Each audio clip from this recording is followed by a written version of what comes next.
Alright, alright, alright. Let's do some flurry, shall we?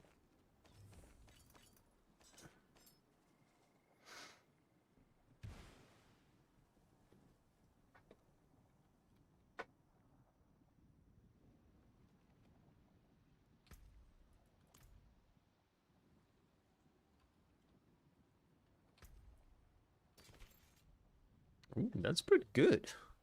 That's very good. Poison TB. It's perfect for that. That's amazing. I'm desperately looking for an amulet for a rogue.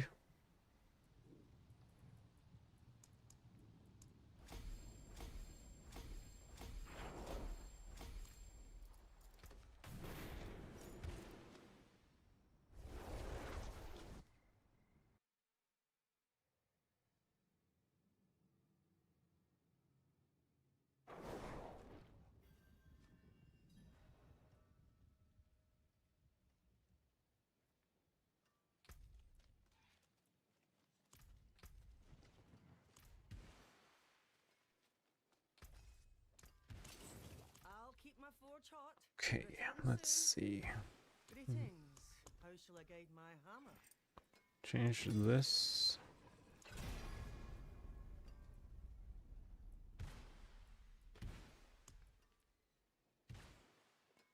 Try to get a crit on this.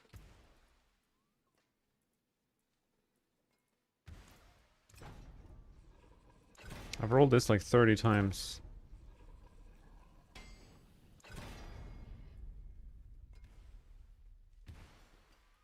I think it should go to like 50 something. Maybe I'll save my scrolls for a better item.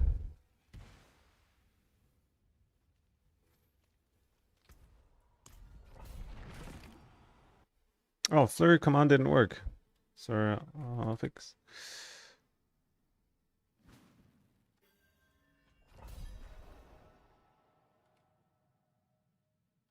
For now, here's the link.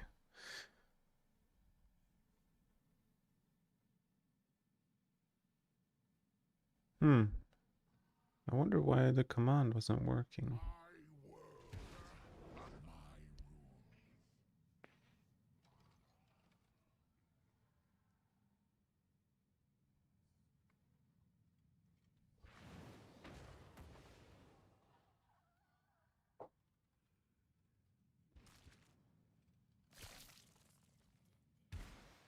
Okay, this looks like it's working.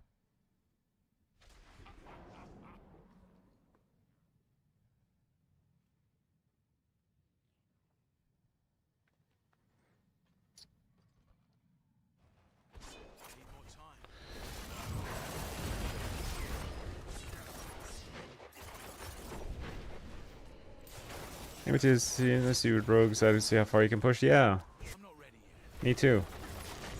I wonder which build. I kind of want to play Rain of Arrows, and I kind of want to play maybe Orphan Maker again. If I had to bet, I would bet for those builds to be the best for pushing.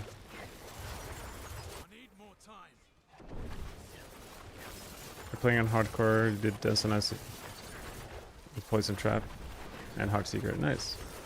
With Heartseeker, did you just do the like mythic variant where you're spamming Heartseeker, or did you use the push variant with Orphan Maker?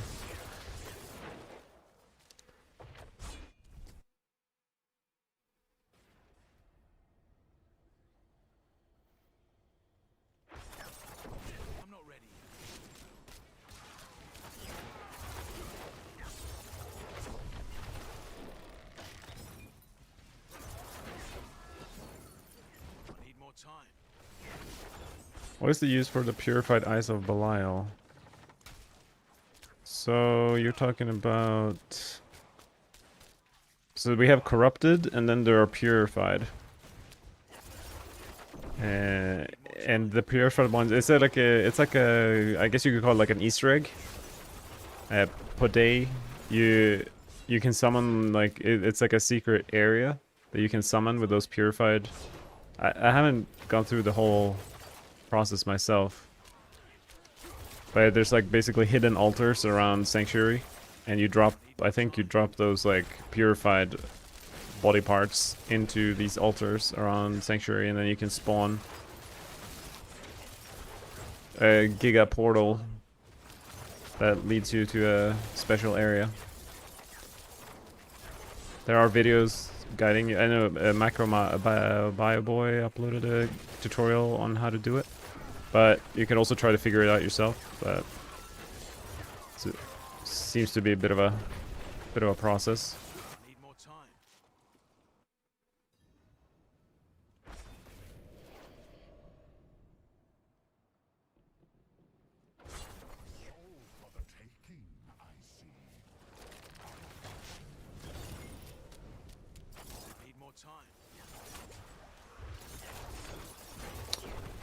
I haven't really played Cold Flurry in a long time. That's what we were doing right now, and it's just funny how it's not obvious if going cold imbue or physical is actually better. So kind of just going for it, and we'll see where we end up with each, I guess.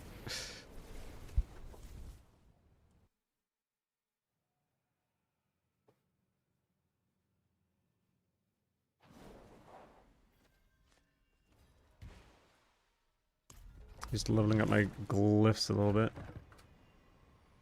They are very sad at the moment.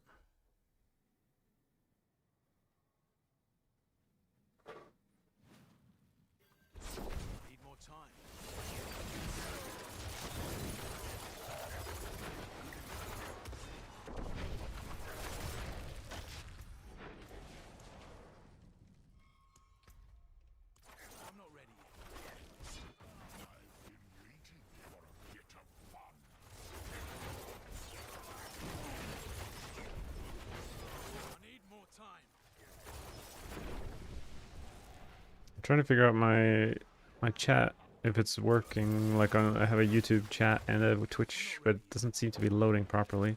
So if I miss any messages, it's my fault.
To recharge. Sanctuary is my canvas. I sanctified my Shroud of False Death today and got another aspect. It's a defensive one. And sanctified earlier my Starless guys and got a conceded aspect. So that's exciting. I'm planning on... Like, I kind of want to go on a sanctifying spree on, like, the Flurry Helm. Like, get, like, 20 Flurry Helms and just sanctify them all and see what we can get. Also, like, do the same thing on an Orphan Maker. Wow, I am out of emerald fragments. Sad.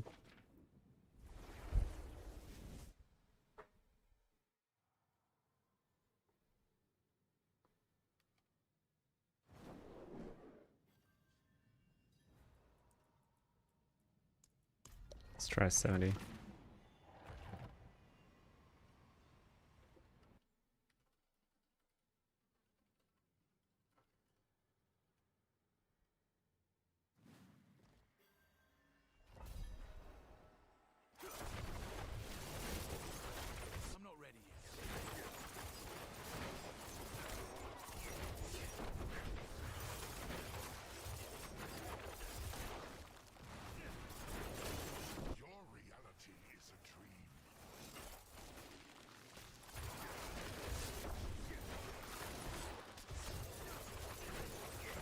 I forgot how fun it is to play Flurry. It's so speedy. I'm not ready yet. And you just hold down, like it's so effortless speed. You just hold down a button.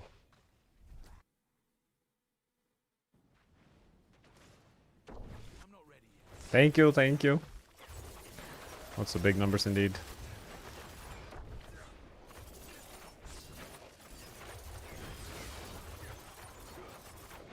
I need more time.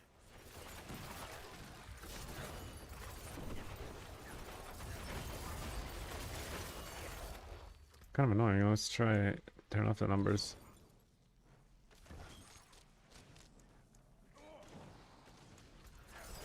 I need more time.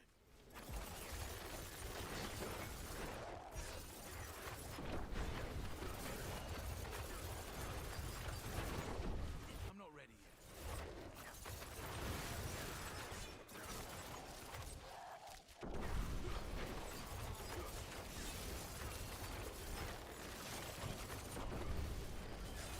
Needs time to recharge. I don't really have 100% uptime on my cold imbuement. Like, I'm running out of charges. For like 2 or 3 seconds.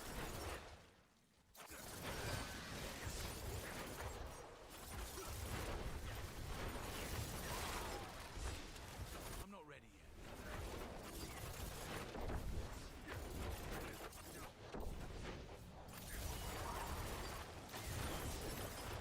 I need more time.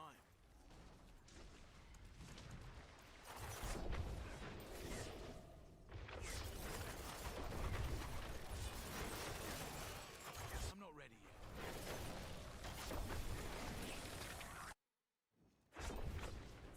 Another soul for the taking, I see. I'm not ready yet.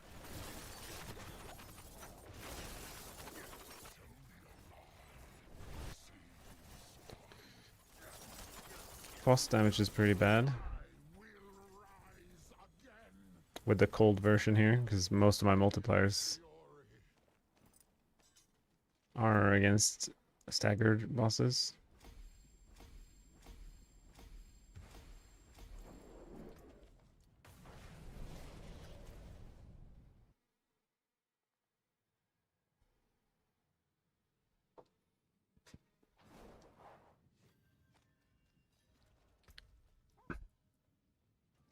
I have 10 charges of cold imbuement. I could have probably shave off another 4 seconds of clone cooldown. That's probably what it is that I need to do.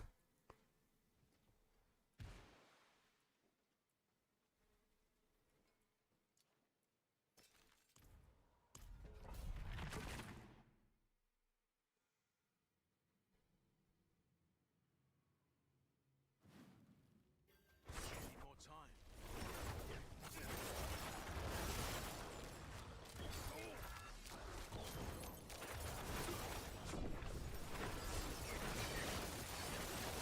I need more time. Your reality is a dream. It needs time to recharge.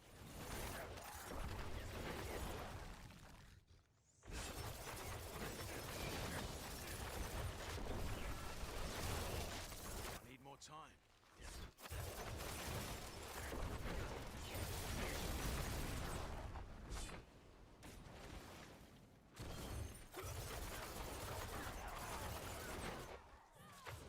I need more time.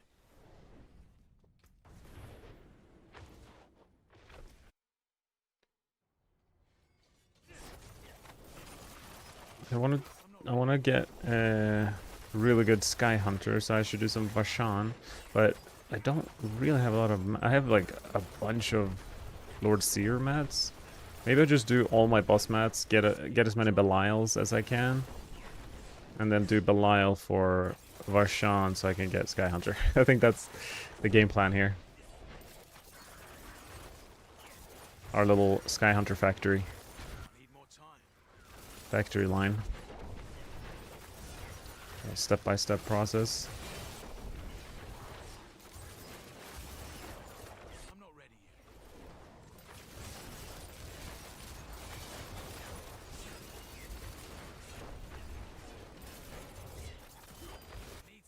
to recharge. Sanctuary is my canvas.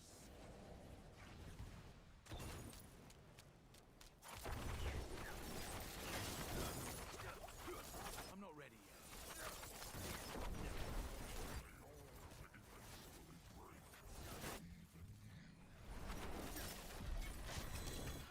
Oh yeah, also considering using the poison trap gloves for this build.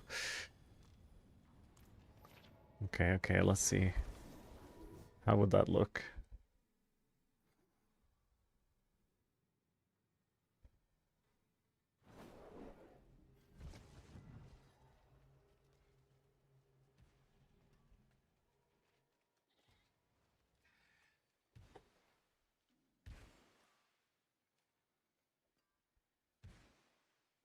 I mean,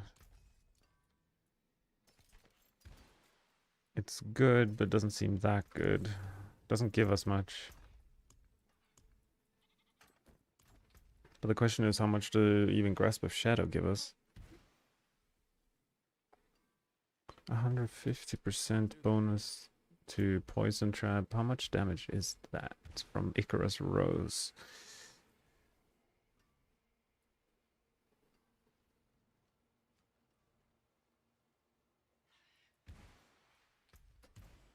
I think I have a pair of Icarus Rose.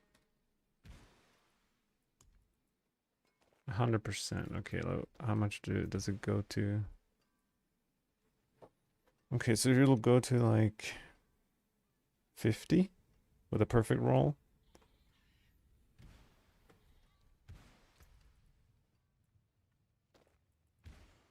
Other than that, just attack speed and dexterity. But it does give us back infinite cold imbuement charges, so we could run the different pair of boots, perhaps.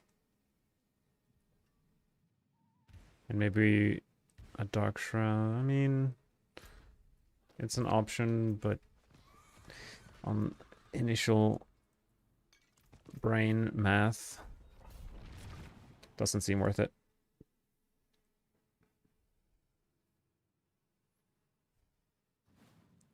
Let's get my glyphs to 46 and then I'll do some bosses.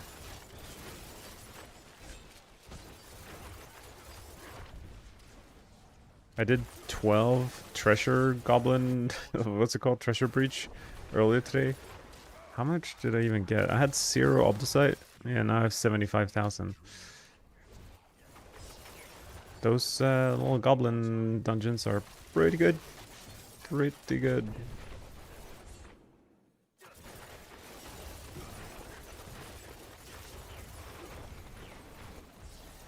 I need more time.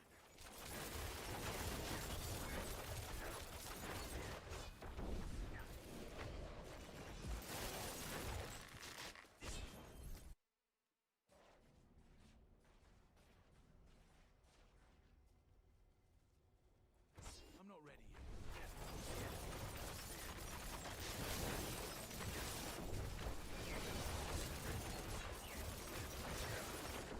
I'm not ready yet.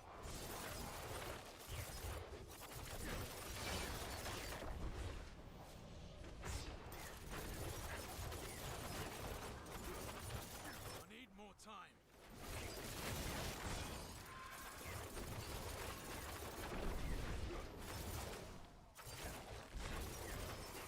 I need more time.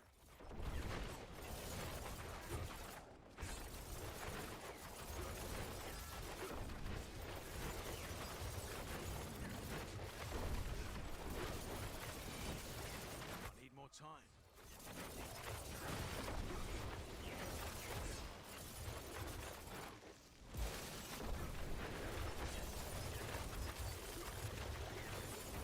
I need more time.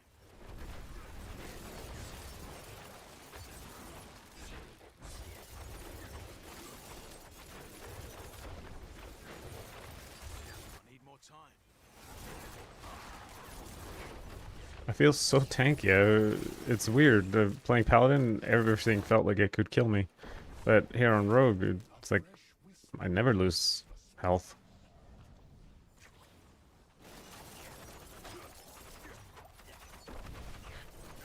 But the boss is a bit of a concern, I guess.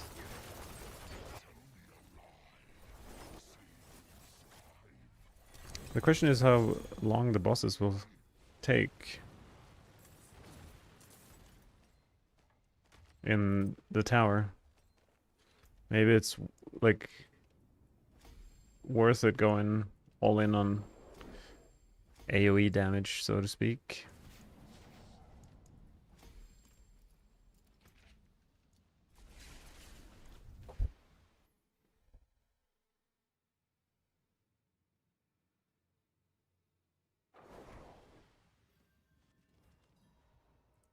Let's try 75. I have kind of weird aspects. Cold clip on the amulet. What? I'm gonna try swap that out. What about apogeic?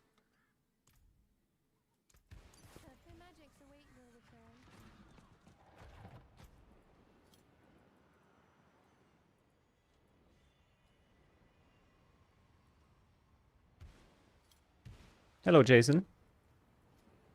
Good day, sir. Don't really know what I want in life.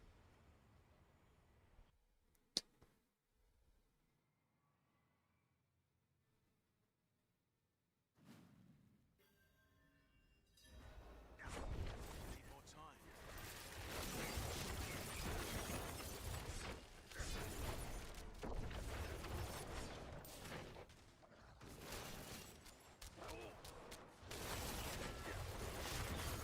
I've been waiting for a bit of fun. So the explosions can kill the rogue too.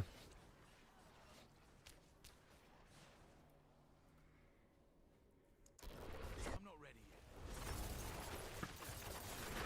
I guess it makes sense. Like the higher pit tier, not only more dangerous, but I kill them slower. Everything starts getting Need more time. exponentially harder to survive. Maybe that's why I felt tanky. I need more time. I guess the execute is pretty powerful from these gloves too. I need more time.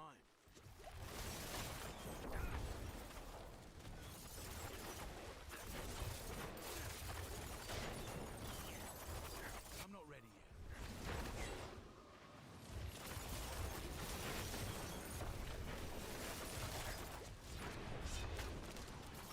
I'm not ready yet.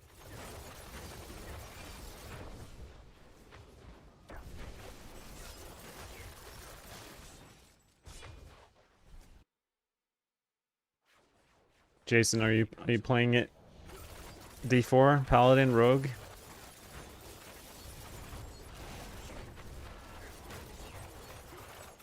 I'm not ready yet.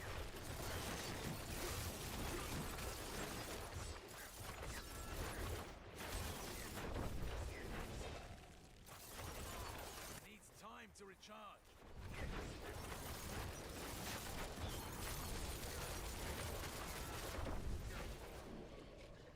With the absolute lack of rogue players, it's gonna be even harder to establish some kind of meta by the time tower rolls around. It might be anyone's game. I'm not ready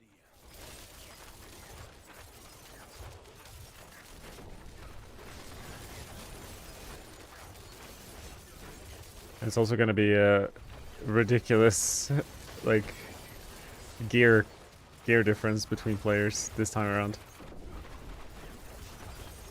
Definitely look forward. I really hope with the expansion, maybe even season 12, I guess, like a solo self-found mode, it's gonna make a huge difference for something like the leaderboard. I'm not ready yet.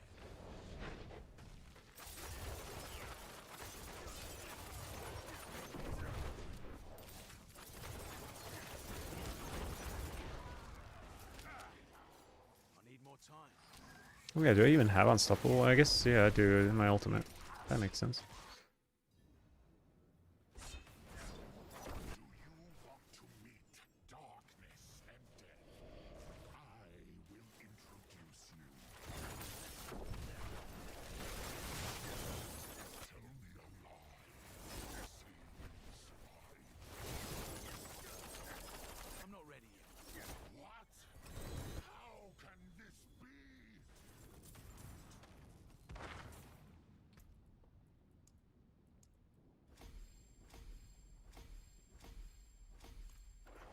Feels like leveling glyphs is pretty fast this season, at least.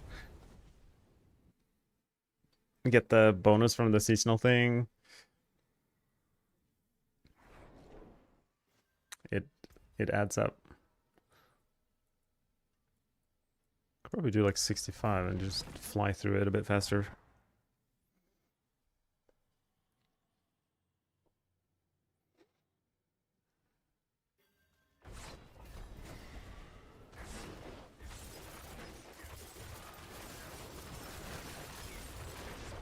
I'm not ready yet.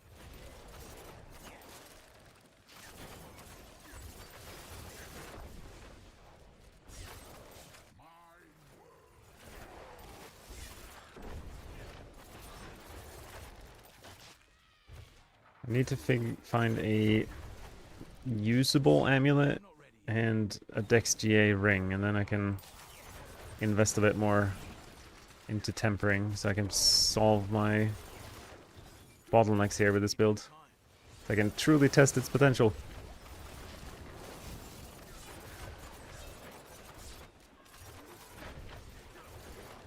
I need more time.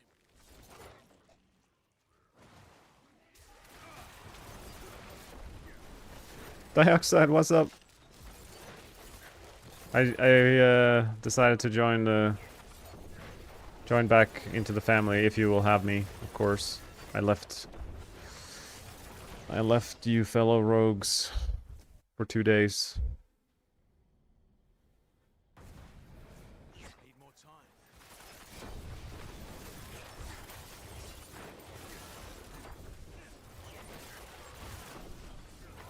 I kind of want to, like, I feel like I have no data of what's going to be the strongest build for rogue, and my gut says Rain of Arrows. Do you feel like you have decent gear? Like, can you do tier 100? Like, where's it at? I kind of want to build it to, or like min-max a Rain of Arrows setup to see what happens.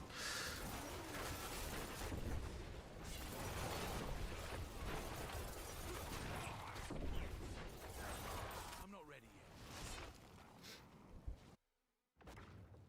Do you want to meet darkness and death? Have you gotten any fun sanctifications? Because I feel like that's where the potential for Rain of Arrows comes in. Like on Sky Hunter, I feel like that's what the leaderboard will come down to is who can sanctify their Sky Hunter with a good aspect. I kind of just want to do as many Varshans as I can to try to collect a bunch of Sky Hunters and then have a session of spamming. Been busy with work, so I've been only able to like force that. Yeah, I totally get that. I'm looking for Sky Hunters for Rain of Arrows.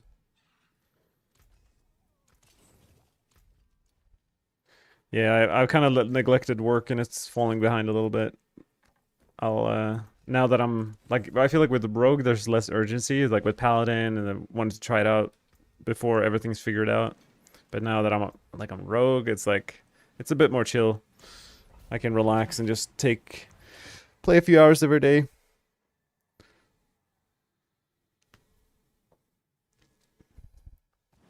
Poison to some blades is definitely competitive. I don't know how competitive though. I think it's gonna be one of those things like who has the best sanctification outcomes, and less about the build itself. But in terms of which build has the most potential, I feel like something like Rain of Arrows is up there. I mean, maybe Death Trap too, because I guess like any build, like, are missing a lot of aspects, and if you can sanctify those aspects, like Death Trap has all the stun grenade aspects, so you don't have space for conceited and all these other useful aspects. So if you can squeeze those in, maybe Death Trap will gain a lot from that.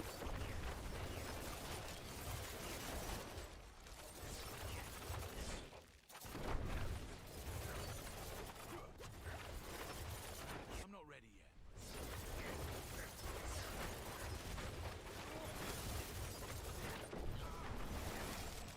Man, Flurry is so good. Need more time. It's like I thought I felt fast on my Paladin, but dashing around with Flurry, there's few things to beat it. I'm not ready yet. It's just my damage is it's a little questionable.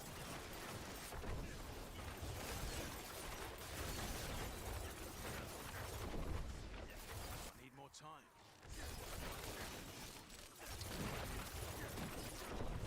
With the like finite resources, I feel like it Need more time. really got to be careful with which build I go all in, because yes, I can spend quite a bit sanctifying a lot of death masks for Flurry, but I don't like Flurry's not really gonna be a competitive build.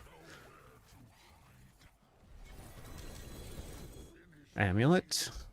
I mean, I don't really. Guess I'll keep it. Penetrating shot. I don't know if I will do. That's a perfect aspect. Perfect Blade Dancer's aspect.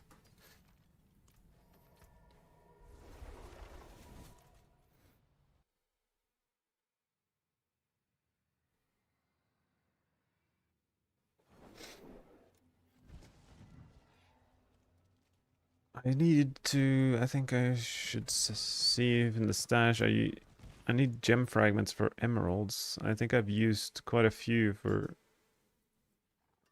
my paladins. I should check my stash. There's some sneaky little emeralds socketed here and there.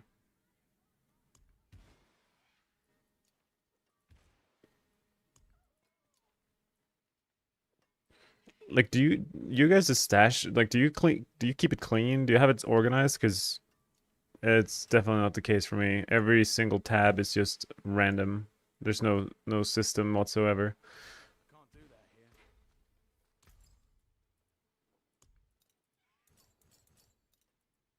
Fairly well. Alright, I'm gonna gamble a lot of amulets. I forge more. We have 2 bags. Wait, where did the bags go? Oh, they're still there. Cool. Use it well. I start very neat and clean, then it becomes a dumpster shot. Yeah.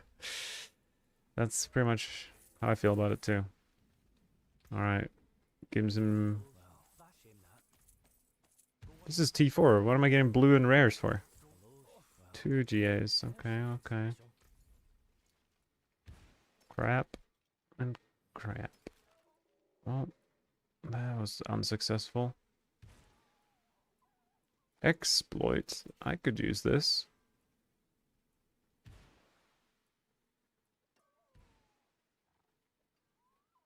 Okay, we got 1 usable amulet. But it's 750 item power, which feels sad. Beggars can't be choosers, I guess. Well, right now we are starved. Energy per kill. I mean, no thanks.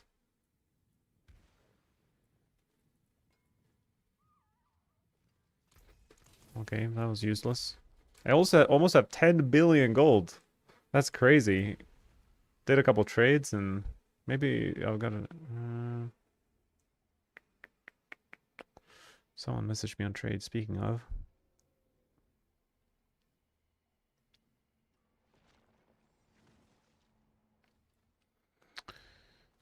1 minute 30 to Legion. Okay, what can we do here?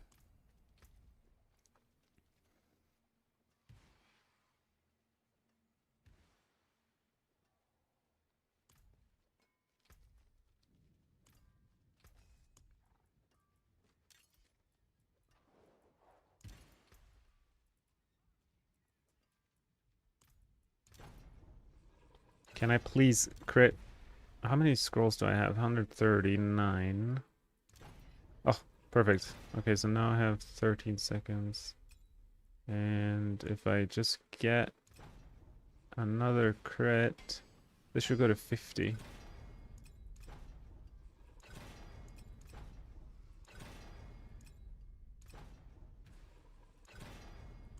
I have rolled... There we go, finally. 50% shadow clone cooldown reduction. Now 10 seconds. Very good, very good. Okay, now I think we're... Now we are sweet when it comes to cold imbue. Wait, I can't even enter this Legion event. That's okay. Let's try a tier 4 boss. That might be too hard for me, but gotta be brave.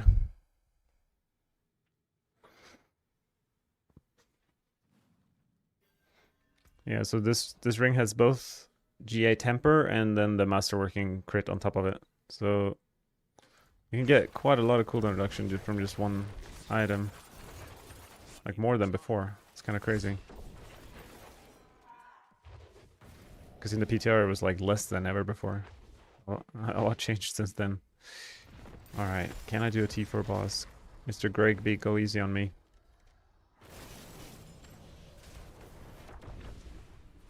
Oh, I should totally change this to this. Need more time. Wow, he's dying, kind of.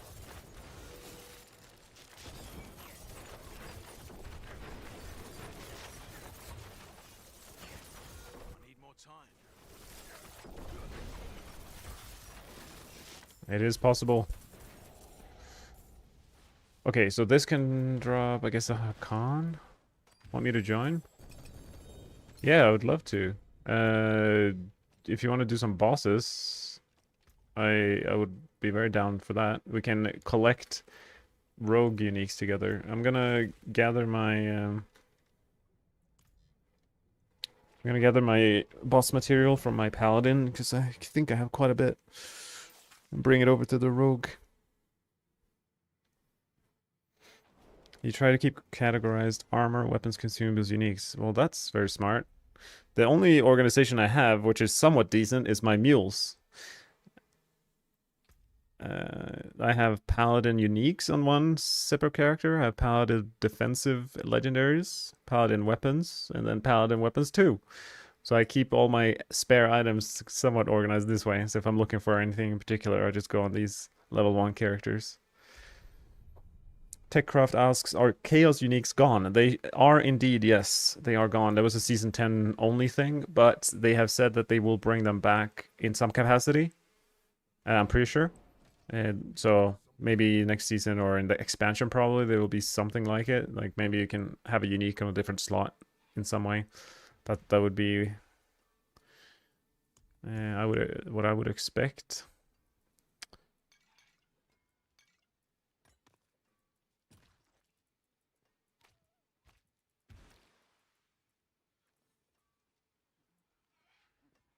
Wait.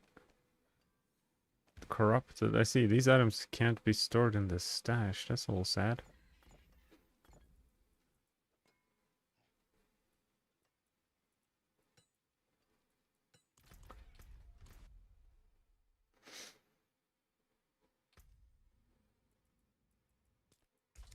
I think I had 200 Lord Seer blood, so that's pretty good. And then after that, I can do quite a bit of Andariel. And I think even if like if you're in a party and the other person doesn't have the materials, I can still like reset the boss and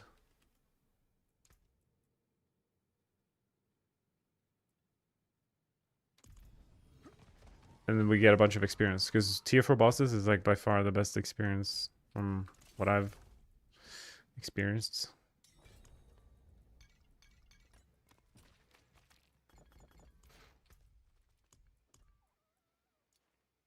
Oh, I have a lot of like malignant hearts. I don't even know how I have them, but I'm glad I have them. Going to Varshan.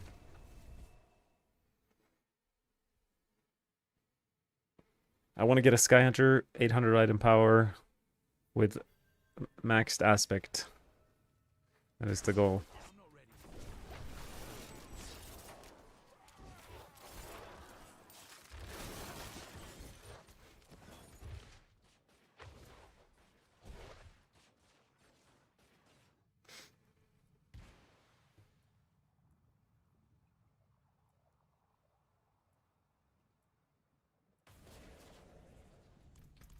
So if I spam now, I run out of cold imbue, I can reset it. I do have some downtime.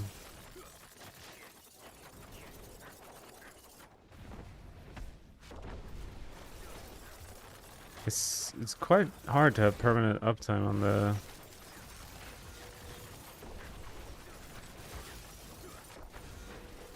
colony beamers here.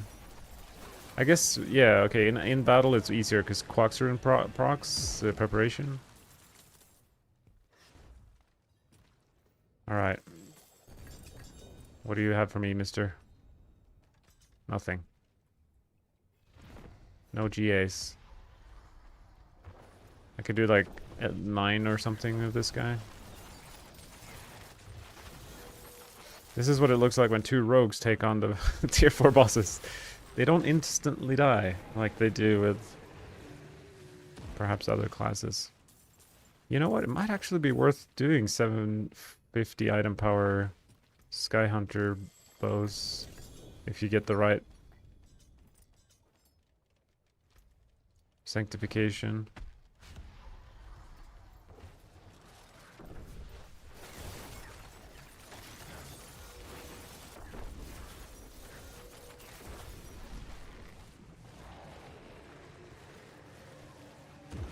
I wonder if I should keep any shards. Like if it was like this 150% but 750 item power. Not sure how desperate people are for shards. Wow, like no GAs at all? We got 1. In 3 kills we got 1 GA. That's pretty bad. I'm not ready yet. Very colorful. Reign of Air is so beautiful. So pretty. Bow? GA? Attack speed? Alright, we got an item. The aspect is 50%, or 54%, which is pretty good. Could be better. But we want as many potential Sky Hunters as possible. For some juicy sanctifications. Oh! 4GA dagger. I wish it was a bow. As 100% perfect condemnation.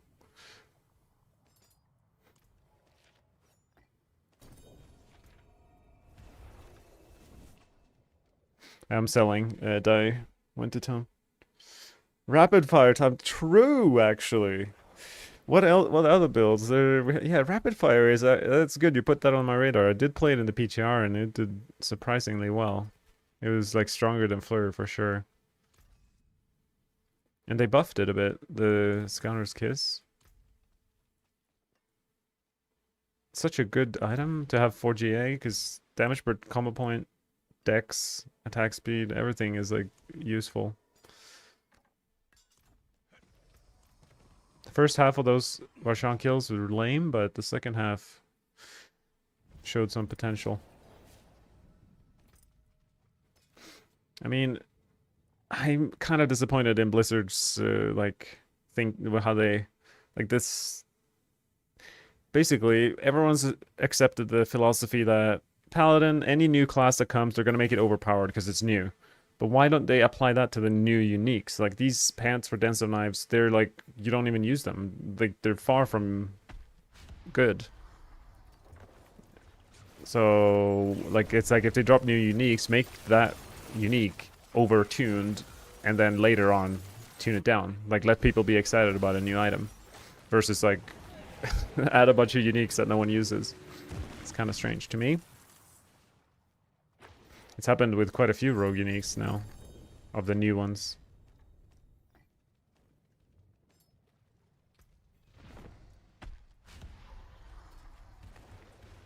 Maybe I should. I haven't really checked my Eyes in the Dark pants. Even if they're 750 item power, might be worth keeping them.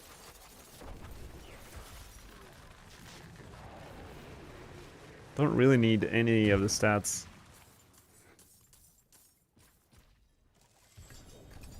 Because I'm pretty sure you can sanctify like mythic powers onto defensive. Like I got... maybe it's just defensive though. I'm not sure if you can get like Starless power on...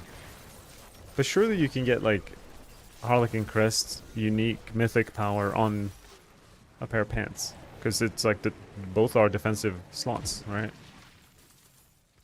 So technically, the strat for the season is probably to just ignore the item power and the GA that you get and just... Because, like, I have... How many do I have? I could sanctify 320 times. And I'm on, like, day 3 of the season. So... If I line up 100 Eyes in the Dark until I get a Harlequin Crest sanctified, that seems... It's locked. Okay, I'm out. I'm out of hearts. See you next.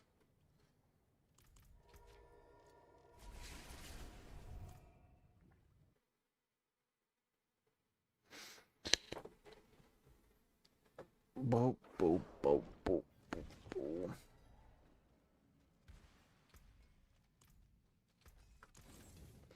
Wait, how many bloods do I have? 386? Alright, okay.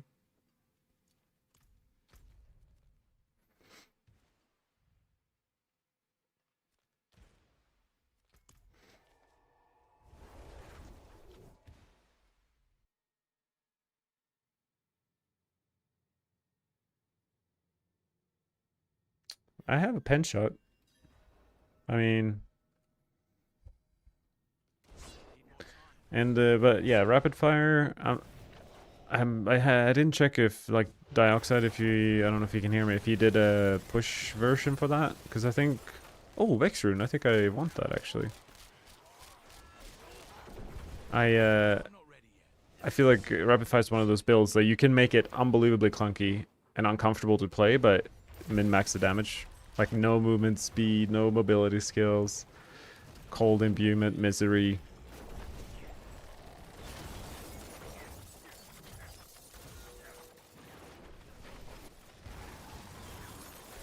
I need more time.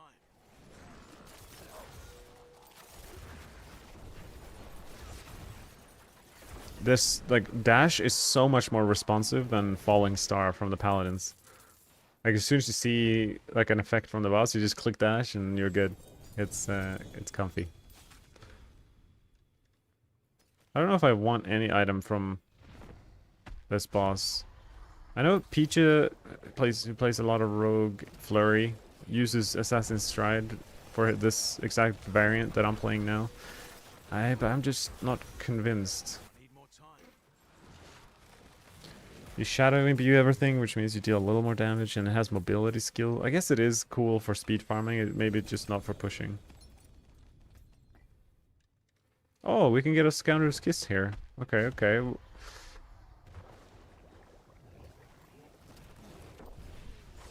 If Blizzard wants to give me like a 4GA Scoundrel's Kiss ring, that'd be awesome.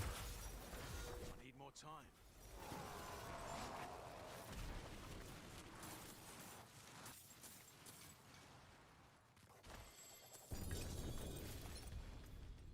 I remember when I used to care about Azarath. Good times. I need more time. Yeah, true. Heartseeker is a good time. Undeniably so. Oh, Scoundrel's Kiss? 2GA?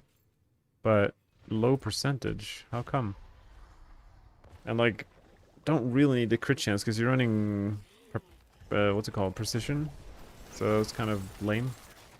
I suppose... More time. Definitely worth sanctifying though.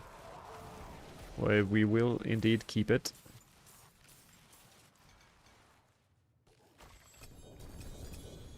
I'm carrying too much. Alright, I'm gonna go to town.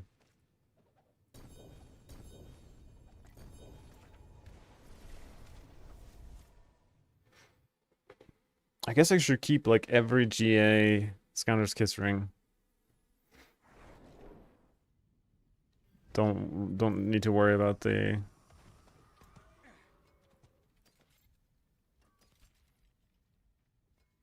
I mean, this is the right GA. I think Cast Twice is the GA you want.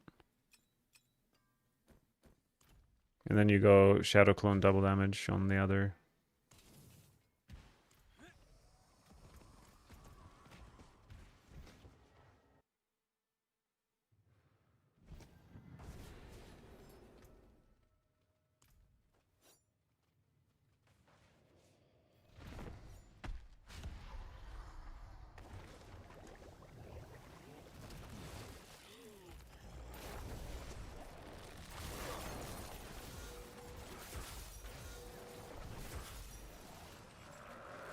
Just started playing Rogue first time since ages. I'm having a blast this season, but getting DT build setup is crazy tough, at least for me. I think I haven't tried it. Obviously, it changes every season how to do it, but it doesn't look like it should be that difficult. Basically, I think you want to get lucky with some. I'm just assuming you can check the video guides by Ava, or I think Mippy as well made some. But with the GA temper, like this ring that I have for Shadow Clone cooldown reduction, up to 50%. Like, if you can just get that for DT on a ring or an amulet, I mean, you should be set. And then obviously you need to be able to restore enough. I think if you have a mythics, like, what's that item called again? Melted Heart Selig or Harlequin Crest, I think you kind of can play it immediately. But without mythics, maybe it is hard. They're certainly harder than most builds, because most builds don't have that specific breakpoints. I mean, it's kind of sad. I'm not ready yet. 53%. I don't know how I feel about this one. They were nothing. Did you truly think all of this would be that easy?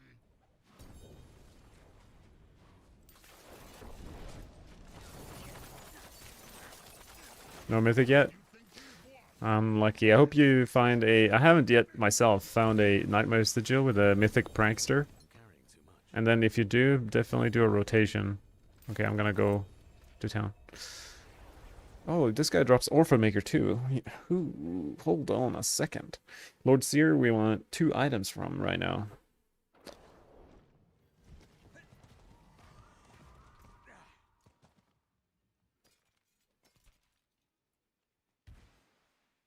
But yeah, definitely do a rotation without the other people who find a mythic prankster if you do.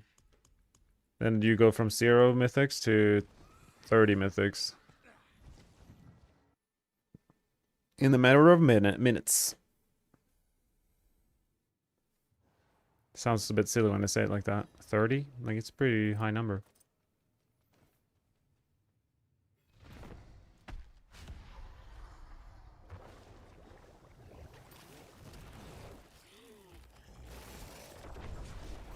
But yeah, it's probably like 0.5% chance whenever you find a sigil to get the mythic prankster.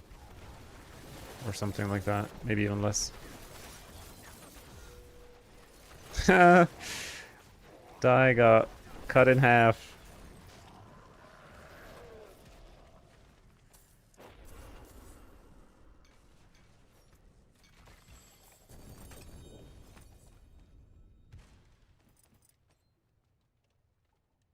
Got 3 of the other goblin signs. Yeah, the treasure breach, they're amazing too. Definitely. I had 3 myself earlier today, and I did rotations with them.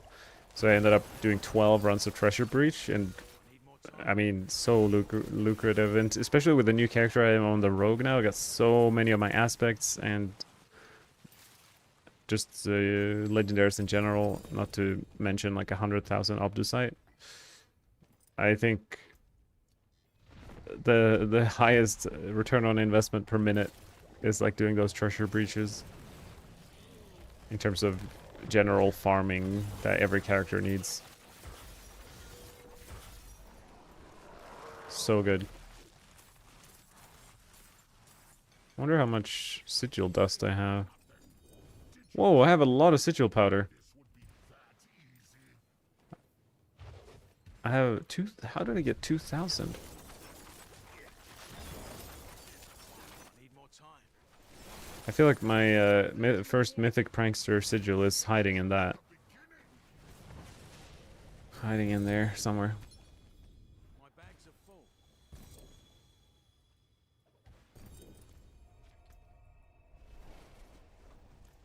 It's crazy, even though this is tier 4, how few GAs drop from these bosses. Like, just give us 1 GA at least. Like, I understand if 2, 3, or 4 is rare, but like, this inventory ratio is just insane. 2 GAs. Really? What's up with that? Not cool, not cool.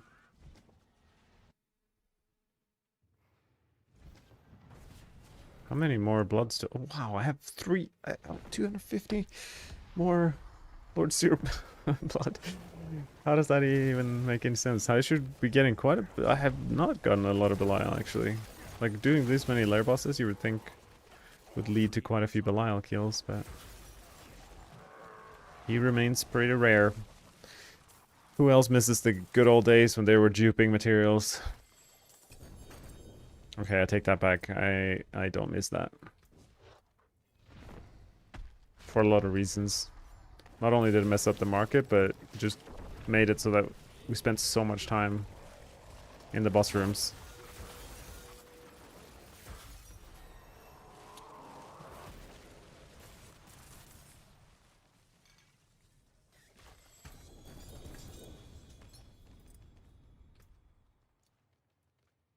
Oh, Orphan Maker GA exploit. This is very good.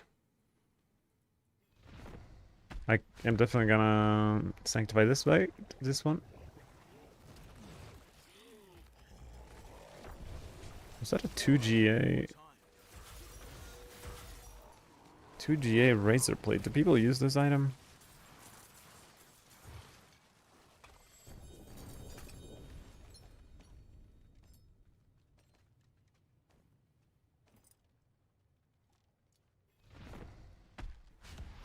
So an item like this, 70% almost, 750 item power, could be worth it.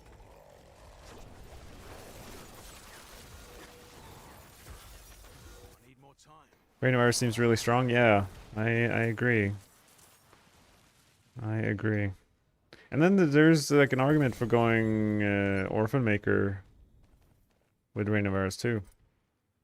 Maybe if I like, I'm gonna sanctify a bunch of Orphan Makers. If any of them get like an ultimate aspect on them, I'm gonna go Rain of Arrows with it. Like based on what I get, I guess I will I need more time. build around it. It'll be like either, what are the builds? There's like Heart Seeker, Forceful Arrow, Rapid Fire, or I'm carrying too much. Rain of Arrows. Those three builds with Orphan Maker. Makes sense. Whoa, we got a mythic. A Shroud of False Death. I'm gonna sanctify that.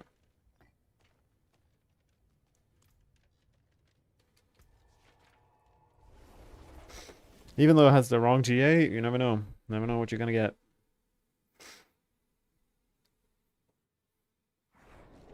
You're a core skill enjoyer. I get that.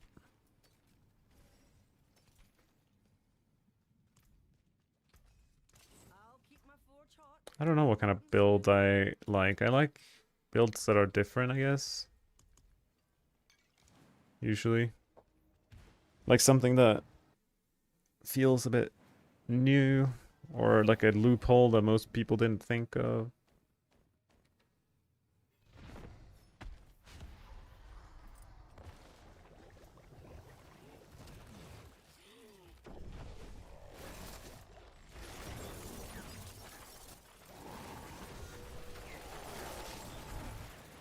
I need more time.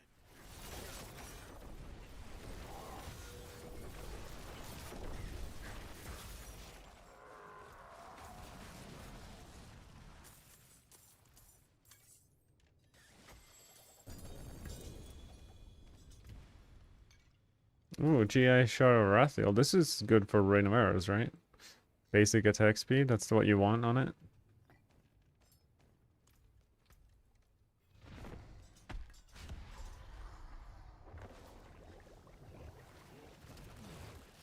Nice.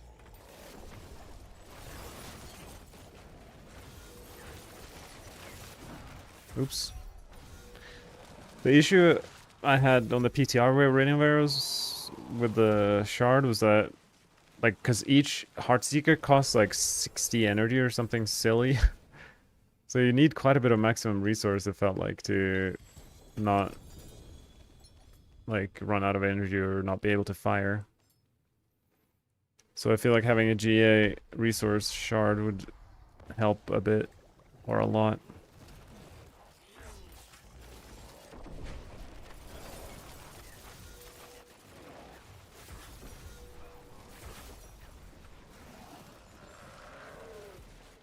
Hello, Matthias. How are you today? Hello, hello. I'm doing good. Thank you very much.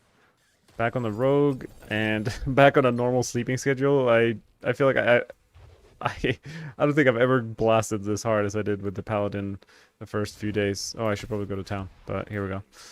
But now back on the rogue. Got more energy again. So I'm feeling good. What about you?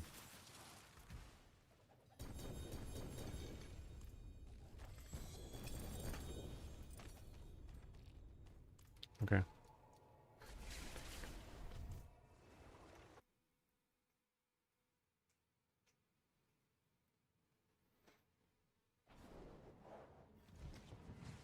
Based on my understanding, the difference between 750 and 800 is like 20-25% damage. But like that's not that much if you can just get the right sanctification. That's what I'm thinking.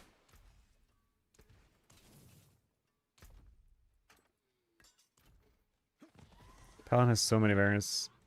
I'm sure we're gonna see many off metas. I'm doing good. Thank you for asking. Yeah, for sure. Paladin's being explored every day. New things. Haven't really kept up the last 24 hours with what's going on. If the latest thing is. Wait, how did I survive his slap? I'm not ready yet. Last time I didn't.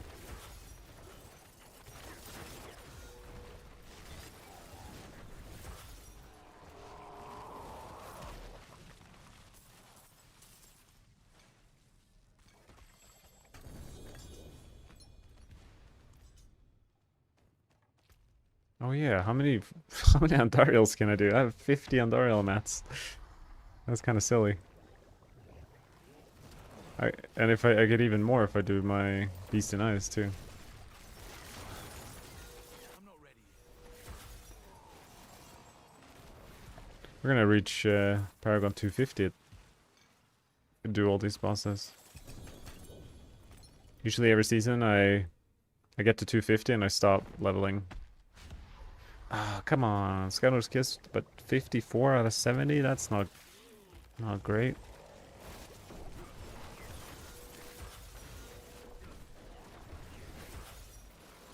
Usually in the first week or two, there's like a patch that fixes a lot of pain points that players are having. I wonder what that patch will be. Did you truly think all of this would be that easy? Like, I wonder what the problems players are having are. Like, I guess, like, leveling Paragon, like, the pit, it's nerfed so much. I think I've seen people mad about that.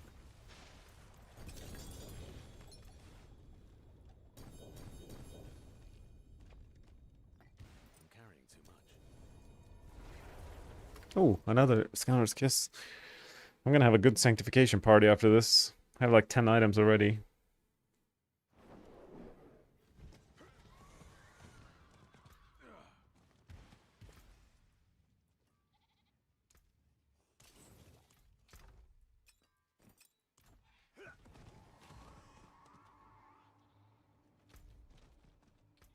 Maybe some beast. Oh, never mind. World boss in 50 sec.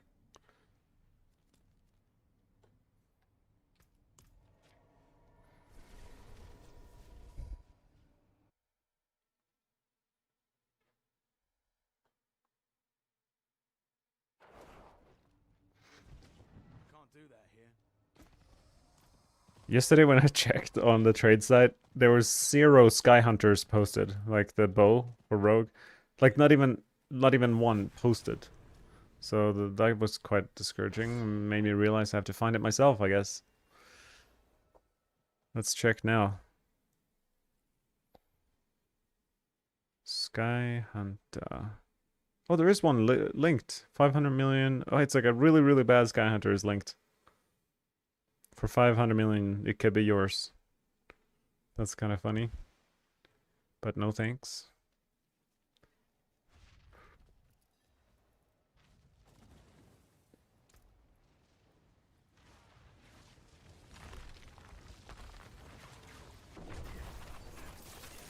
I hope he drops 10 sigils, and one of them gives me mythics. Need more time. Thor, this is Flurry, but I'm playing with Dioxide, who's playing Rain of Arrows. So if you see a bunch of Rain of Arrows raining from the sky, it's not mine. This is a Cold Imbue, kind of like a push variant for Flurry. Tempered Cold Imbue charges on both boots and pants. I'm not ready yet. So every attack we do, it's Cold Imbued. Did I die? Like, there's a bug on these world bosses. Yeah, look, I was slain by some Korean player? Chinese player? I don't know the symbols, but that was definitely not I'm not ready yet. Asmodan who killed me.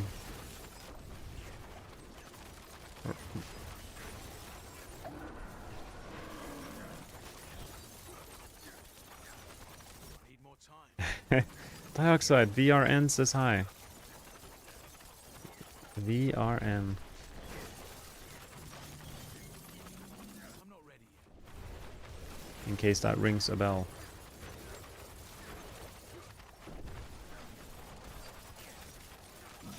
Wait, I don't... Okay, never mind. Ready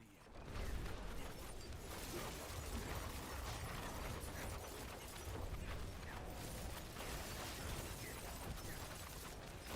I'm not ready yet.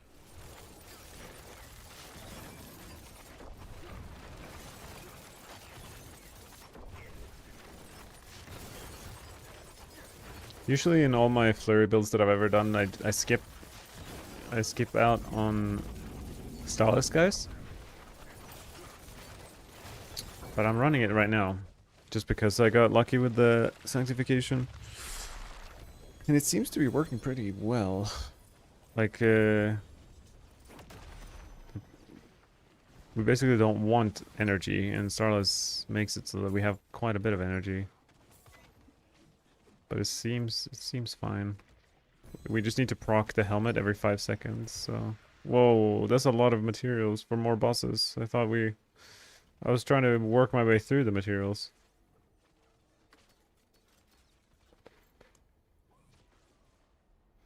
Let's go... Okay, got a Whisper. Thinking about making a Rain of Arrows or Flurry. You're running Slaydar's Dance of Knives speed farm build at the moment, trying to level up as fast as possible. I see. Yeah, I'm a fan of both.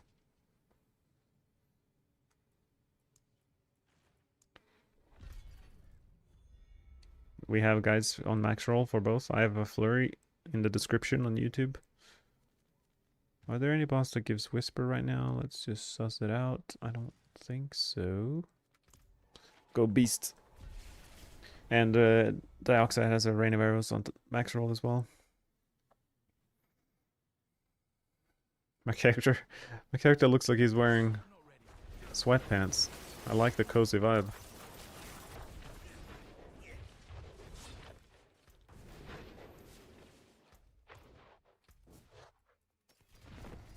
I'm opening a Beast in Ice.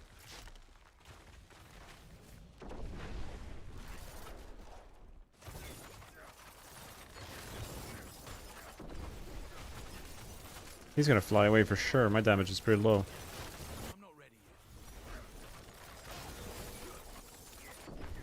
yet. Oh, he didn't fly away. He just decided to stay and hang out.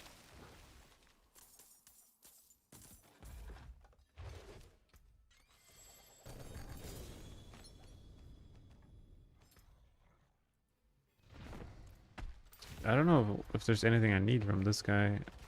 Pain Gorgers, I suppose, are pretty nice. And if I get a nice Wind Force, I'll give it to Dai. And he can do some barrage. I'm not ready yet. Does Beast in Ice not fly away anymore? Maybe he does. It's just like I got lucky last time, or... Oh, maybe not.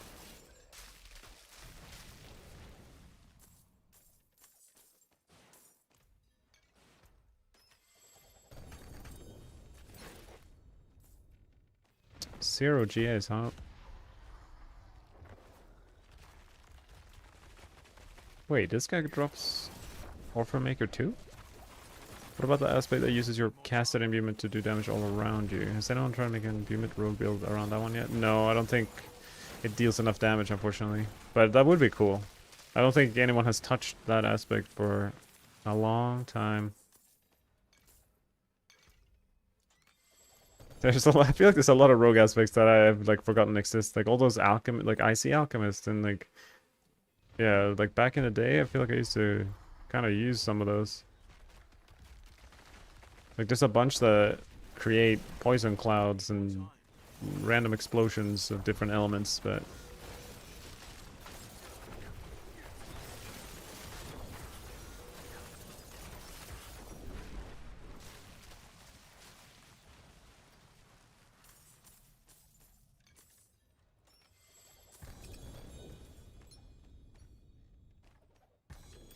alright, Die, you can take that wind force if you want. I don't know if you want it, but I don't want it. Oh, I shouldn't have. My inventory's full, but it's okay.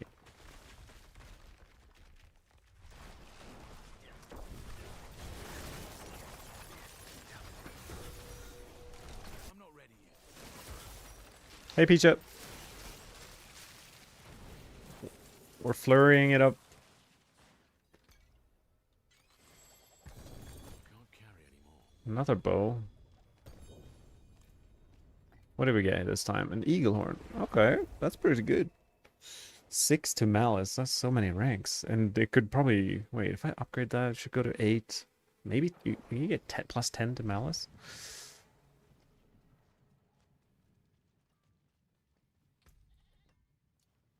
Yeah, I agree. It would be fun to see more of those weird aspects. Get a bit of love.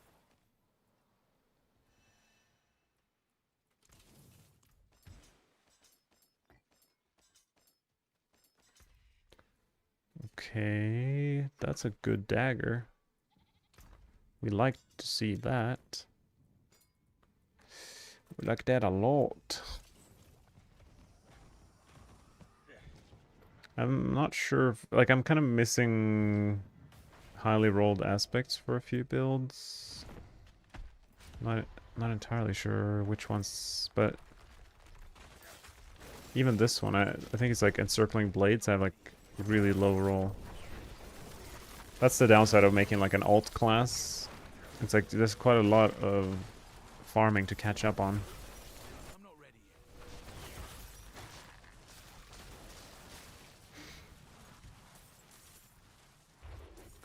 yet. And I'm doing close quarters combat, but I can't tell if it's good. Like the extra attack speed, is it even worth anything? That is the question. I'm gonna keep all these flurry helms with like 125 plus. Need more time. Put them into the machine.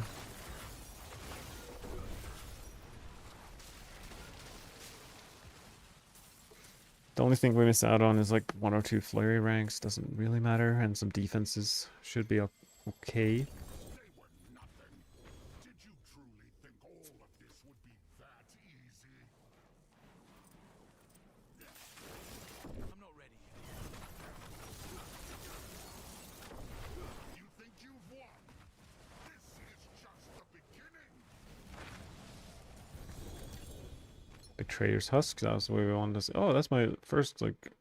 Oh, is this good? Here, that seems like a pretty good wind force.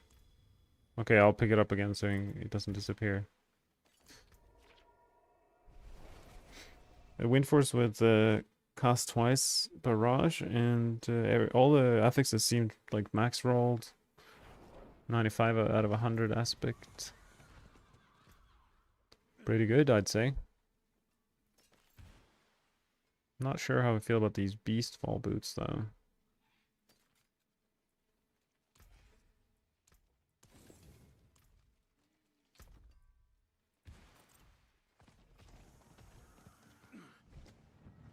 I still don't have max encircling blades. Stuck at 48%. Yeah.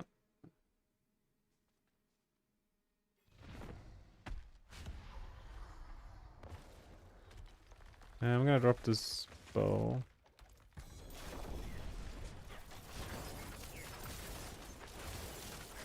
I'm not ready yet.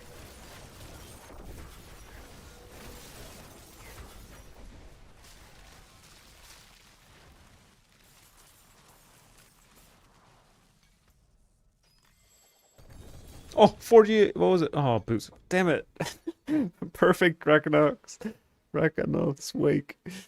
I just wish it was a rogue item that I can use. It would change my life, but maybe I can sell this. I think some paladin builds uses that item.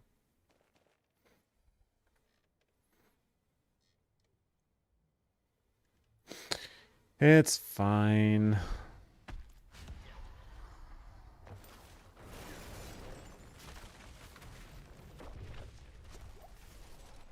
I'm not ready yet.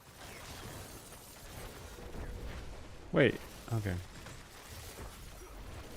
They definitely changed Beast Knights. I haven't seen him fly away once in the like phase where you can't kill him.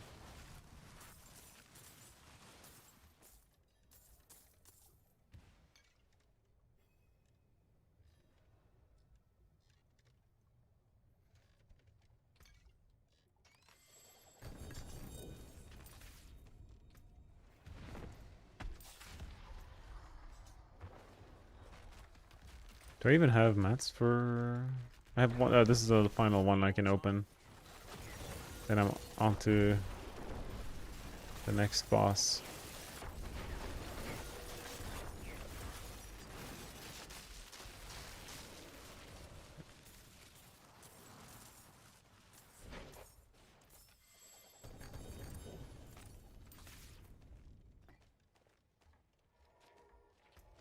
Okay.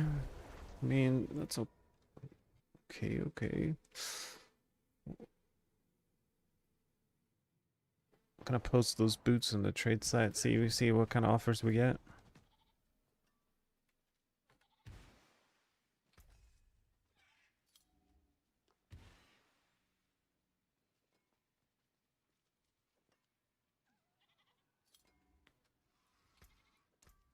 What's left, you ask?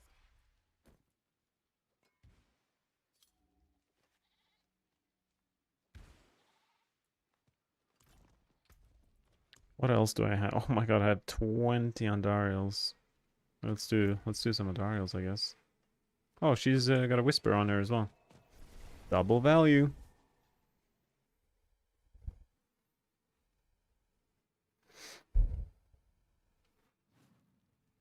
I'm not ready yet.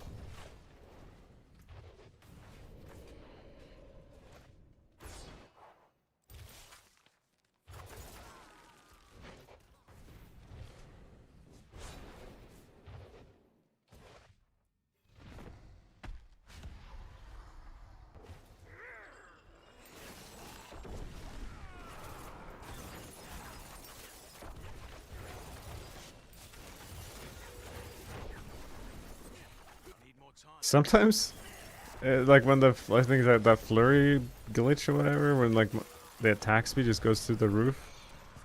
The I need more time. the stacks of cold imbue just disappears. Like 1 second, 11 attacks. That's what it feels like.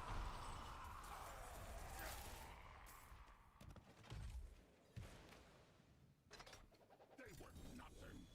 Did you truly think all Wait, what? Okay. that's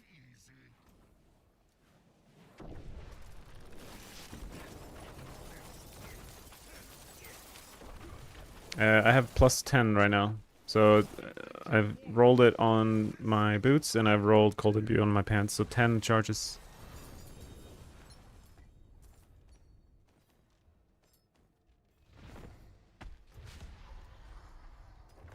It seems to be working fine now that I decided to invest and crit my CDR tempers on Shadow Clone. So my Shadow Clone is like 10-second cooldown. And he, like, preparation procs it pretty often.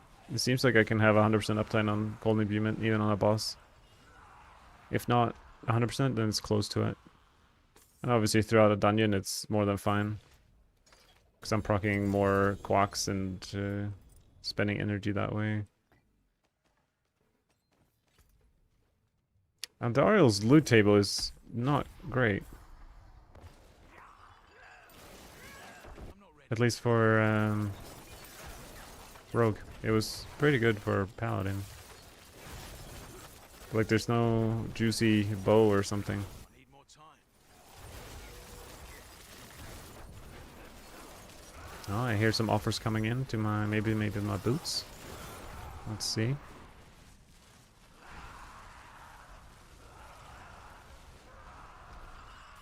No, it was not. I was wrong. He wanted to buy my rune. I'm scared of clicking on that portal. Why is it there? Get away from me.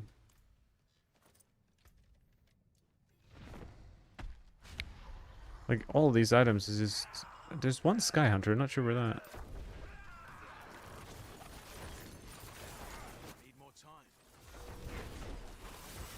Maybe the Sky Hunter came from the mini Belial dude.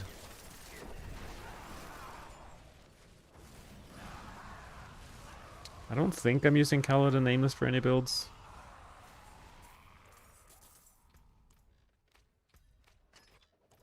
But I suppose that could be potentially nice. Seems like a Belial spawns so much more often on Andariel than in...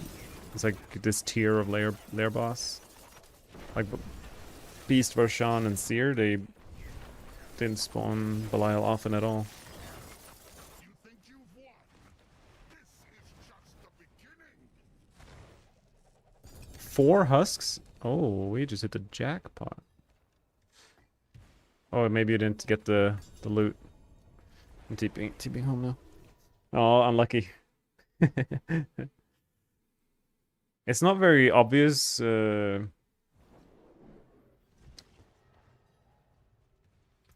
you clicked the portal on accident. That's funny.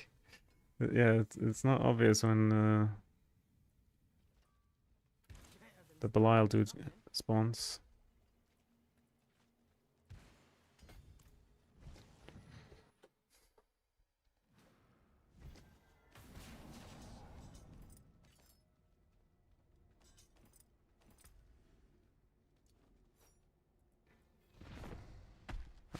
Like, Lokran's Talisman is an example of an item that was like...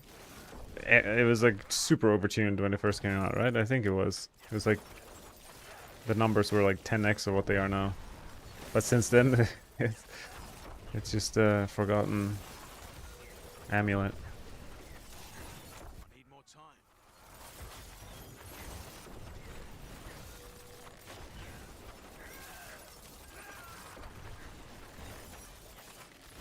I need more time. Can I survive this? Yeah, it seems like the flame isn't... Yeah, they nerfed the Andariel flame. It used to be like insta-kill. I just walked through it now.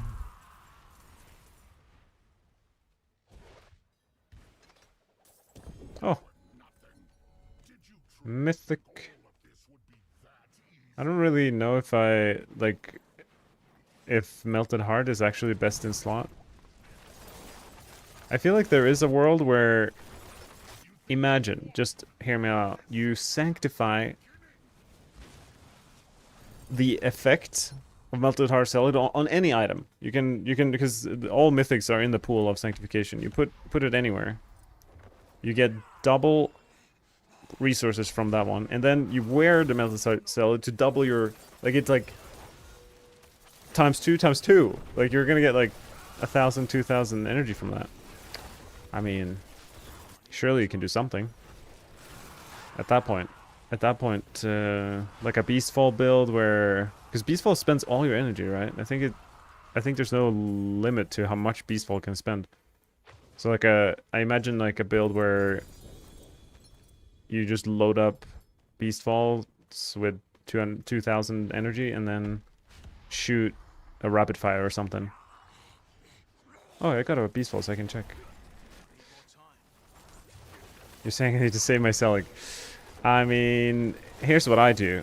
All my Seligs that I've gotten, which is like 10, masterwork them, put a socket in them, and then, or like just put a hole empty socket, and then I sanctify them. And if I don't get a good outcome or something that could potentially be game breaking, then I then salvage it. And you still get your spark from it, and you don't need to have it take up space in your stash. But at least you give yourself a chance to get like a miracle outcome. And you get back some of the masterworking materials when you salvage it afterwards. So it's not that expensive to go through that process.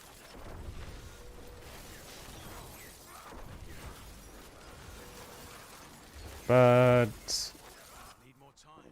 maybe that's just me. It's kind of wishful thinking that it will have some kind of useful outcome.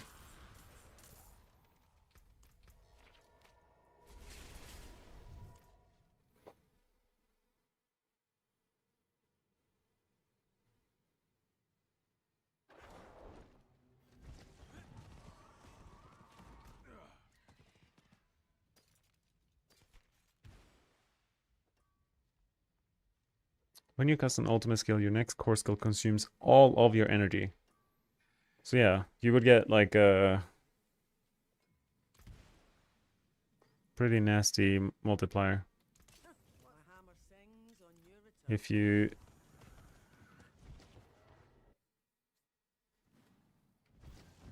got a melted heart of Selig to roll twice. Or maybe even 3 times, imagine that. Wait, I mean, we have a month before the... That's the fun thing about the tower being released a month after the season launch, because some people are gonna have some stupid setups by then, I imagine. Need more time. Just like, oh, did you see the guy rank 1 on leaderboards? He's playing a barrage build. And it's like, wait, what do you mean? Barrage? And it's like, yeah. And you look at his gear and he's got some like unrealistic, like more than what you could expect out of a planner. I see that happening.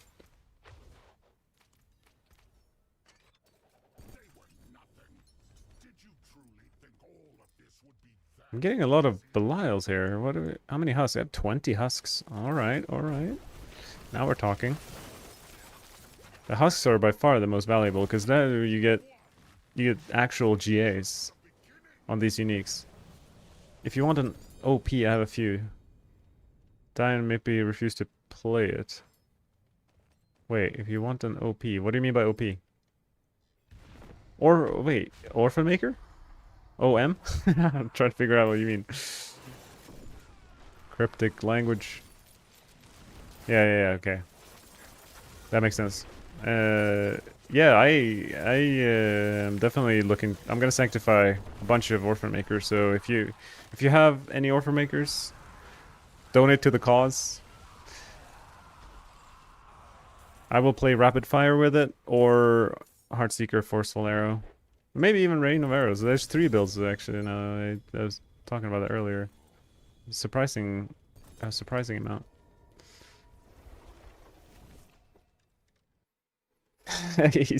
Dai said he already has a good one. That makes more sense. Picha spreading rogue propaganda. Here's the thing. I don't know if it's true, but I feel like I invented the dual basic Orphan Maker build last season, or at least I was the first one to push with it, and I actually like it. Like the playing the build for pushing, it's not bad. For any other content, I agree. It's pretty frustrating, but I thought it was actually quite satisfying to push with. And like there's strategy involved with your movements, and like what can you do in between each reload? You just throw your traps down because you have such long reload time, and yeah, and then you had to like line up your shotgun shots when you clicked ultimate, because there's, I don't know if that bug is still there, but somehow we deal like 10 times more damage after we click Shadow Clone. So there's a few little mini mechanics to it that I know Mippy doesn't like the build, but I feel like if you just give it a chance. Maybe he's played too much He has played too much Death Trap. He's gone too fast for too long.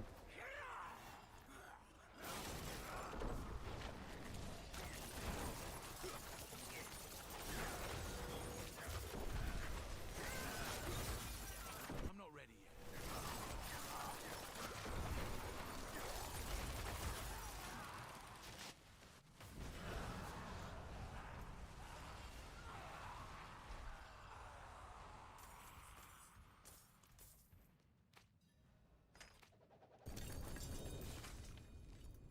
I'm carrying too much.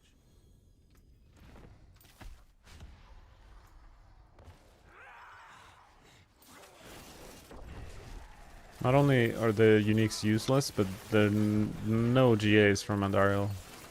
The only benefit from Andariel so far has been the frequent Belial husks, which I suppose are not useless. I'm gonna turn on my damage numbers. I'm curious where I'm at here.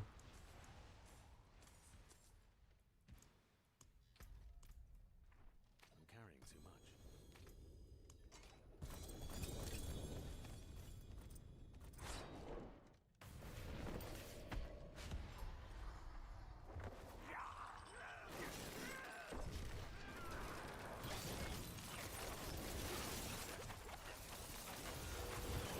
I mean, I'm not ready yet.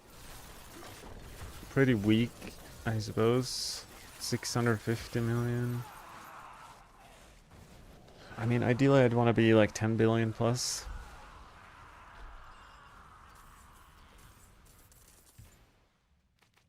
But we have missing glyphs and I'm carrying too much. quite a bit of optimizations to do.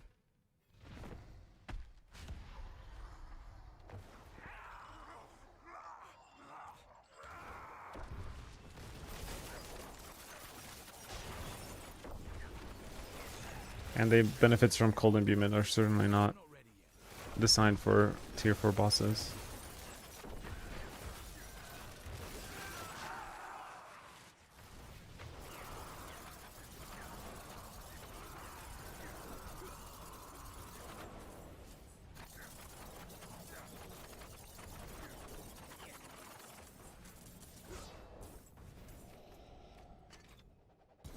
My bags are full.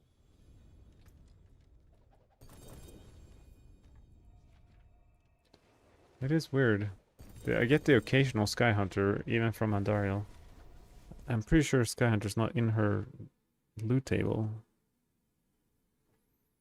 I guess that maybe there's a chance, like, to get a random unique from a different loot table Some steel you need. What do you for some variety.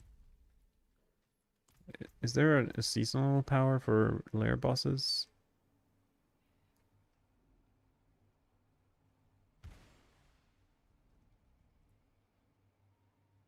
World bosses, Helltide, Pit.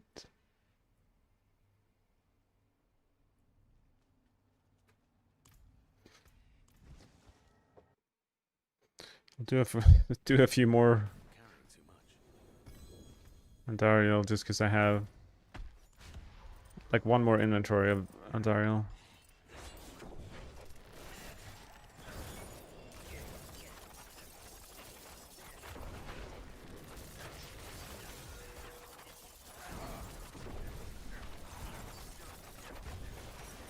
I'm not convinced I'm proccing my flurry helm. Probably am, but it feels like my energy is always like it's never empty. You have a plan for the version you're playing right now? Yeah, I do, and a whole written guide for it. You type exclamation mark flurry. You'll get your dreams will come true.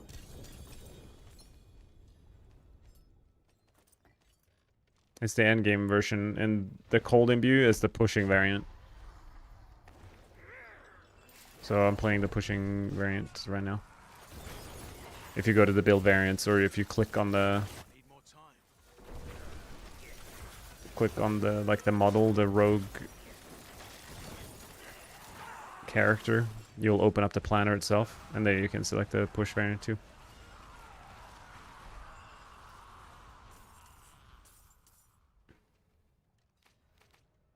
It's basically I'm not convinced it's better, but there's definitely pros and cons to physical versus non-physical.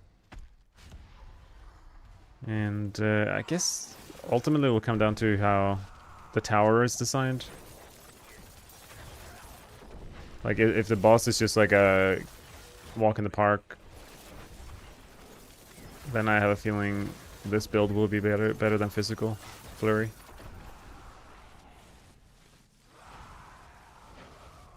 I say physical flurry is easier to play and still just as good, especially on bosses. Without Quack's Shroud plus some strength counters the helm.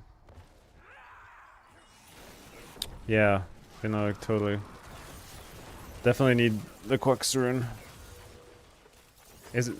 One thing I've been considering is instead of Ahu doing money, but I guess for pushing that wouldn't be possible because it wouldn't do improved flurry in pushing.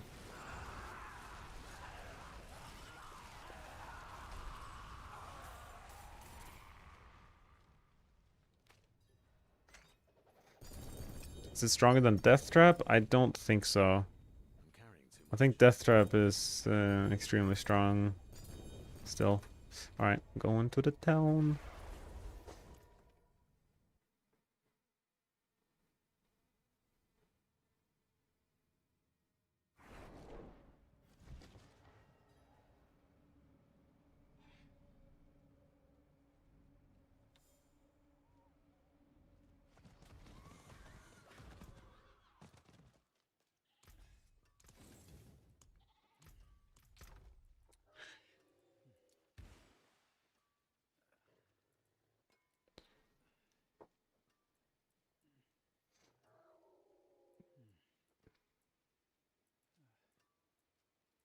Alright, let's suss up my aspects here.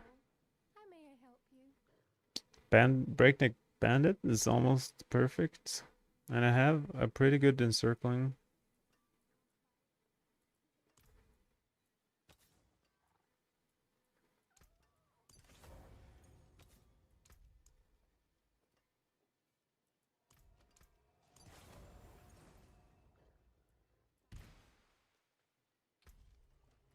Wait, I'm 248. Crazy. Let's do some Belial, I guess.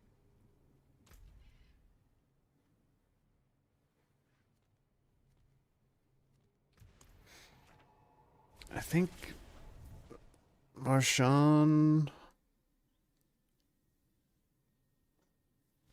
Yeah, Sky Hunter is just gonna be for sure the unique I'm going for. It's such a hard unique to get good to get right. What other loot table do we have?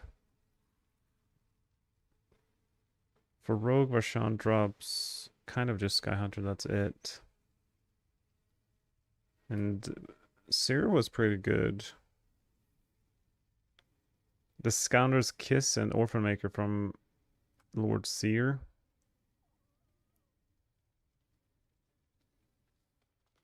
Alright, I'll do either of those.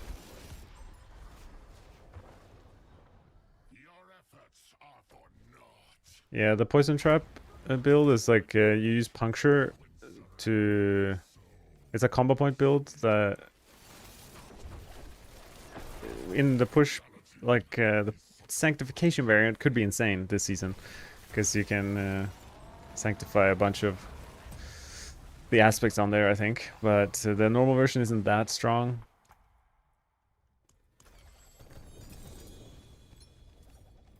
You basically rely on... You're holding down the puncture button, and then you use Poison Trap as a core skill.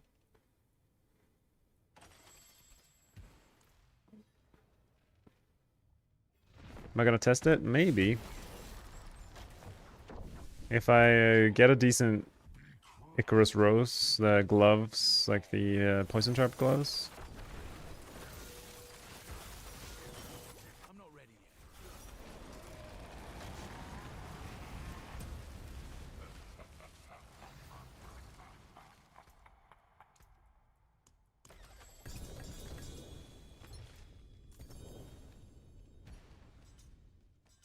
No, no GA Sky Hunter yet. Does Rain of Arrows perform better than Heartseeker? Dioxide, what would you say? Rain of Arrows versus Heartseeker. I think they're very even. Heartseeker's more chill. Rain of Arrows might do better in pushing.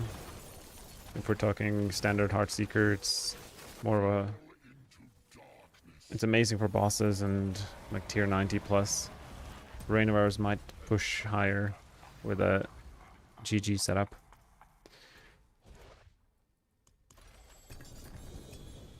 Bow GA, come on, come on. Alright. Attack speed. We got one. Maybe... Maybe I'll do a Lord Seer. Do I care? Orphan Maker. Maybe just one item at a time. I'll do one Lord Seer, see if we can get a Scoundrel's Kiss.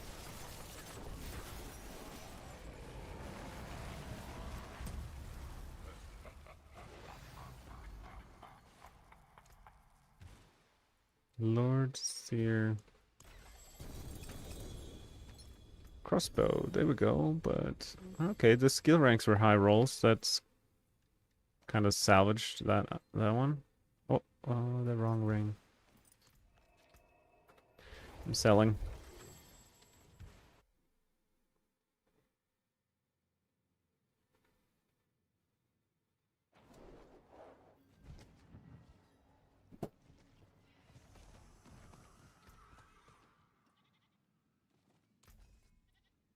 Better than starting from nothing.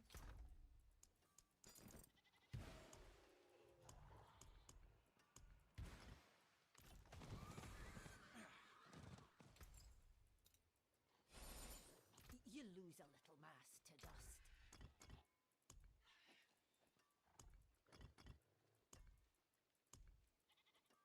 Think we're getting some handouts from Picha. Some Orphan Makers, perhaps? Rage. See some steel you need? What's left, you ask? Impressive.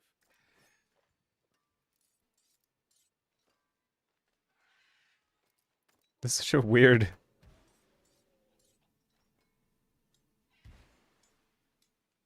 The dagger tap.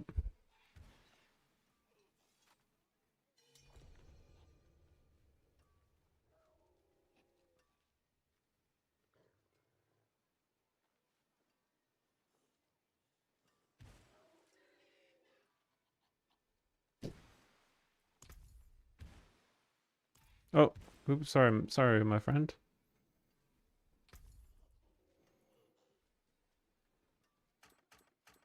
Holy guacamole. Holy, woo! I mean, do you want some gold? I have gold if you want gold.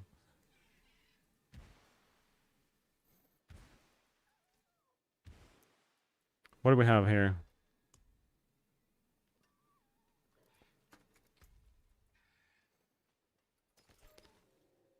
Ten to marksman skills when it's not even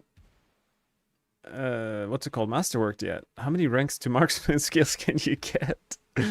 What the heck? Oh snap. He just left us. Highway robbery.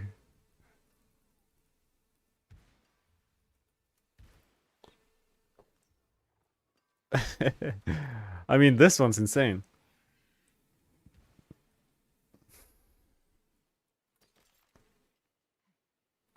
Yeah, Peach of the Legend. I think that warrants some sanctifications.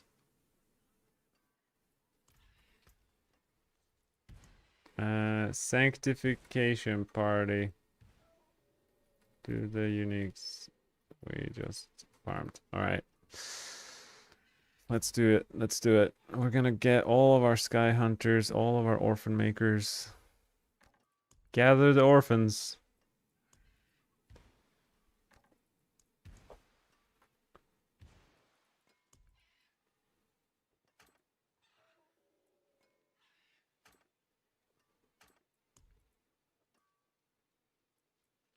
I have quite a few. And what else? We had the Scout's Kiss. Wait, who's adding me? Is that Picha? I don't know who could possibly be adding me in this moment. Alright, what are we looking for? Kiss. I'm gonna be investing heavily into these with my masterworking materials, but I will consider it worth it if we get lucky. Okay, I'm gonna put the ones I'm not such a big fan of at the bottom.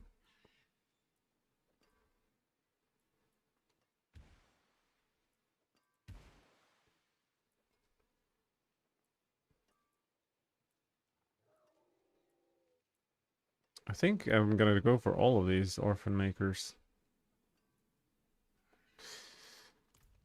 I forge more than horseshoes and nails. What do you need? Okay, there's gonna be a lot of clicking.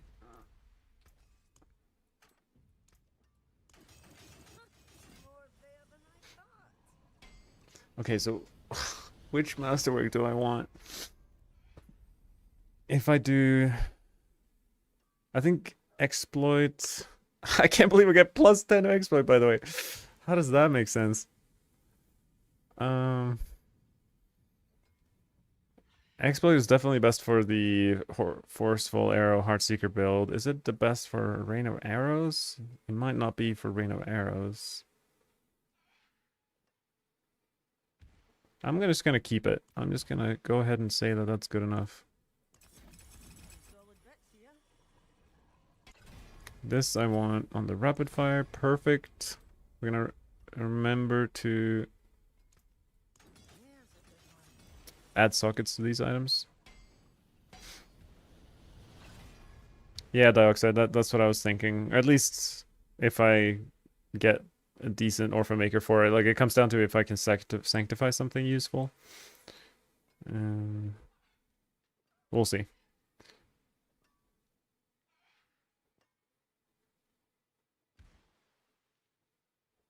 Yeah, you just... How dare you disturb the farming. I feel like exploit might be... It's so hard to say. Because with... If I was playing Rain of Arrows, like, there's 3 different build potentials, but... I guess exploit is good for all of them. I should go for something safe. Marksman skills or exploit is going to be useful for all 3 builds. Solid bits here.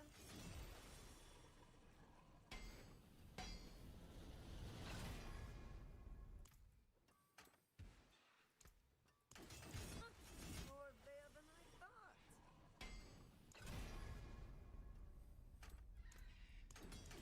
Alright, let's just YOLO click these. Anything but... There's a good one.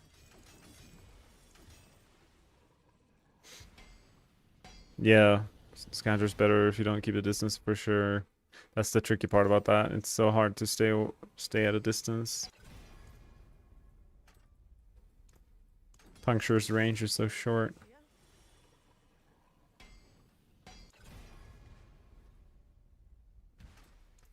This is crazy. I'm about to 1, 2, 3, 4. This is like 15 items.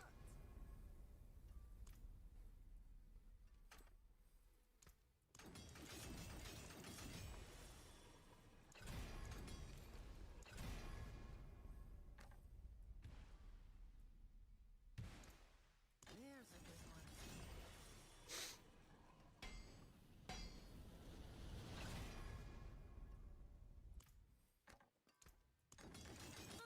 More there than I thought. So I want to cast twice on the marks, so on the Sky Hunter for sure. I think. There. 100% for marksman to cost twice. That is pretty good for Roa.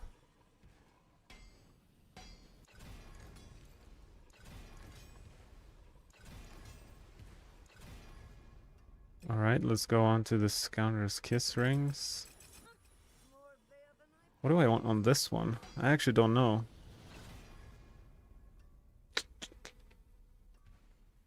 Let's see here. We need to suss out. Maybe I'll just hold off on the Scoundrel's Kiss for now. And add sockets and then we go ham. Well done.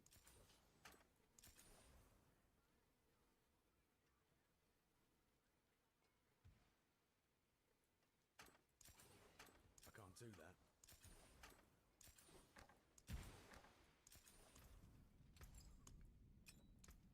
What colour and brilliance.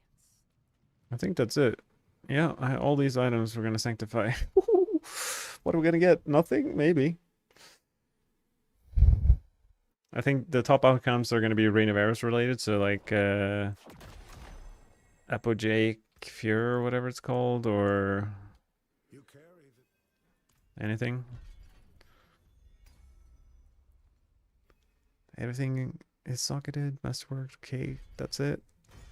Item quality, that's useless. Item quality, that is indeed useless. Apparently it doesn't do anything. It looks like the stats are increased. Whoa!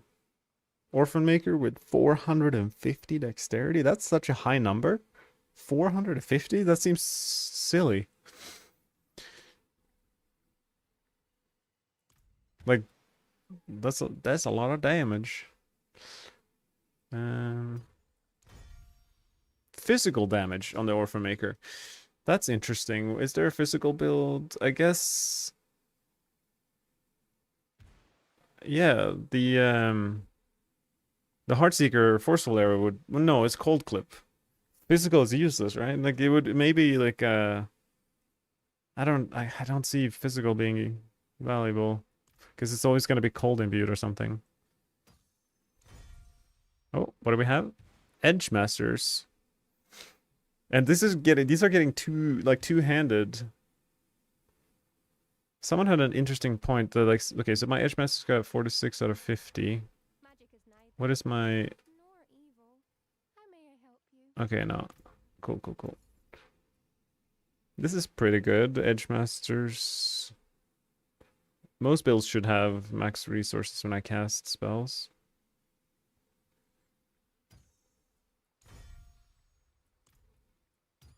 Orphan Maker. A lot of quality increase, which is like basically bricking the item. Another physical damage Orphan Maker. Oh no. Upgrade to GA. I got a GA on Vulnerable, I think. That's not great. Maybe on Exploit, actually. I don't remember.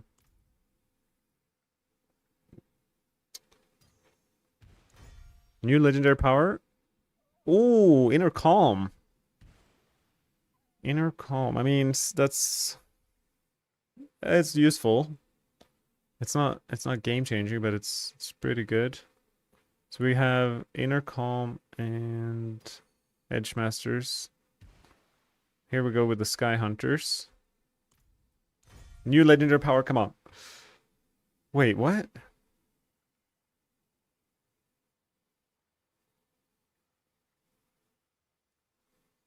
That's useless. When you're like, isn't this the one? What is it called? It doesn't say. What is that one called again? I'm gonna look up the name here. Isn't that the one that is good for flurry? Dark Dance? No, blood boiling. It's literally just maybe a rapid fire overpower build. Okay. Two items. Sky Hunters left. New affix. 240 all stats. Not bad. This one's really good. I'd rather have dex than all stats, but alright, let me go. New affix. Poison damage. So interesting, for Rain of Arrows, every attack would be considered poison, right? Because it's imbued with all 3 imbuements. So that poison, like 15% poison damage would apply, right?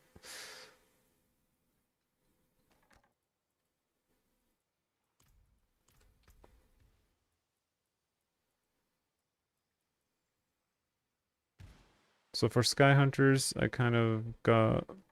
No, it doesn't count. It doesn't count as poison damage. Sad. But we got the 200 all stats. So for Rain of Arrows, this would be still very good.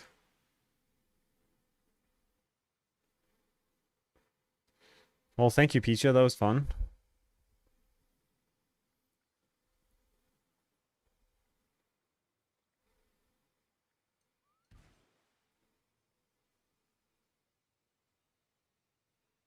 Now we just gotta figure out these Scoundrels Kiss rings.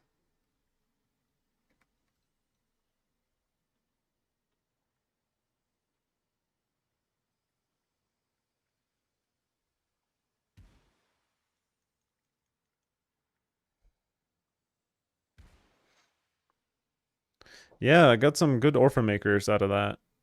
My Sky Hunters are... I have one usable Sky Hunter. So, and 2 aspects, like Intercom and Edge Masters on the Orphan Makers. Which ones were it? Yeah, I'll put them aside here. That one, and then we had... Yeah, this one. Intercom and Edge Masters on Orphan Makers. I think this one's the best one with Edge Masters. So this would be for rapid fire, I guess.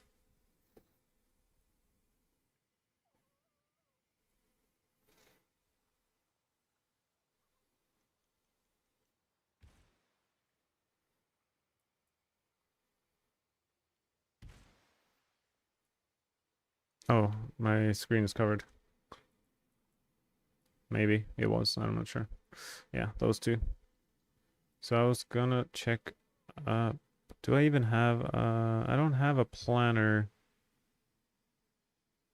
These are my PTR planners. I was doing rapid fire.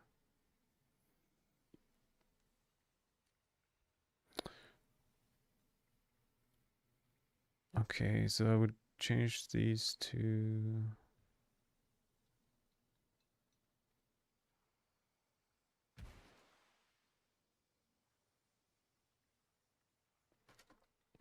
So if I don't have GA here, we got 50 something percent to cast twice.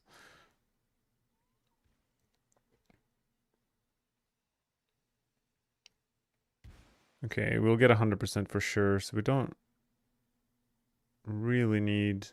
Let's say they're not non-GA cast twice. And this is like a low roll. We can get 70% on the lowest roll on Orphan Maker.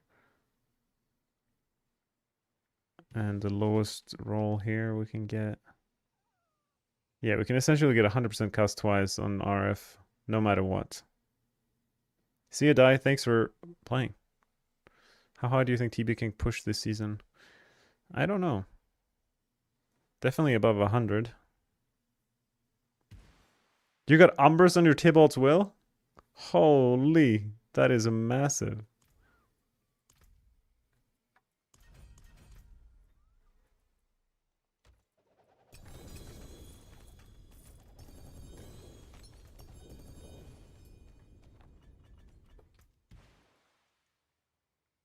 These are Die's pants. Keep telling him to take them off, but I guess... Oh, they're 750. That's funny, 750 item power. But you got Umbers on them, so...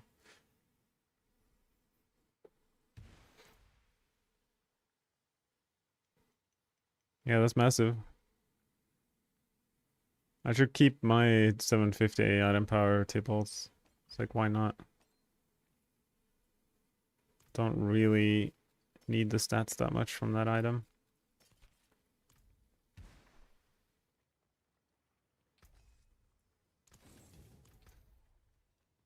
Okay, so we know for sure we can masterwork this. We want rapid fire ranks on all of them.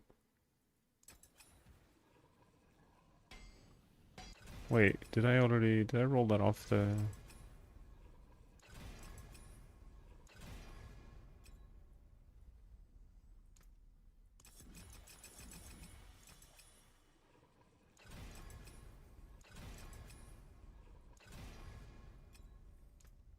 Alright, now we're...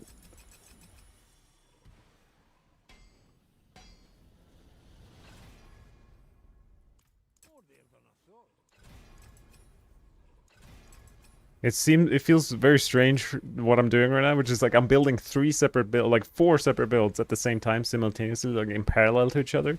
Usually it's just like one build at a time. But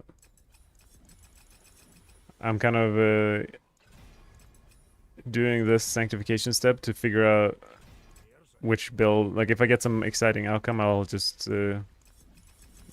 go towards that build.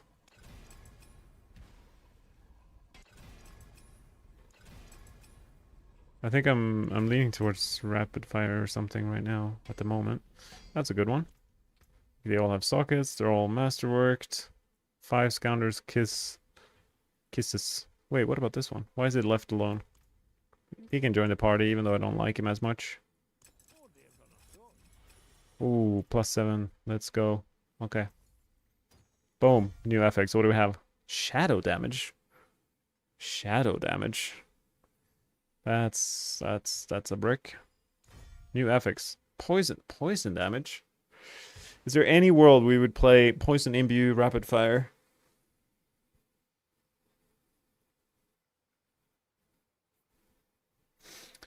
I feel like I don't know enough about Poison Imbuement to figure it out. It's just too many questions. Okay, we got a GA. It's not great. We want an aspect. New affix gem strength. Okay, that's a lot of gem strength. 125%. Wow, that would give a lot of resistance. So it's like a defensive option, I suppose. It's good to have, but we want an aspect. That's not it. Our final little black sheep of a Scoundrel's Kiss ring that was left behind. Boom. Well, not useless, but not great. We didn't get any aspects on our Scoundrel's Kisses, so I guess if I do Belial, I will go for the Scoundrel's Kiss. Because...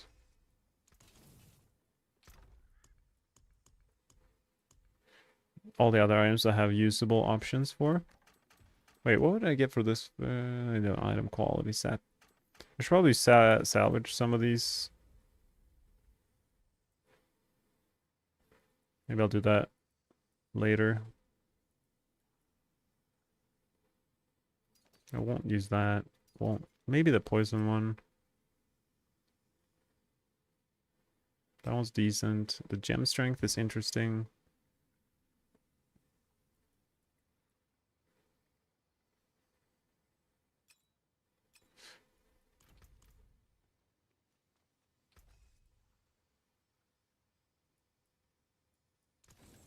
Hammer sings on your return.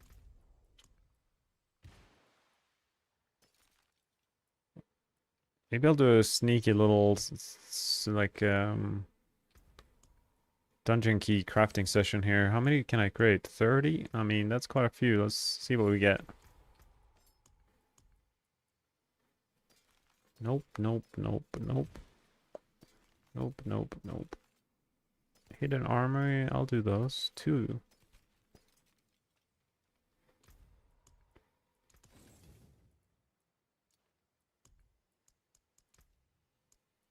Masterful work.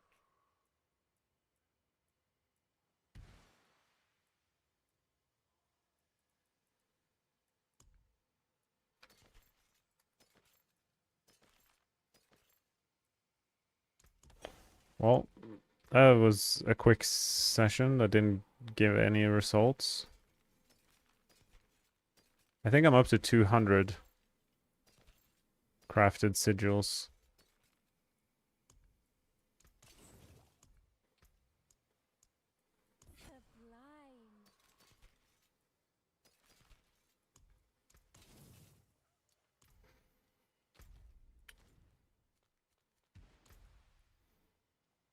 Okay, well, we definitely should go to Saragar now. Maybe we'll suss out that RF planner again. I didn't actually tweak it or optimize it since the PTR.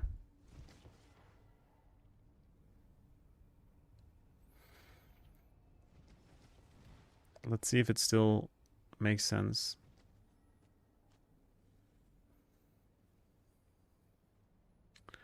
Skill bar makes sense.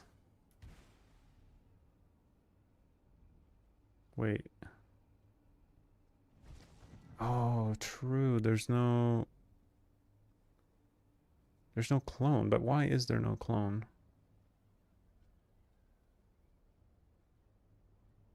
Surely I should play clone.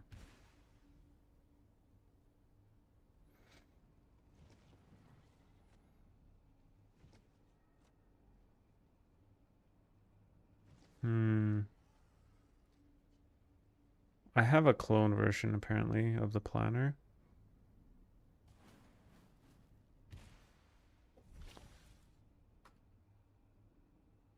I mean, this is preparation. Can we not do...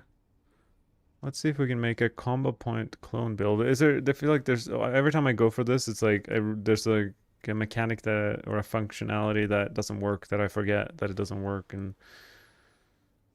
I get sad. Tends to happen. So if I replace poison trap...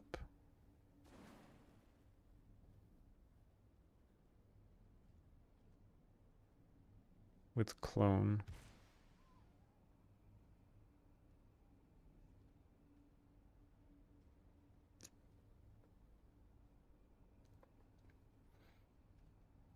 Imitated imbuement. Where did we get our points from? Oh yeah, okay, wait a second. If we have combo points in clone, how do we reset the cooldown? I see what the problem is. I guess we could reduce it with hectic a little bit. Especially with Orphan Maker, maybe we can squeeze in 4 attacks every... And then... I mean, maybe this is just not worth it, but we could definitely get like a crit on this. That would be 40% cooldown already.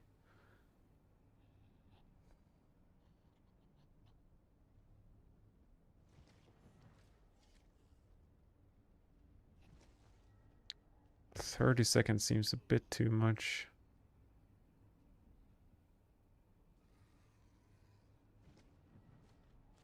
We're gonna need all sorts of points there. Innervation. I don't know if we need innervation.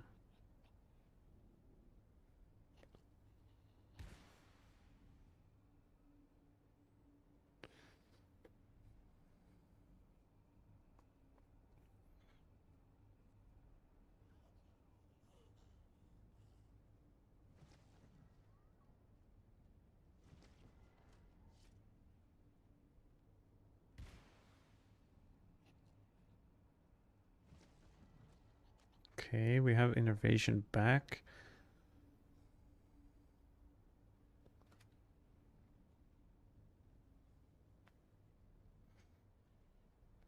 I mean, this seems pretty good to me. What is our cooldown? 30 seconds is a bit tight. Can we use it often enough? I don't know. I don't know if we can. There's just no space to temper. If we had a legendary ring, we definitely could squeeze in a legendary ring, I suppose, instead of Starless, but do we really want that? Especially because my Starless is so good. It's so good. I mean, there are like Eom runes and stuff we can squeeze in to reduce your ultimate or active cooldown. Is there another? Wait a second. What if I use... What if I use Flicker Step?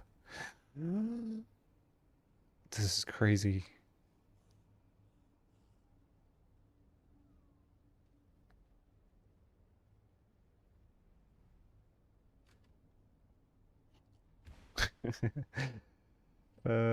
Okay, let's see here. Flicker Step, and I mean the ulti damage is pretty ridiculous on Flicker Step. I have a Flicker Step. What did I feel like I sanctified something silly on there. On my paladin.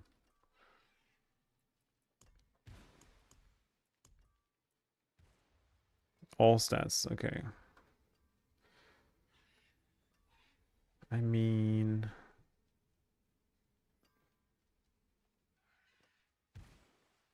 we have want to evade with rapid fire a lot anyway. So that kind of makes sense to me. Flicker Step.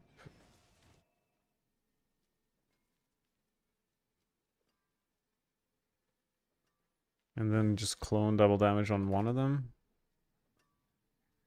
We got 60% clone double damage. Wait, why is the quality? Almost 60%. I'm assuming... The question is if Condemnation's worth it. Probably worth it. Like versus running another weapon with Shadow Clone double damage in this case. Because we're going to be attacking 3 times anyways. We don't... The only thing we get from Condemnation is a bunch of damage. I mean, I have a 4GA Condemnation. It'd be so sad to not use it. But let's just... For the sake of experimentation.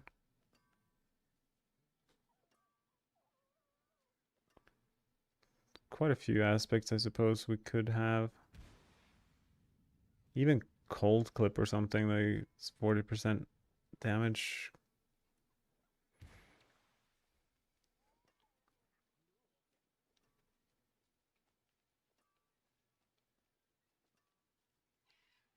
It's so crazy how good Paladin's aspects are. They're all like 70% or more. I guess Vehement Brawler is really good.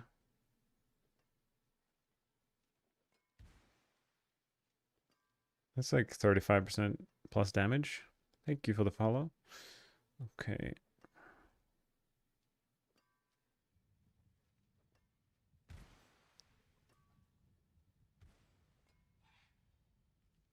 Do I apply vulnerable in any way? Maybe I need to roll vulnerable on a weapon?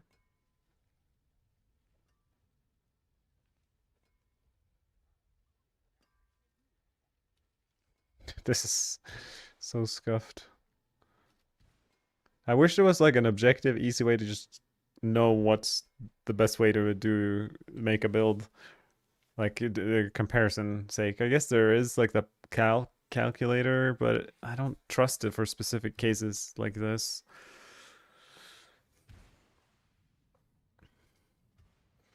Clone versus no clone.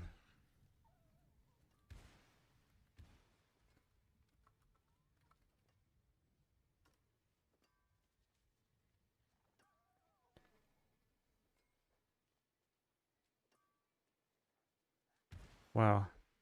4 marksman skill ranks if I play masterworking.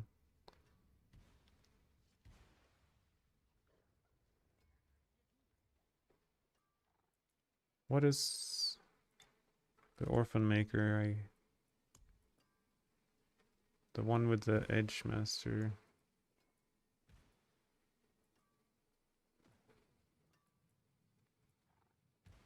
Wait, didn't I get one with like 450 dex as well? Oh yeah, I did. That might be even better. 56%. 56.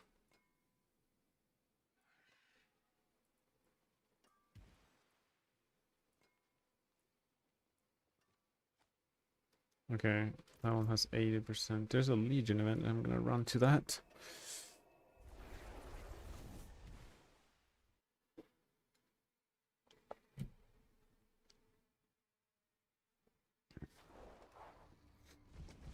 Oh my goodness. What did I just entered TP to where? Imagine if I missed the Legion event now, I'm gonna be sad.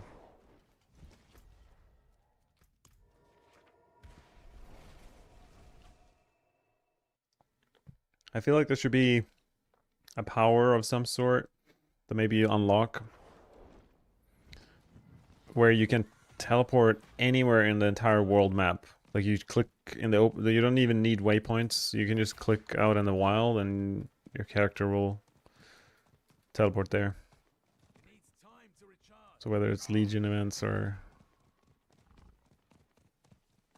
anything. I need more time.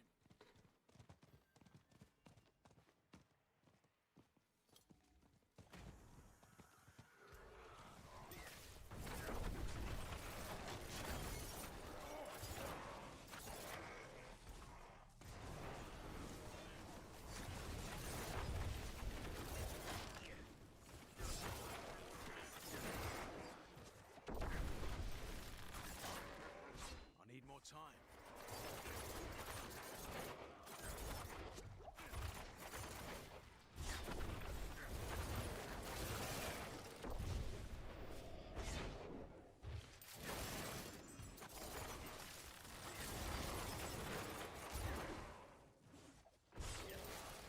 I need more time.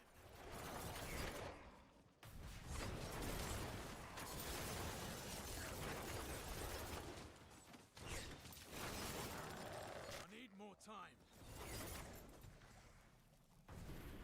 Flicker step rapid fire. I can't believe it. I never, I've never heard of the concept even. Maybe since season 2 or something. I'm not ready yet.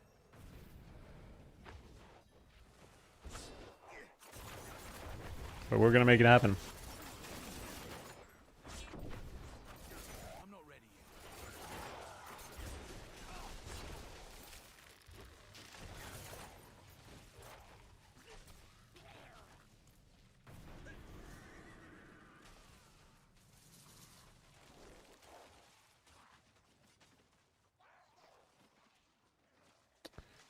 I'm a believer.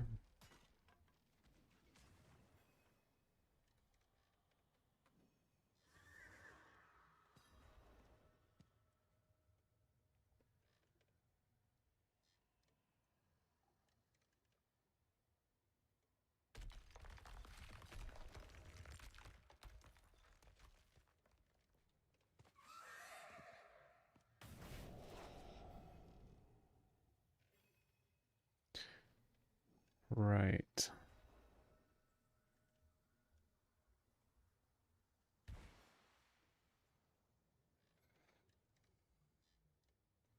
Like a 4GA perfect orphan maker would be huge for this build. J Hendrix, yeah, that's the question. If it's hard to say. I feel like I would need Ava or someone with a damage calculator to determine which one's best. Because basically, we go from having the clone deal double damage 100% of the time down to 56% of the time if we only have one weapon. So half of the time the clone's dealing half damage. It's like, okay, how much is that worth? And then...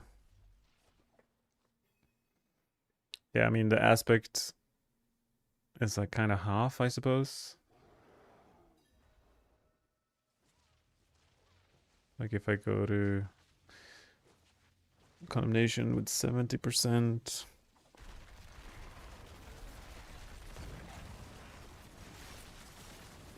Wait, if I go to, I guess.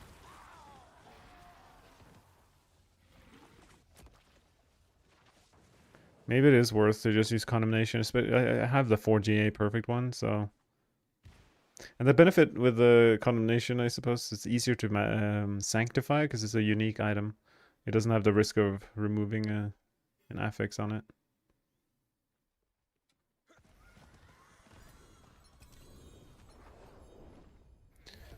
So yeah, I'll start off with a condemnation. It's easier as well. But there is a chance, I believe, that maybe the alternative is better. Not sure.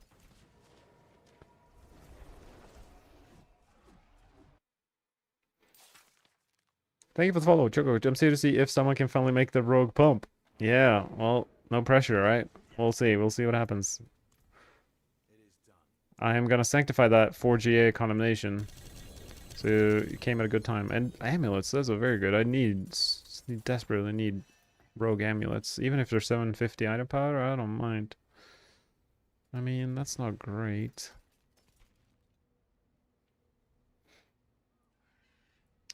Any passives?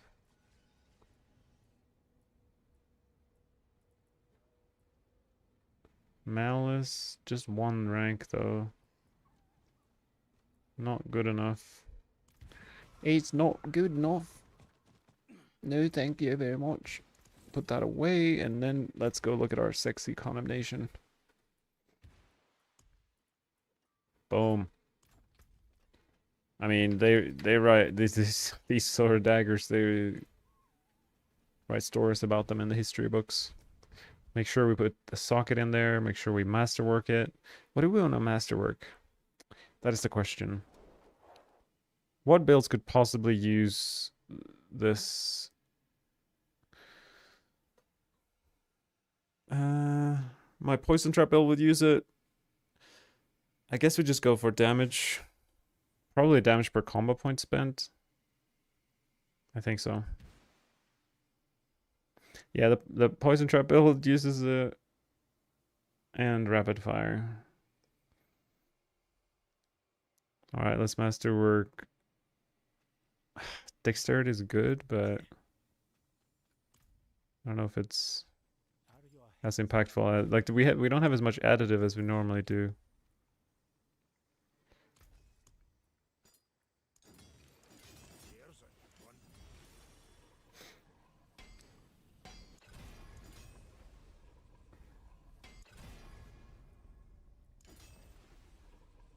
Yeah, I think I have a slightly shitty 800 item non-GA weapon master or exploit.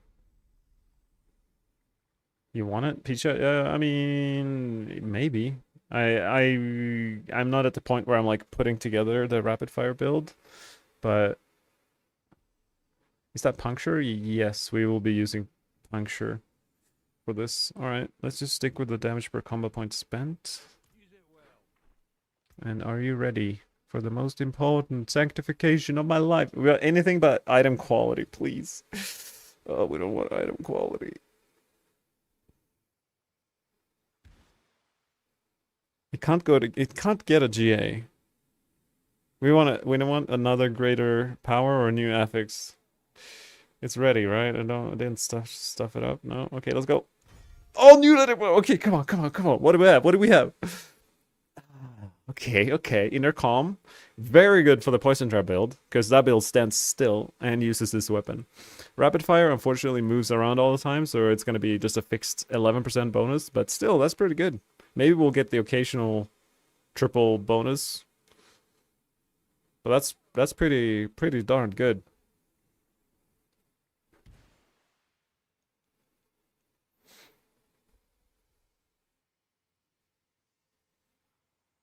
I'll take it.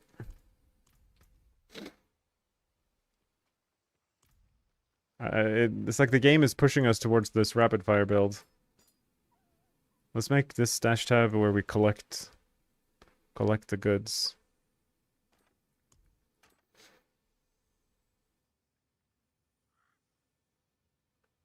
Thought you can only sanctify once? Yeah, you can only sanctify once, that is correct. On each item. So like here I have 10 orphan makers that I sanctified all of them once. Oh, you mean like for the season? Requested junior part. Oh, Picha. What's the purple marker? The purple marker? If you mean on the item, like at the bottom, this icon down here, that means it's been masterworked.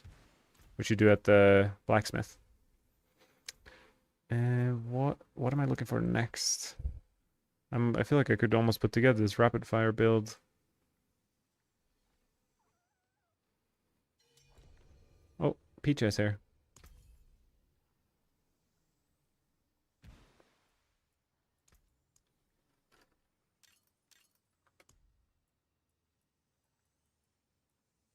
Deadly Venom. Oh, this is really good for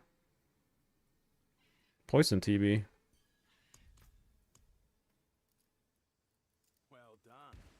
Well done. I didn't mean. I want to say thank you. Where's my thank you? Thanks. Man.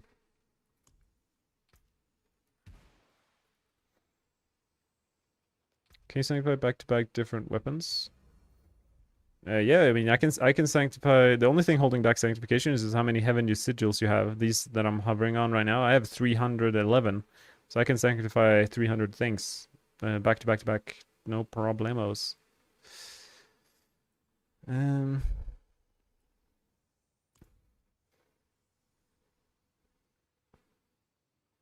So we have the weapon. I guess we have a Scoundrel's Kiss. We have a Flicker Step. We have these. We have that. We just got an amulet. Just watch my video on Henry versus Cap controversy in Dota 2. Any update on that? By the way, good work. Thank you, Harward. Harshaward. uh, I think Henry like low key retired shortly after that, or I don't think he plays Dota anymore. I don't know. I haven't heard much about him. He tried to come back. Henry did to play Dota and stream.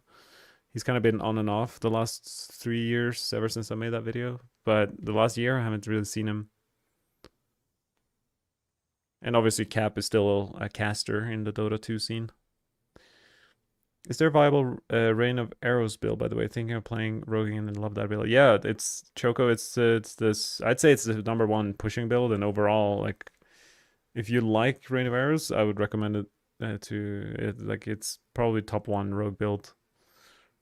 It's a bit of a piano build, like you press a lot of buttons, and some people don't like that, so that's the downside. But in terms of strength and speed farming and pushing, it's very good. Pants are easy. I guess the question is, do I have enough cold imbue charges? That's the benefit of the no clone setup.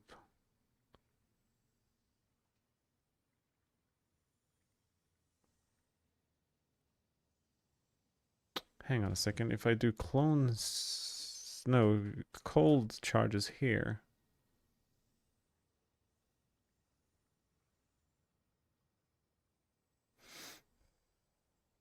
He deleted his YouTube channel? Oh my goodness, that's crazy. I feel like his mental health is probably not the best, unfortunately. Just something you can pick up from certain people. Probably been through a lot. That's my sense with that guy. Deadly Venom exploit. Save that for TB. Weapon mastery. Let's see. Do I have any alternative to that? Maybe we'll just go for it for now. I suppose I could do a GA cooldown amulet for rapid fire like this.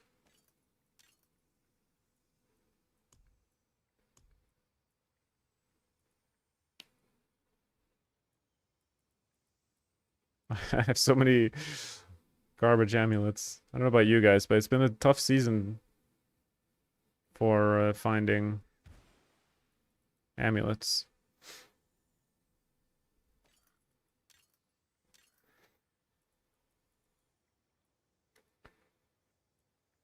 This is my best amulet for Rogue. Dex with Malice.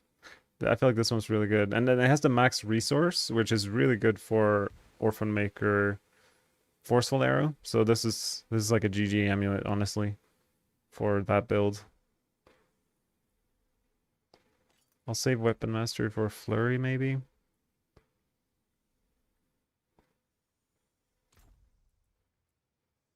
Alright, let's go to Sarigar.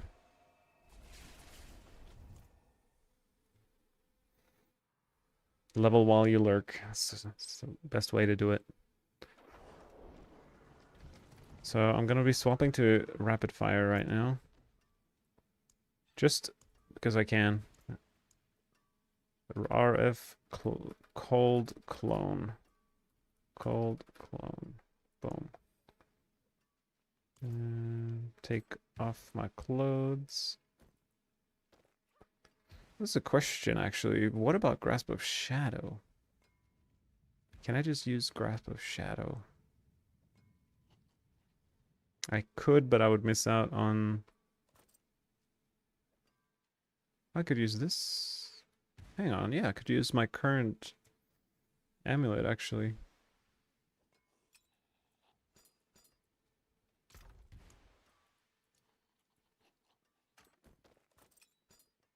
That was a quick stint with the flurry, but we'll probably be back. So, which... Can't really tell which Scoundrel's Kiss is the best.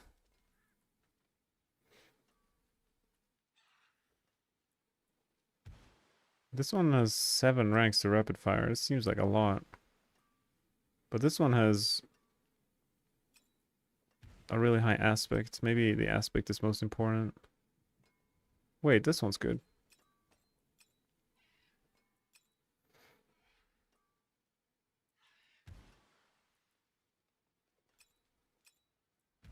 And then when it comes to... Was it the Edge Masters? It's...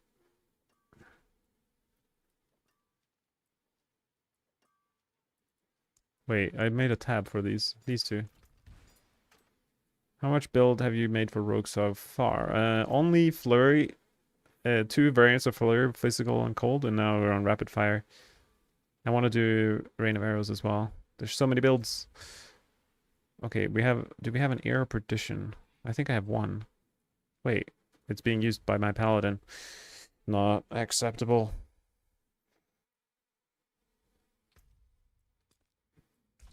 My paladin needs to take his clothes off and give them to my rogue. I don't know if there are any other items my paladin has that are useful. I have a Starless Skies here. No, thank you. I'll just... Okay. No, it's just the air.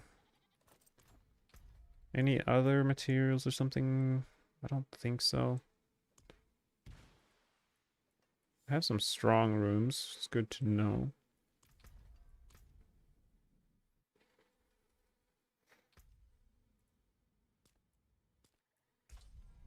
Me.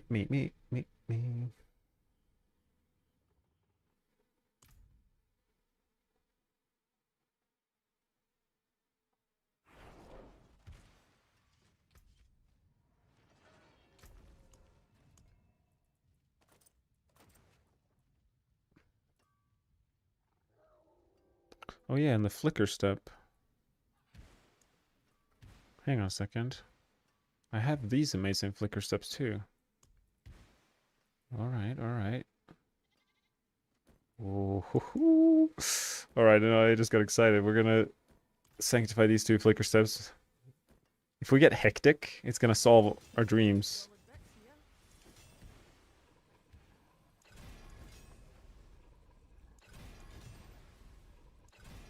Like if we sanctify hectic onto these flicker steps. Nice, easy peasy. Oh, I hid myself. I'm still here.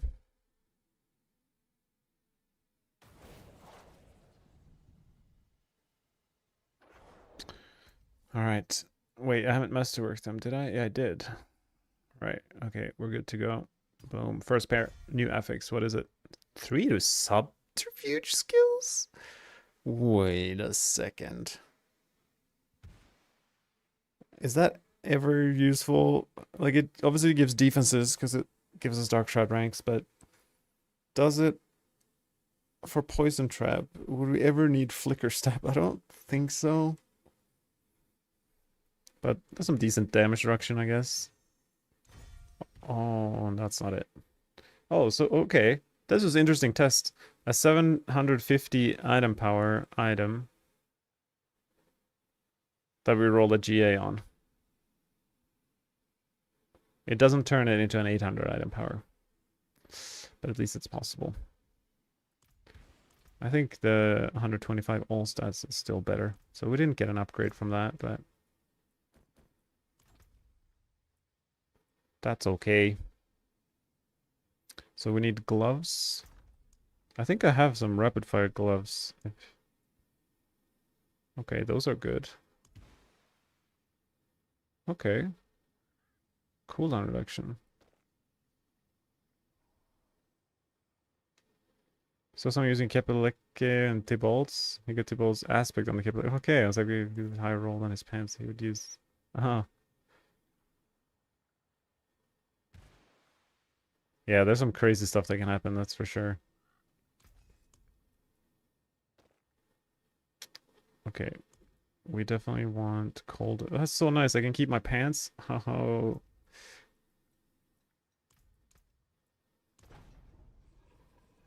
Ideally, we want to get lucky and crit this. And we just did. Easy. And then we should roll an affix. Damage over time is useless. What do we want here? We can get dex. Yeah, I think it's a dex.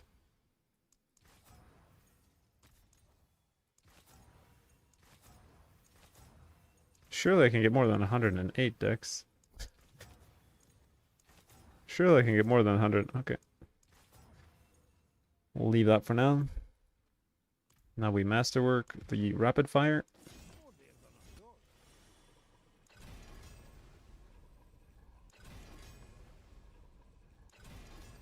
Come on.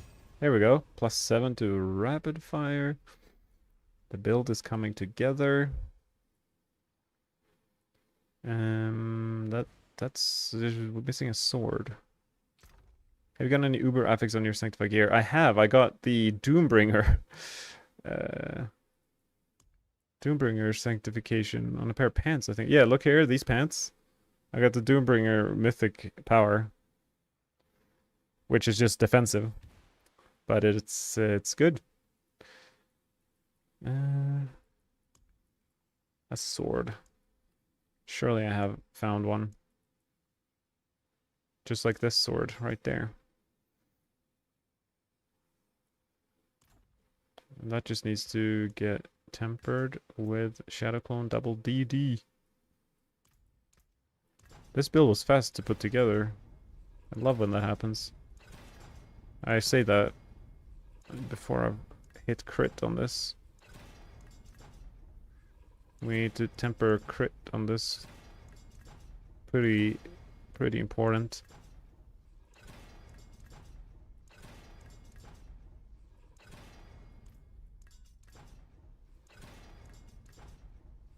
I wonder what the percentage is. I feel like it's like between 5 and 10% chance to crit. Maybe 5? Maybe 10 though. Because I've had it happen like twice in a row and that seems...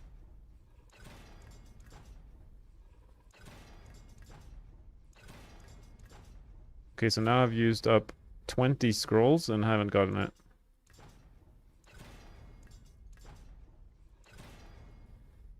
Come on, we can do it. It's a good weapon, right? Yeah, it's like I could use this for a lot of things.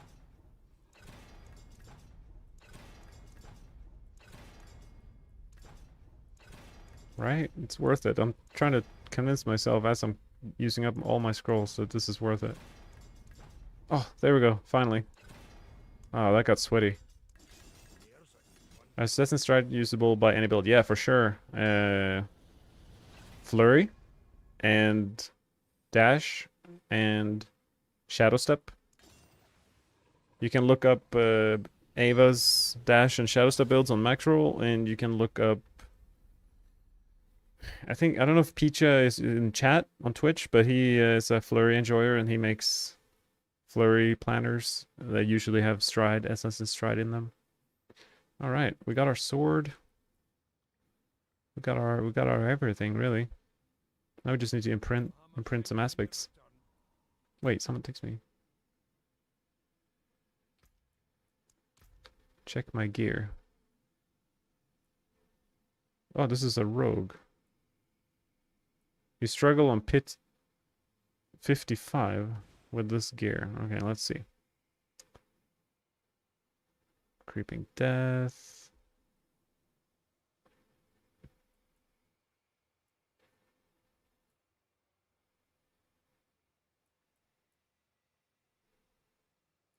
TB hit twice. I mean, missing TB hit twice.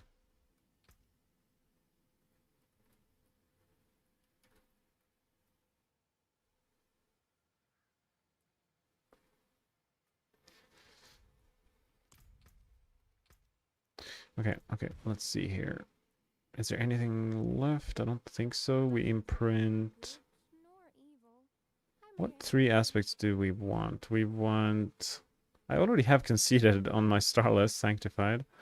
We want Imitated, Expectant, and Vehement, I guess. We'll roll a Vehement. We'll roll an Imitated.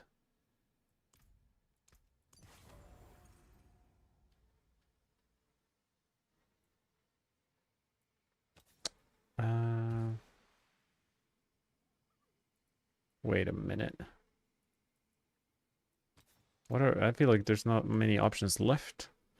I could do Vehement on the Amulet, I suppose. Accelerating for some attack speed. I guess Cold Clip or something. I'll just do Cold Clip for now. As we're getting into the build. Jonas is DT still hard to gear for. It is... I mean, it's harder than every other rogue build because it actually has breakpoints. You need the stuff, but I feel like it's not that difficult, to be honest. Or, I mean, I would watch Avalin's guide, the Max Roll Rider, on YouTube. He will dive into detail, but I feel like it's easier than last season. But I haven't really looked into it too much, but you can just get insane cooldown reduction on your gear now. And it's easier than ever to get mythics.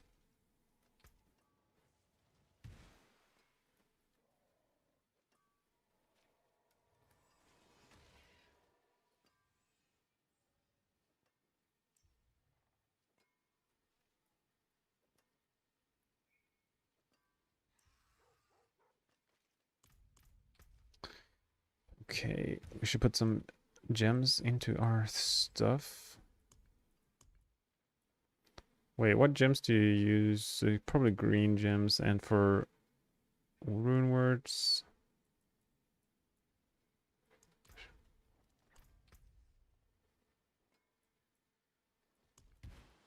Maybe a sneaky seer rune and a... What about cry rune? I'm gonna try cry rune. Should I go Dance on Ice or Fleur to farm the gear I need for Death Trap? To be honest, it's completely up to you. My personal suggestion is Flurry. I love Flurry. It's like super easy. You hold a button down, you fly around faster than most builds. But it seems like most rogue players like think Dance of Knives is the way to go, and my personal preference is not Dance of Knives. I don't know what it is. I don't love it, so I would suggest Flurry. And it's just so nice with Flurry because it's easy to gear for. Like you just go. Like starter variant, you just get Moni Lum, like the runes. This rune right here, you turn your Flurry into mobility skill, and then you get all your resources back with Lum rune. Easy leveling, and then once you get the Flurry helm, you are cruising. Okay, I am extremely curious how this is gonna go. And I should definitely just save this real quick. And then we reset this real quick. Hey, the hail. So, do you want to know something sad about quality on Sanctification? Or do you mean you got plus 25 quality from Masterworking? Or do you mean you got it from Sanctification? Because, yeah, I've heard that the Sanctification quality doesn't do anything. It doesn't work. I know, right? It's sad. Okay, we need to bring up my second monitor here, get the skill tree right. I don't know how people follow guides without a second monitor. It's tough out here. I can put 1 point in there. I don't really know why we have cold here. Feels like we don't need it.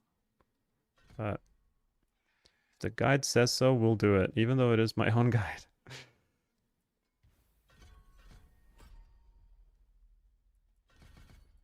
Wow, we have a lot of exploit ranks.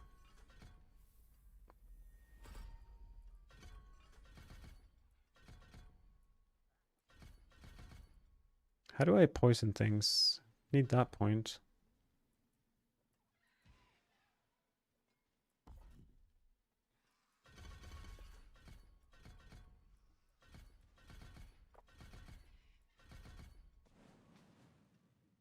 Okay, so I have 4 points left over. Oh, did I? Okay, so now I have 1 point left over. Is it worth getting 10% crit chance? How much crit chance do we have now? Should have a lot, right? 80%. Okay, we don't need that. What do I need in life? Help? I need help.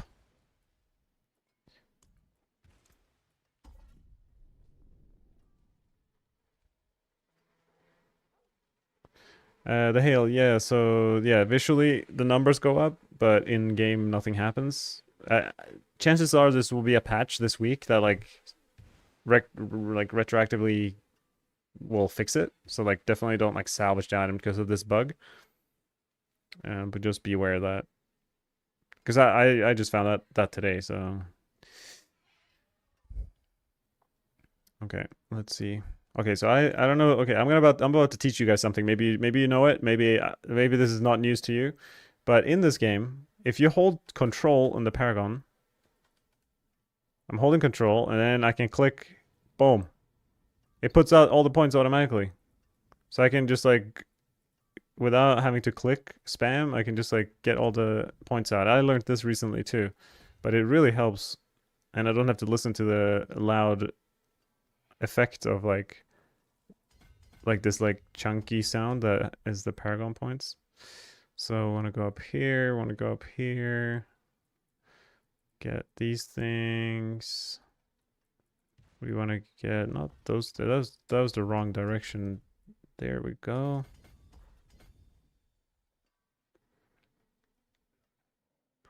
None of you, so many people are like, what? Didn't know that. That's hilarious.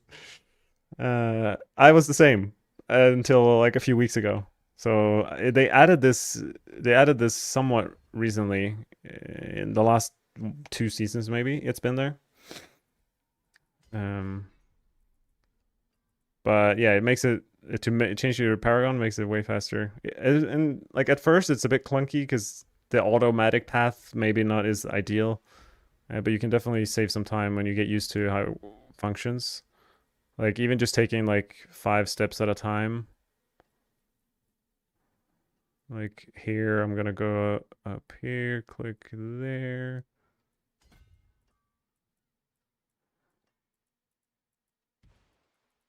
Yeah, it really does save some time.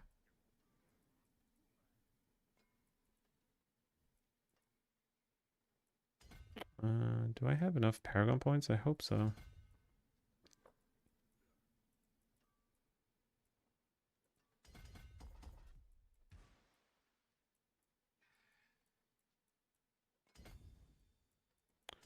I'm putting Canny in here. Where's Canny? There it is. Wait, there's a world boss. I heard the sound. We need to go kill the world boss in 20 seconds. Where is Mr. World Boss? Down to the right in Fractured Peaks. World boss alert. Oh, the beautiful thing. Okay, this might be a little bad-mannered to the fellow world boss players, but I've got a Paragon board to put out. I'm gonna stand AFK at the world boss and put in my Paragon points. Sue me. Hey, also. This info has saved my mental health. Emrys, that's so funny. Yeah. Long gone are the days of clicking Paragon points. Like my favorite part about that trick. Oh wow, what's happening with my skill bar? It's not even that it's faster. It's the fact that I don't have to listen to the sound. There's something so triggering about the Paragon board sound, like the points being added.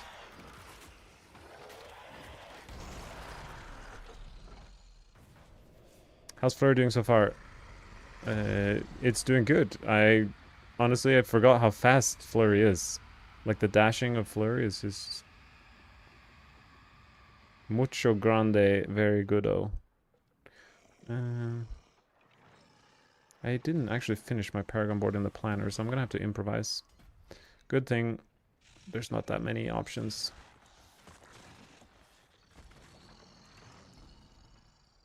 But yeah, this is a good board for this button. Boom, boom, boom. Clicking away, everything just happens. We're gonna go right here. Cut through here, pick up these. Am I doing Headhunter? No, this is a... Why? This should be a Headhunter board, surely.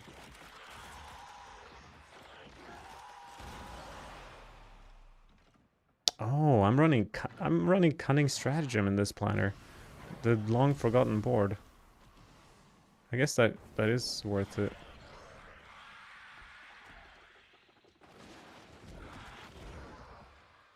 Wait, why am I picking up so much decks? My planner is so scuffed. I must have been drunk when I made it.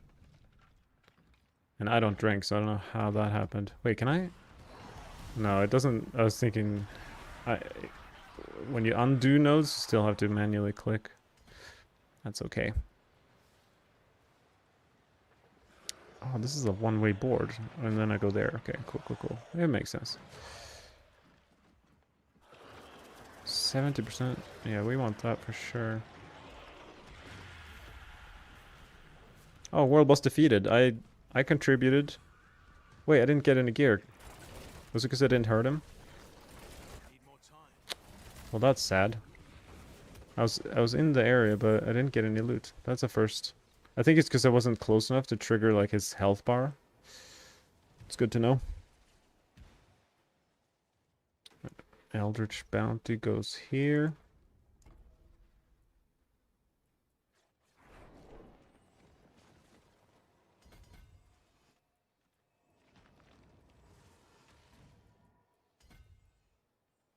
Do I care about the resistances? I don't know.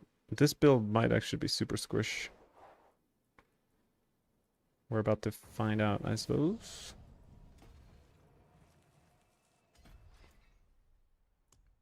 Oh yeah, Cunning Stratagem I think is like an extremely good board, or maybe it isn't. All these nodes? Yeah, a lot of health. Like this is like...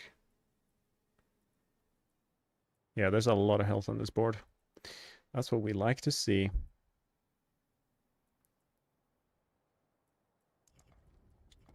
Which is the best direction to start off this board, though?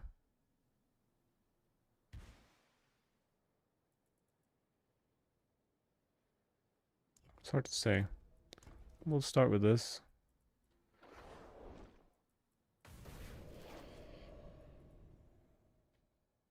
You want to reset your Paragon just to try it?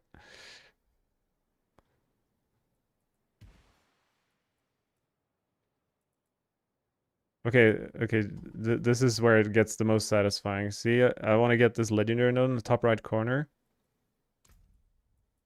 Boom! Ah, so good, so good. Headhunter.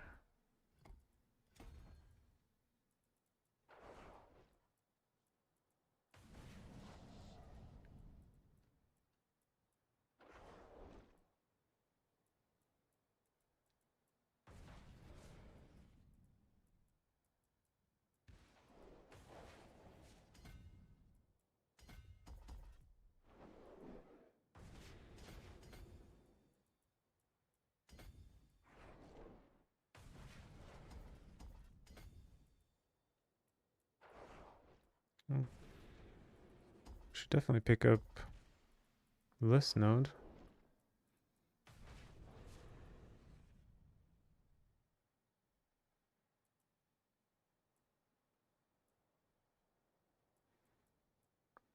I don't think Flurry lacks AoE and grouping. It like on paper it feels like it should, but it's not that big of an issue.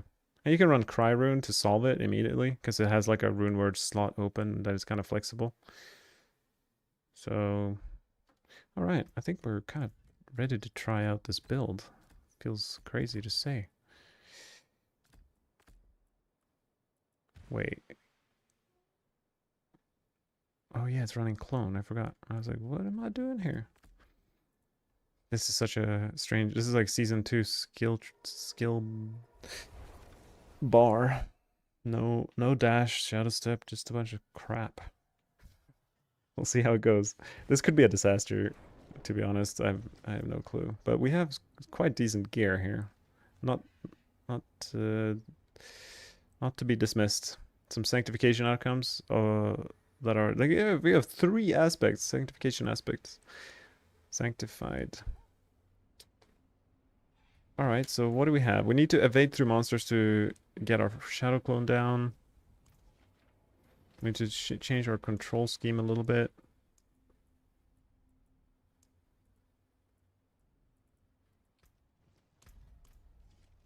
Okay, let's see how we go. How do you do instant put out all the trajectory? You mean the Paragon points? You hold control and left click.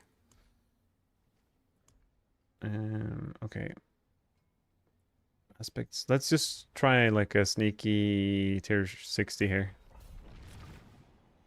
Oh, you're right. I didn't take combo point. Thank you, Lucky. I appreciate it. We'll leave this one. We gotta go combo points. And I'm curious how many arrows I get. Now they have Cunning Strategy on board and it's been buffed. Like by default, we should be getting 9. Okay, 9 arrows. Does it say if I go here and I undo this node? 8 arrows. So is it just 1 arrow still? I feel like 40% of... I guess of 3... gives 3 bonus arrows. 40% of that is +1. That's fair. Yeah, this is rapid fire now.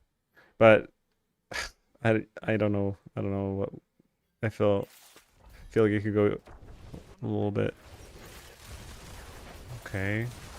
1 billion is not that good.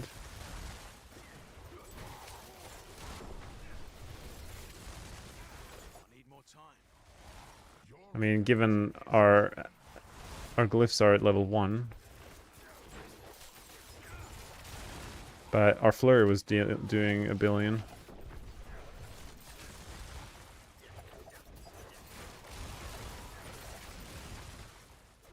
Interesting. Wait, do I have... Yeah, okay, I have... 3 billion. I mean, this is a push build, by the way. This is not a... I'd say this is like an F tier for speed farming, but I'm just curious about the damage potential. Okay, well, those swords, they still hurt.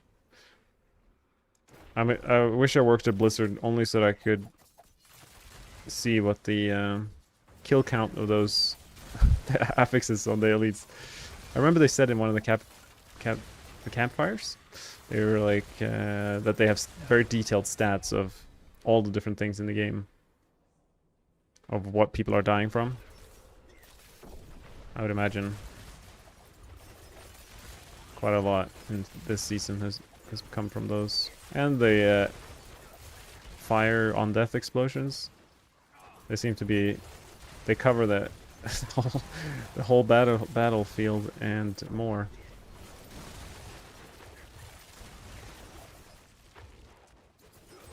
And always one shot, basically. I'm dazed.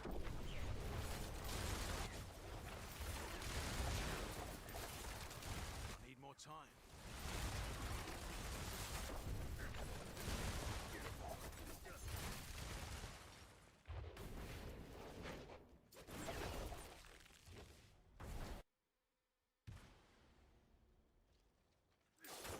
So this is the clone version, but there's the build I had the most success with in the PTR. Oh, are we dead? Was without clone.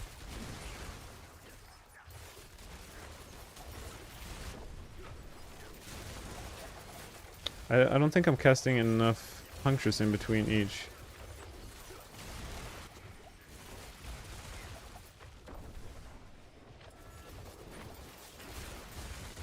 I need more time.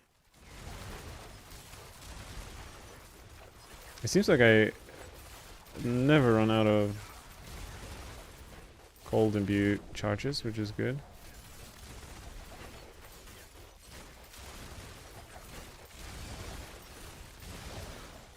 I'm out of energy. So I'm gonna try like a 70 or something. But yeah, I need to level up my glyphs probably with Flurry, because Flurry is really fast.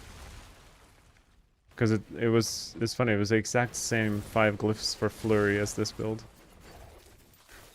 But now at least I have it in my armory, so once I get those glyphs up, I can try like a tier 100.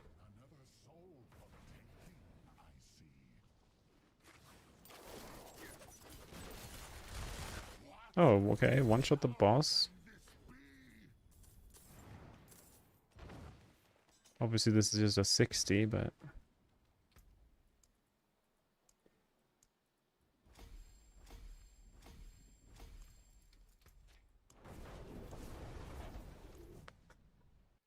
I desperately need some emerald gem fragments.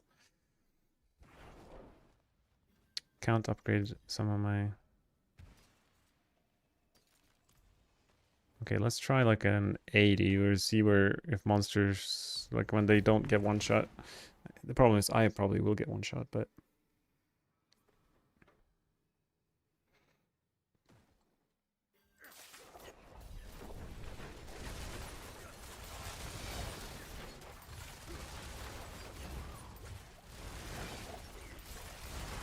These swords need to calm down, there's so many of them.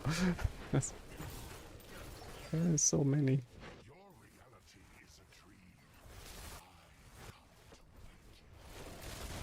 I mean, I went from 60 to 80 and it feels like the exact same tier. It's kind of funny.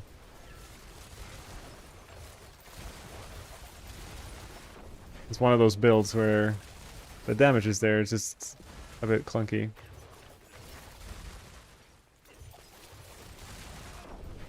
I mean, yeah, it's definitely a bit of a squishy build. But it seems okay. I need more time. Except when those affixes. The problem with those affixes is they're the way you survive them is you dodge them, but this build has no mobility skills. And the rapid fire is like puts you stuck in the animation. So definitely that was a 30 billion crit. 30 billion on 10 arrows? We're talking 300 billion. I'm not ready yet.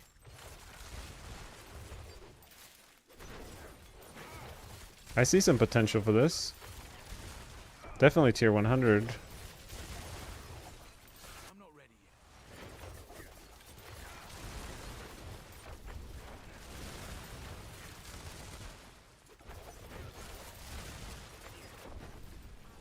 I need more time.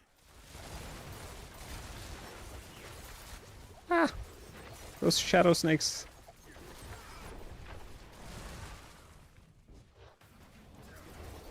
In battle, it seems like my toughness goes up. 114 to 200.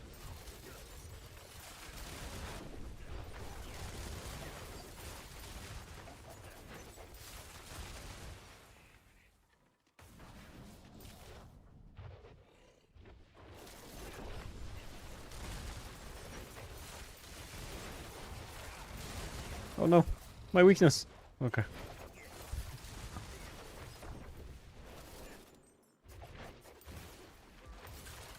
need more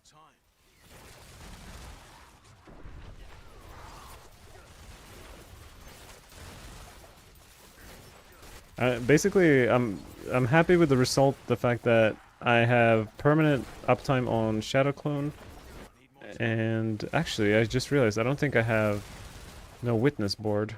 Might need to add that to. I used a board from my version without clone. But yeah, full uptime on both imbuement and my ultimate. Which I don't really understand how that's possible. I guess I don't attack that often, so my cold imbuement is fine. To the point where we maybe can get away with one less temper.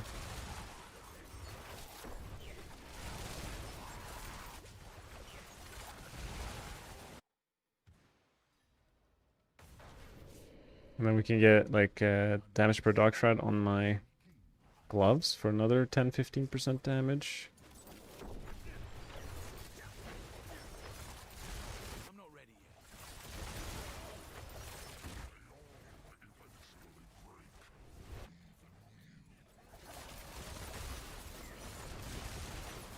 yet. It's sad that we can't take the advantage of Deadeye. Oh, okay. It's kind of like the Paladin's squishiness. Can't use that. But I guess could roll GA life and even any life on the gloves would help. A fresh whisper joins the swarm.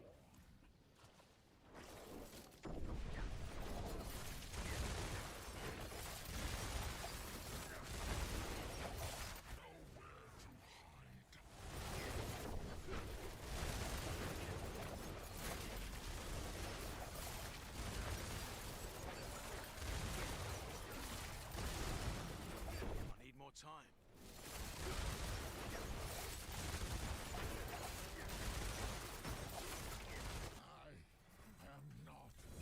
I guess I could like the playstyle could be to evade away, and by the time the arrows land, you are in distant range.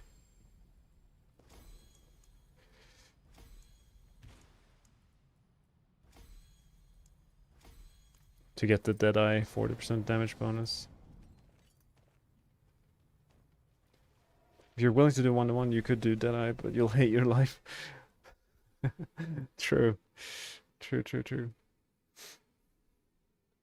Does Fleur not use Star Disguise? Emrys, yeah, it can. It can use it.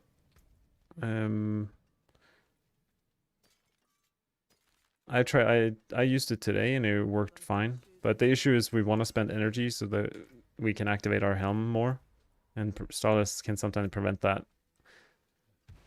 But to be honest, Starless is a good choice. I might put it in the Mythic variant on my planner. Maybe I'll try 1-to-1, see what happens. The problem with 1-to-1 is I don't get benefit from precision for... Oh. How does this work? Critical strike damage bonus up to 360%. I haven't capped my... I guess it does cap with the trick attacks active. Should at least.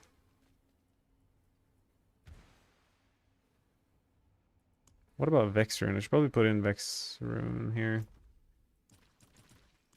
Let's do this. Overwrite.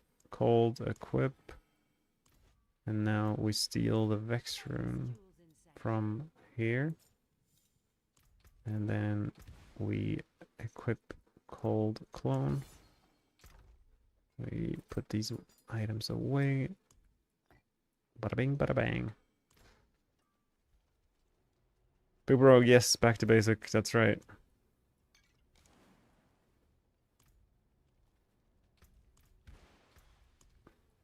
I guess I should probably make a couple defensive. One of these, some more of that.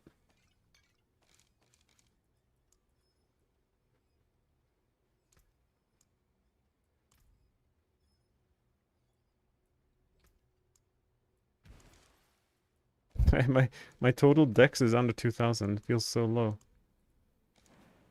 What do I have? I have armor.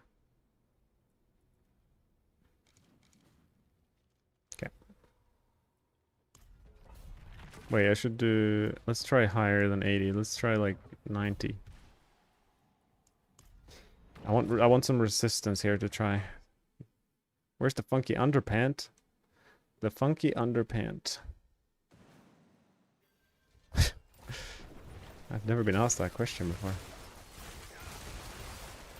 Oh, I didn't change to the other skill.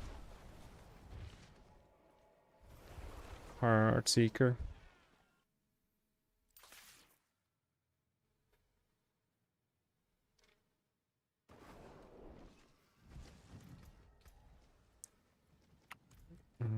Heart Seeker goes there.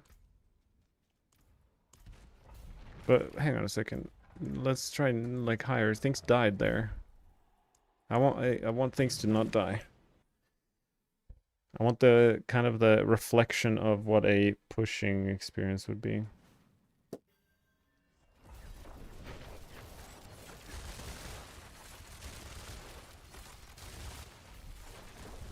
not ready yet.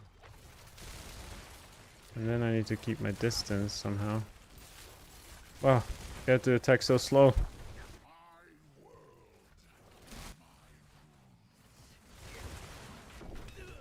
Okay, but at this height here, things will hurt. I think that's like one of the biggest changes is the pushing has never been about survival. Okay, well, can't evade straight into them. It's almost like I need to... A controller would be better for this. Because I need to aim at them whilst also...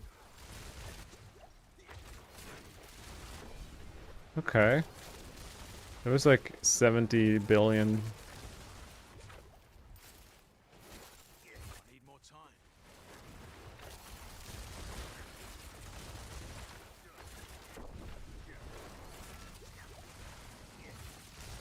I need more energy.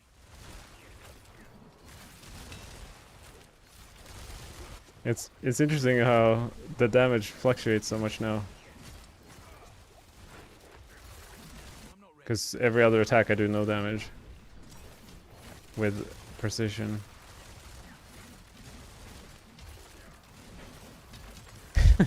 These guys are terrifying. I need more time. But this is more accurate to the gameplay that I was like what pushing will be like.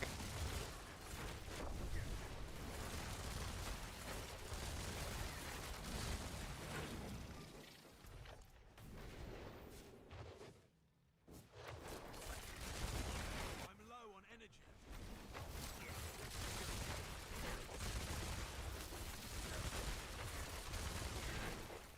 I mean, I died twice already and I'm still kind of keeping up with the timer. So we can definitely... We have the DPS basically. And we have level 40 glyphs. I'm not ready yet.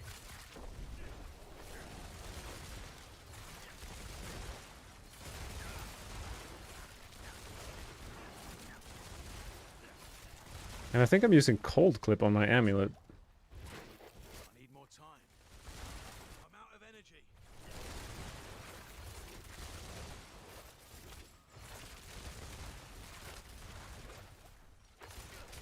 I'm not ready yet.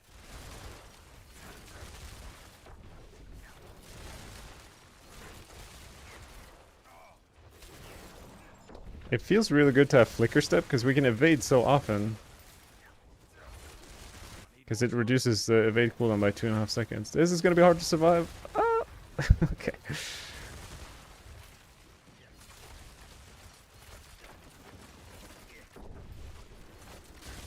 Thanks for the follow, Nostro. I need more time.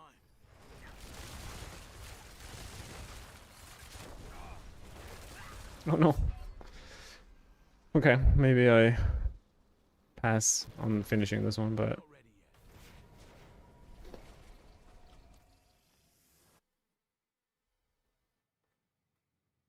Definitely potential. I think... I mean, what is my amulet even? I have Frigid Finesse, I guess. But other than Frigid Finesse, there's not any damage.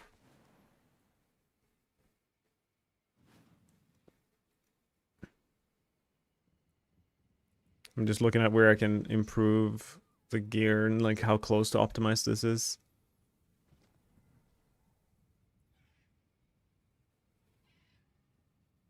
Sand rune. Are you sure you mean sand rune? Like this rune?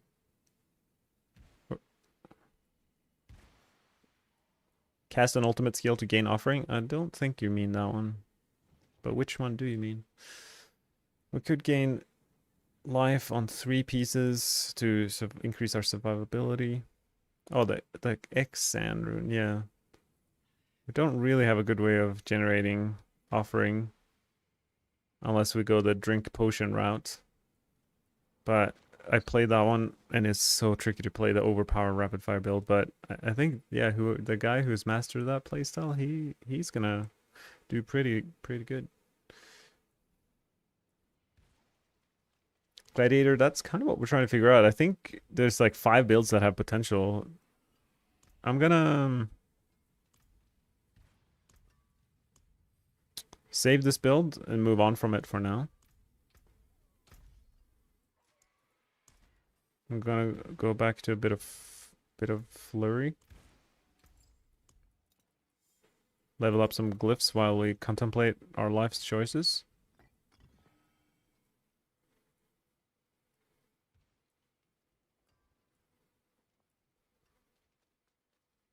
How do I have 2 or 3 mythic already? 2010 Pitbull. In this season, it's never been easier to get mythics. There's a Nightmare Dungeon sigil that says Mythic Prankster, and if you get it, using it in a rotation of 4 players, you get like 30 mythics from that one thing. So you can go from 0 mythics to 30 in 5 minutes. So that's pretty much how it works. We need to change the aspect on my amulet, and then we can hit some enemies.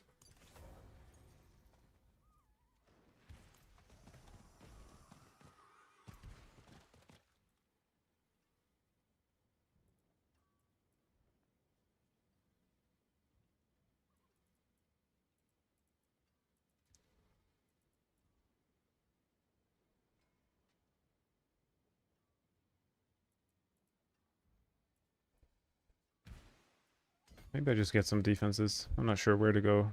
Oh, there's life up there. Let's go towards the life. We'll get there eventually. 4 nodes away. We could probably sacrifice some damage nodes here.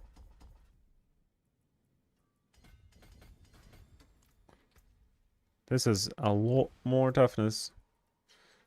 But this is a lot less damage. The fact that my arrows were critting for 40 billion with rapid fire, and here with flurry we're struggling to hit 1 billion. Obviously we're hitting faster, but I'm not ready.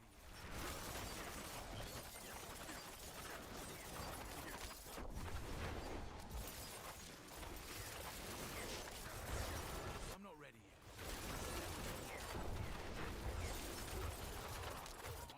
I need to change my controls for this build compared to the last one. I'm not ready yet.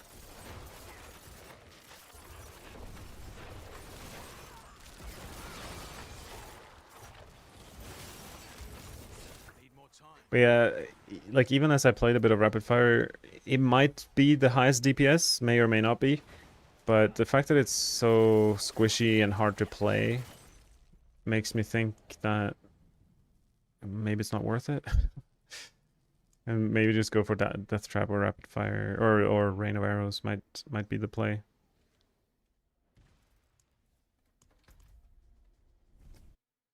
You're Paragon 205 at the 6th season level, but still no mythic, if I understand, because my English is bad. I have to do Nightmare Dungeons? No, you don't have to.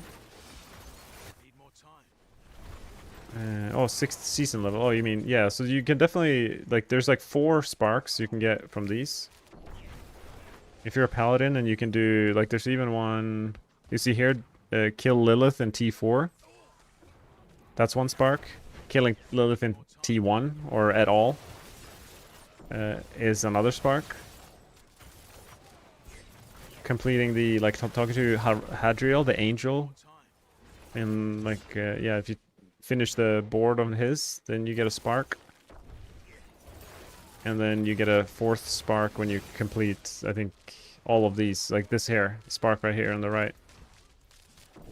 So there's 4 sparks for free this season, on top of all the other changes. But killing lair bosses, like using the lair, what are they called? Yeah, these like boss materials. All those bosses have a chance to drop mythics as well. So that could be, they're definitely worth doing for a bunch of reasons. Mythics being one of those reasons.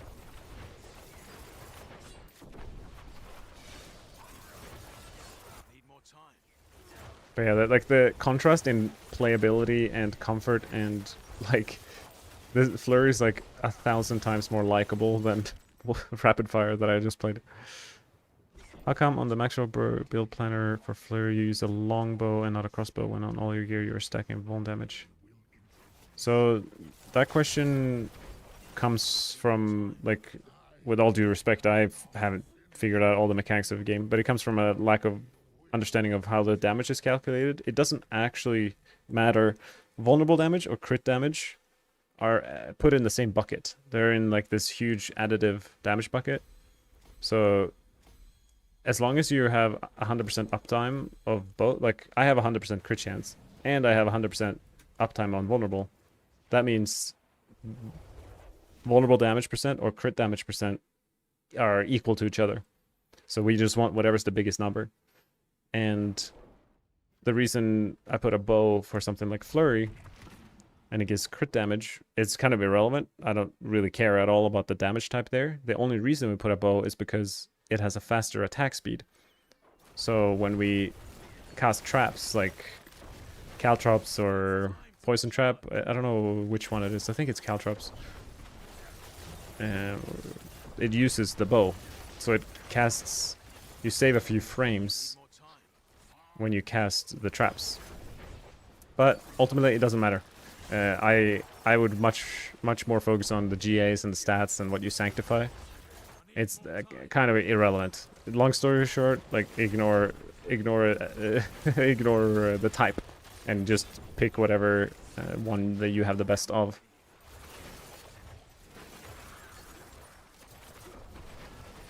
Played Twisting Blades from Max Roll. I like it, but your build looks so good. Yeah, Flurry is very satisfying. The thing in Diablo 4 is like you always want one build for your class that can speed farm. Get your glyphs up, get materials, like the kind of everyday bread and butter build that you have active whenever you're doing content in the game. And then there's other categories of builds that are like meme builds or pushing builds that have niche functionality. In the past we used to have like more bossing builds, but pretty much every build can one-shot the bosses now, so don't really need to make too many adjustments for that. So Flurry is a great all-rounder. Can do all content in the game really well. It just falls short a few pit tiers in pushing compared to the others.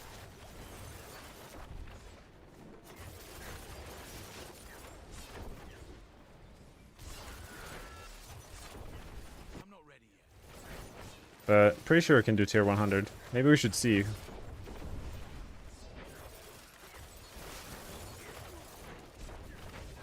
We'll optimize this flurry build and see how far we can push with it.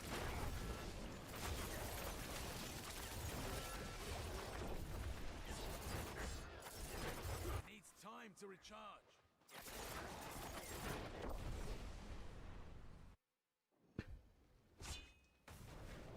Isn't overpowered the strongest? No. Sadly for Rogue, there's not a lot of overpower action that we get.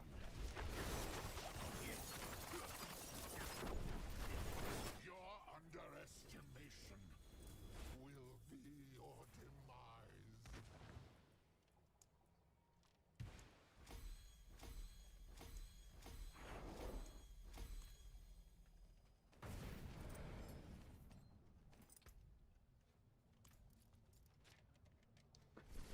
You're doing 3-minute 85s at the moment. Okay. I'm doing like 2 3-minute 70s. I could go a bit higher, but still my glyphs are sad. Greetings. I'm going to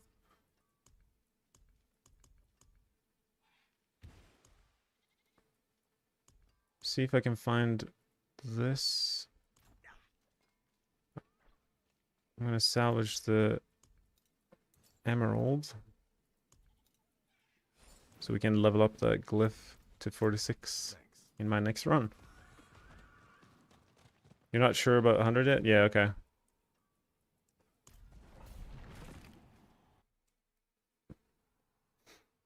This build looks faster than evade. Yeah, this build probably is faster, but it's just weaker. And there's like a fine balance where, like, yes, it can move really fast and do like tier 4 content. But I'd rather do a 3-minute 100 than a 2-minute 60. I'm not ready yet.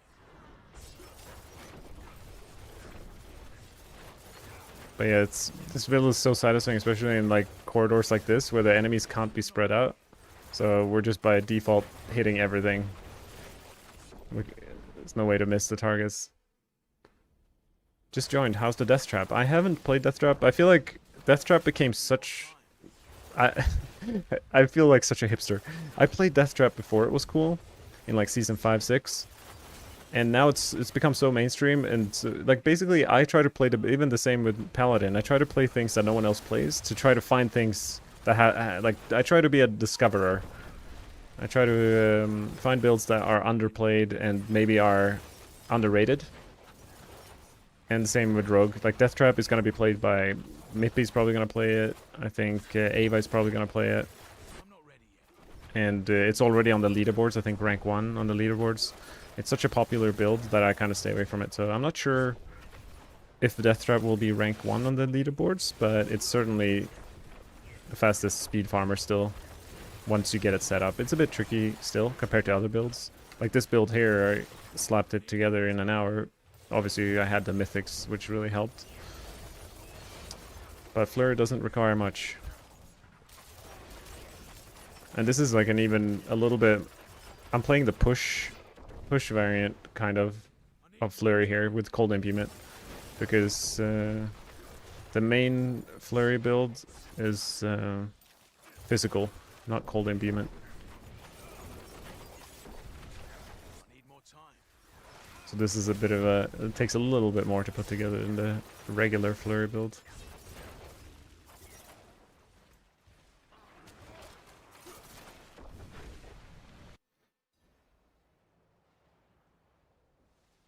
Someone's linking me some Ice in the Dark.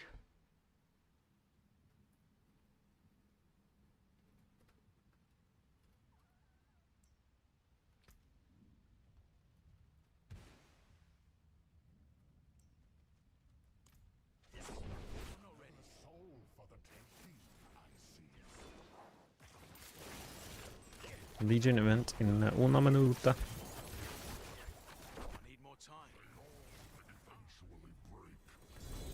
Is that a 2GA ring? Oh, okay, lots of additive damage. I guess that's potentially useful.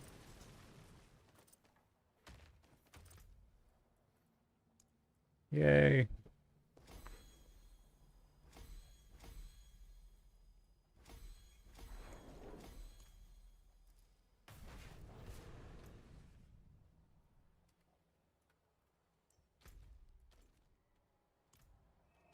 Okay, there is a Legion event. Do I want to go to that? I mean, I try to do every Legion event. It gives quite a lot. You get Forgotten Souls, you get materials for bosses like Lord Seer, and... Ooh, that's exciting. Another benefit of Legion events is that it can, like... I play for hours and hours, but with Legion events I can sometimes go AFK when there's like 20 players there and they finish it for me, and I can grab a sip of water, go to the bathroom. So I guess I will go. I will go to this Legion event. And especially when the Legion events in the Helltide area. There's usually more players there. It all comes down to if you enter a popular... Yeah, here you go. So there's like 10 players running around.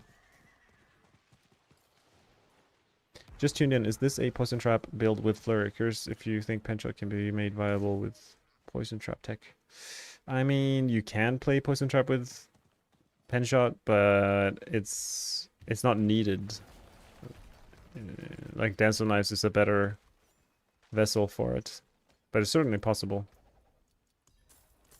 Oh, hopefully get a mythic prankster here. Just like to tick the box this season, I want to get a mythic prankster sigil once, you know? I haven't gotten it yet. Nope, nope, nope, nope. Maybe one day.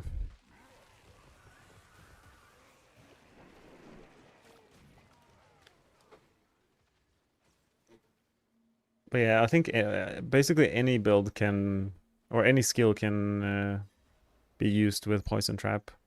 Because with Bursting Venoms, you just gotta Poison Imbue your skill, your core skill or something, and then you can summon Poison Traps. Or like you can play Puncture Poison Trap, which is the guide I have linked in the description on YouTube.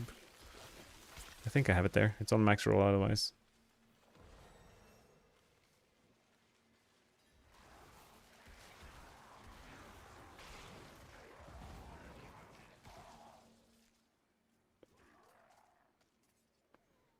Is Shadow not as good at always either cold or poison? The problem with Shadow Imbuement is it's not really scalable.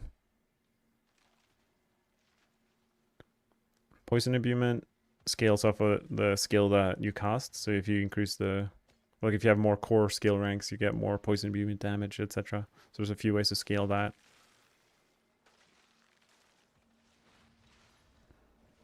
And Cold Imbue is just like a 40% buff. And it solves, like, we wanted freeze things for Frigid Finesse anyway. So Cold Imbuement is just like a solid option. Shadow Imbuement doesn't really have a place.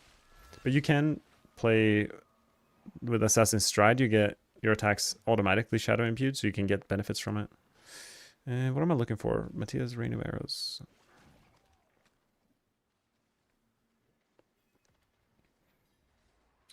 Oh yeah, I need to sanctify my Word of Akan. Let's do that. My Tybalt's Will. I want to pair Tybalt's Will with Umbers, just like Dioxide. That would be the absolute dream. Oh, okay. Sounds like my Legion event is finished. Like putting in a leftover plate of food into the microwave. Comes out beautifully. Alright, got a useful ring. What do you think about Heartseeker Rogue? Is it the best push build? Maybe. Maybe. Maybe I should put together a planner for it.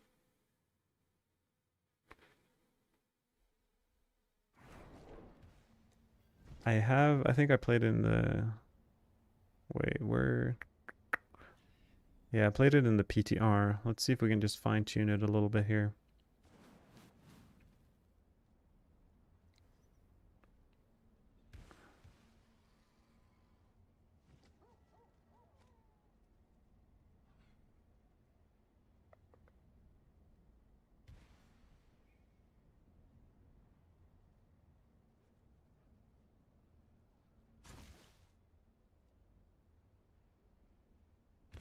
Not sure what to temper there.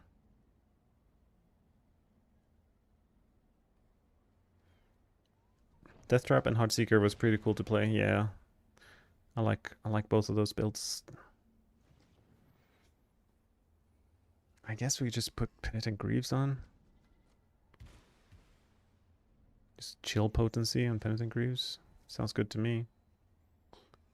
And what would be the ideal outcome here? 2 exploit ranks or 4 marksman skills? Probably 4 marksman skills, surely.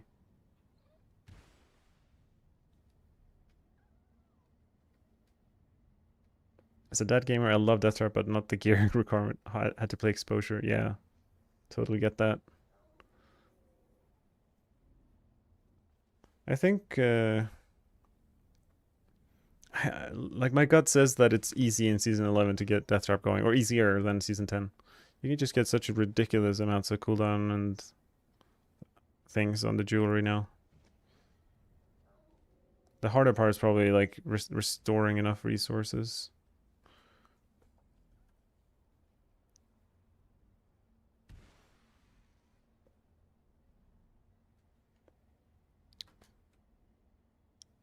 Moonrise, adaptability, cold clip. Wait a minute.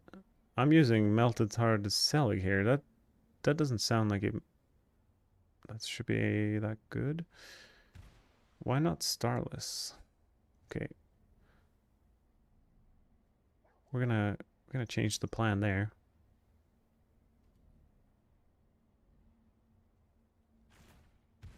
Well, what were we using before? What's like a good aspect?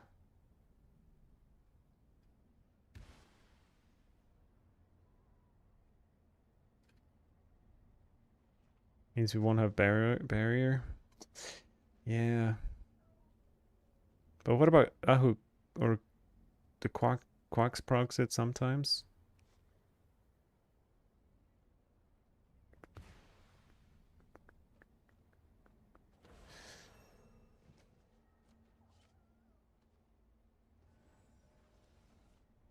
Oh yeah, of course we got adaptability here.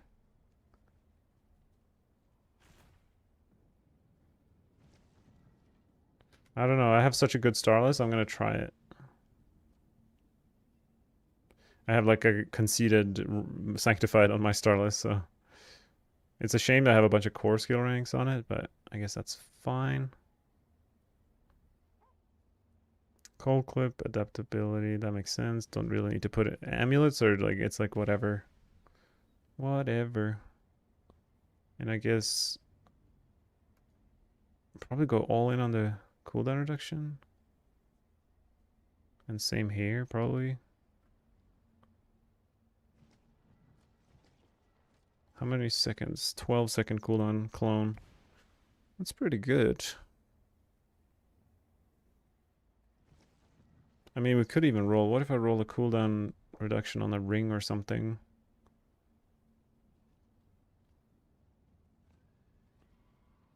12.3, is that as low as it can go? Wait, do I have Vex Rune? I don't have Vex Rune, right? I should probably have Vex Rune, surely. Yeah, we don't have any ranks.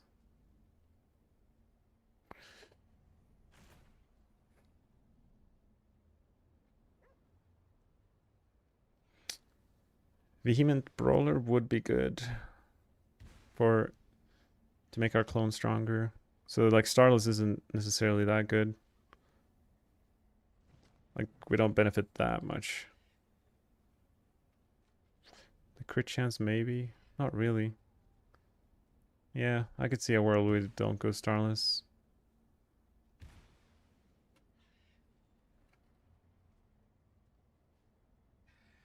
I mean, in that case, then we can get more offensive tempers.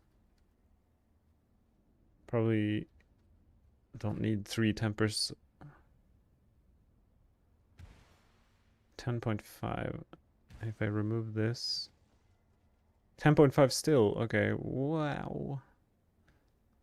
It's a 10.5 still. It's I'm so overcapped on cooldown. It's crazy how much cooldown reduction we can get. Do I even need this then? Wait, I'm confused. How am I like I was so overcapped. This is not GA. Okay, so this is like exactly 75% cooldown reduction for clone with GA Lucian and Pain Gorgers and then 2 crit tempers, and then you have 1 temper left here that we can do Dark Shroud damage. This seems pretty good. It could be possible to sanctify like a barrier aspect on one of the other pieces of gear too.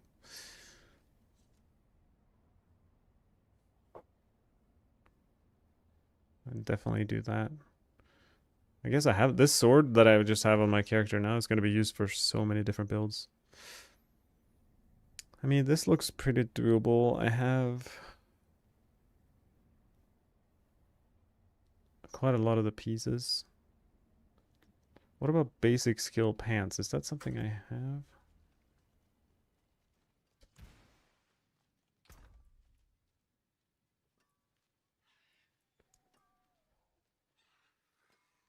Um,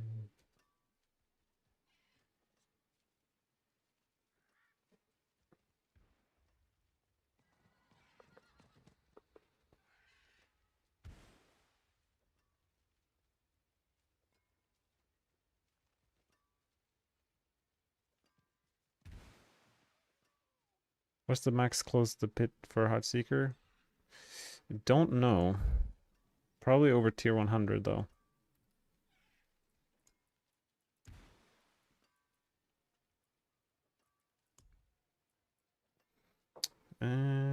Those are okay. GA basic skills, but the rest were kind of lame rolls. Here we go, kind of. They're not perfect pants by any means, but this is probably good enough. I wonder if potion capacity is worth it over life per second. I think so. Just like have more potions for the pit. Let's do it. I keep getting distracted by other builds, but can't help it, guys. I can't help it.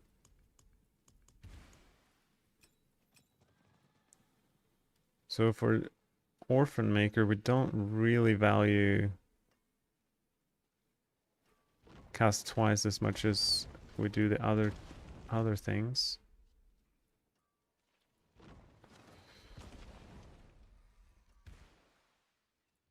Maybe I'll play that tomorrow or later tonight. I want to kill monsters, not read the stats on my items. And I think the Paragon, the only thing missing is versatility. I haven't leveled. Oh, I'm using combat glyph apparently. That's an interesting choice. Not sure what I was thinking there.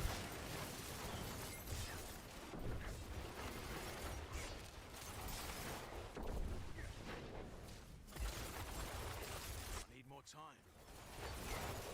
Your reality is a dream.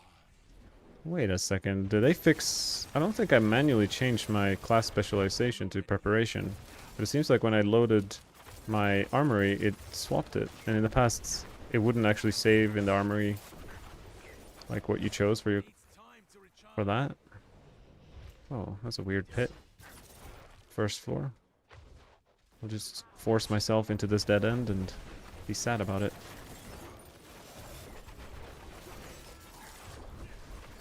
I need more time.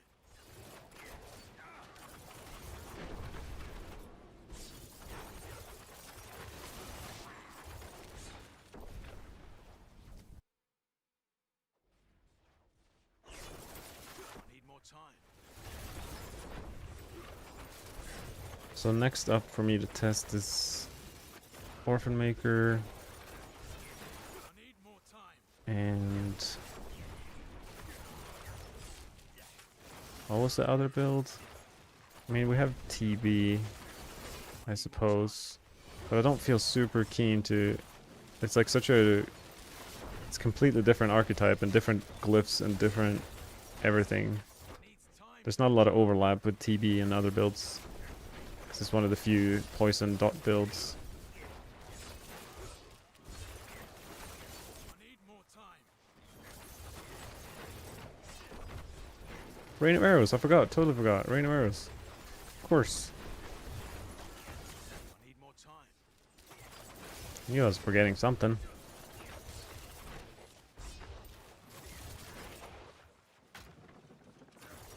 I'm not ready yet.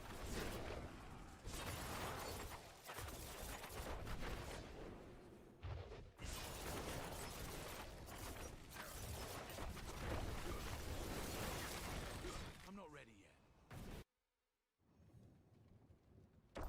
Another soul for the taking, I see.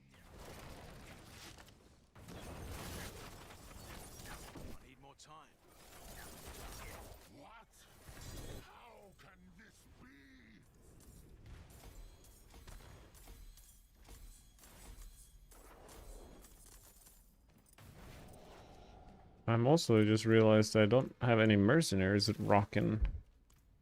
Where are they? I hope, do the mercenary levels like transfer over to your alts?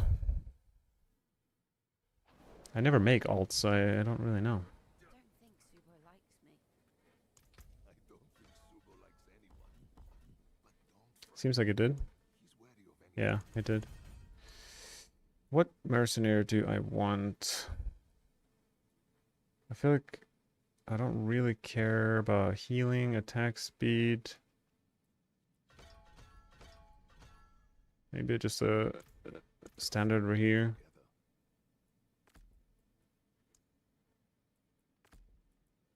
Some DR.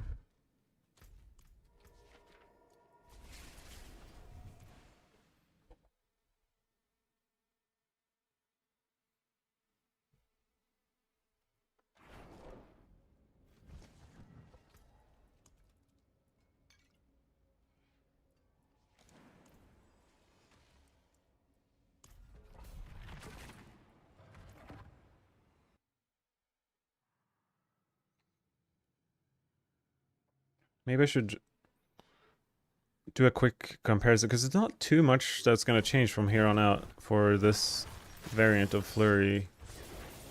Maybe I should go to physical flurry for a bit. It needs time to recharge.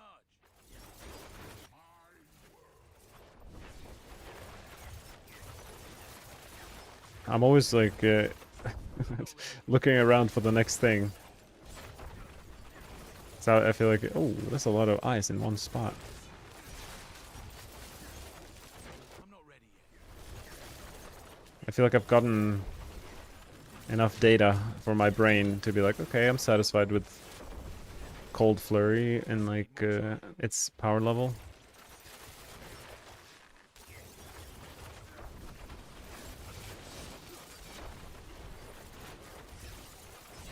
I need more time.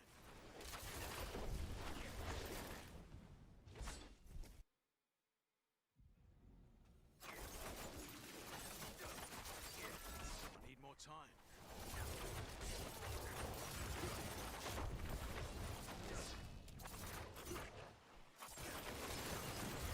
I need more time.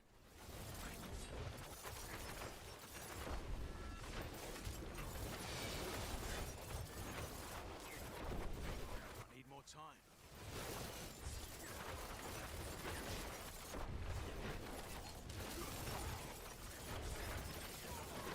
Like, I feel like they did some... I played Fleur in Season 10. I don't know, like, why it feels so fast right now. Maybe it's because I played Paladin for a few days.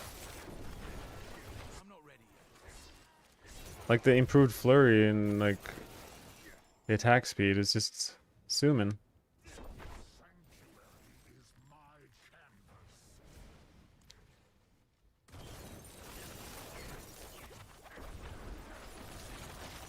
Your underestimation will be your demise.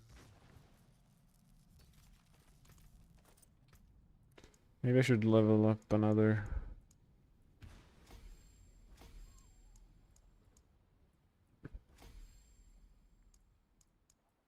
What other glyphs are useful? It's nice to get all glyphs to like 46 or at least 15. This, if I want to swap a build, it's more seamless.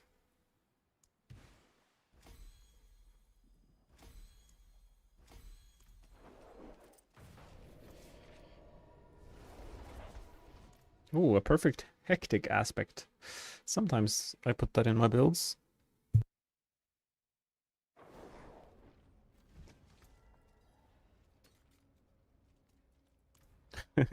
GA Caltrops. I mean, they're pretty good Caltrops boots. But I don't think it's happening anytime soon.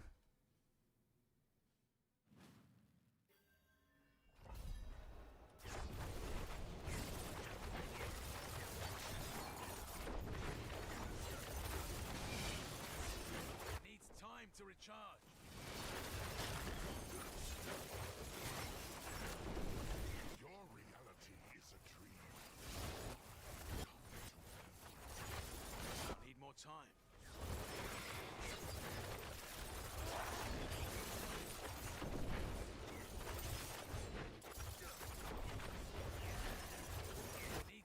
to recharge.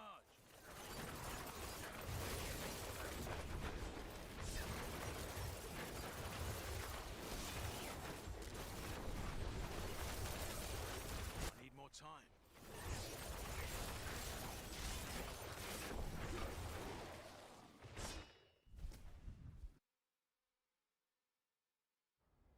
I need more time.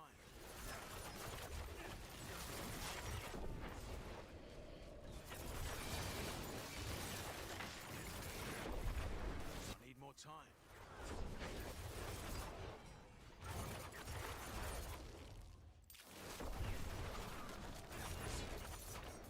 I'm not ready yet.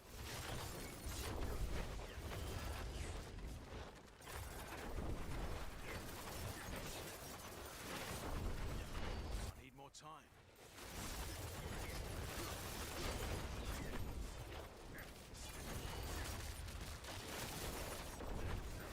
It needs time to recharge.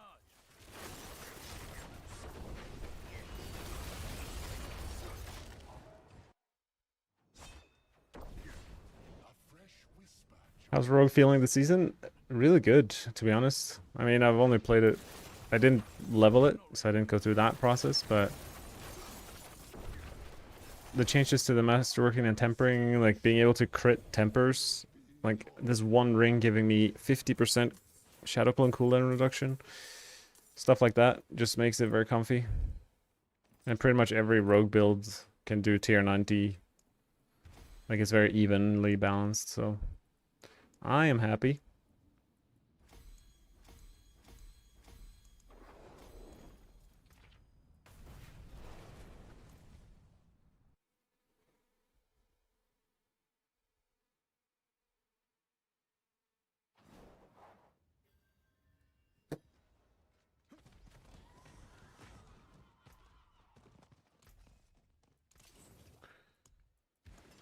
Okay. Maybe we'll get a beautiful amulet when I gamble one right now. No. The answer is no. Okay. Ooh. Well, 2 Frigifinus. Useful for something. Not the best. Not the worst. Let's... I have a Word of a Con. Let's see if I can sanctify it and just see if it inspires me in some way. 3G8. Word of a Con.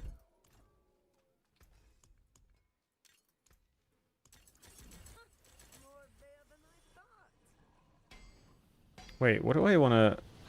What do I want to masterwork on Rain of Arrows? I think it's the ultimate damage. Yeah.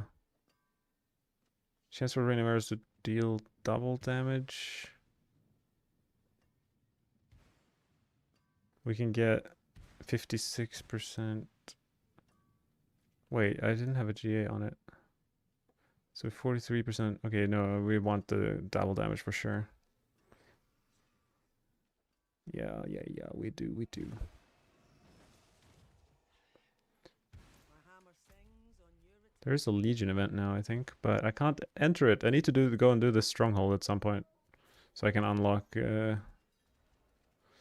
Legion event there.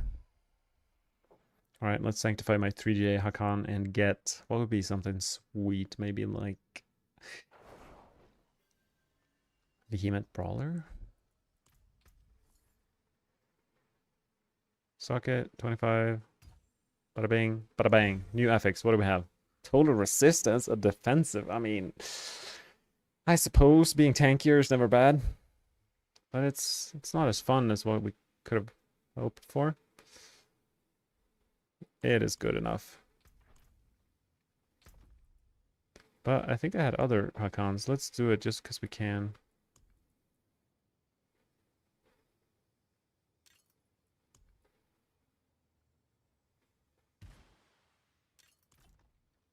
I'm gonna masterwork both of these. Some solid bits here.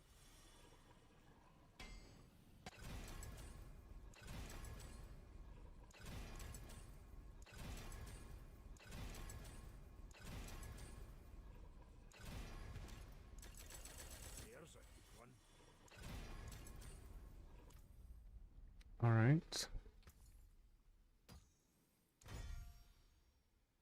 25 maximum resource. I wonder if that's useful. It definitely helps. But it might not be. New legendary power, what do we have? What? A mobility aspect? That is not at all what we want. The first one is fine. I'll never use that one. Maximum resource one I might use, so we'll keep it.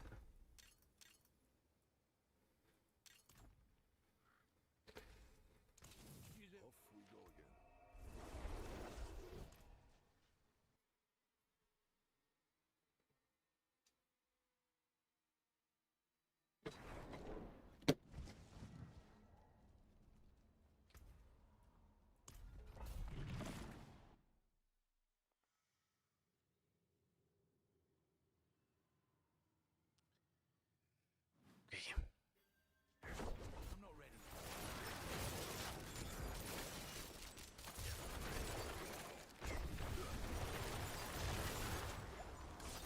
Maybe I'll do Need more time. a few pits. Get my versatility up to 46 maybe. I need more time. I guess I don't need versatility for the Orphan Maker build. But basically I'll try to get my Orphan Maker build up and running, and then after we have tried that we'll call it for the day. It's a good little productive rogue session. It's good to be back I need more time. where I belong.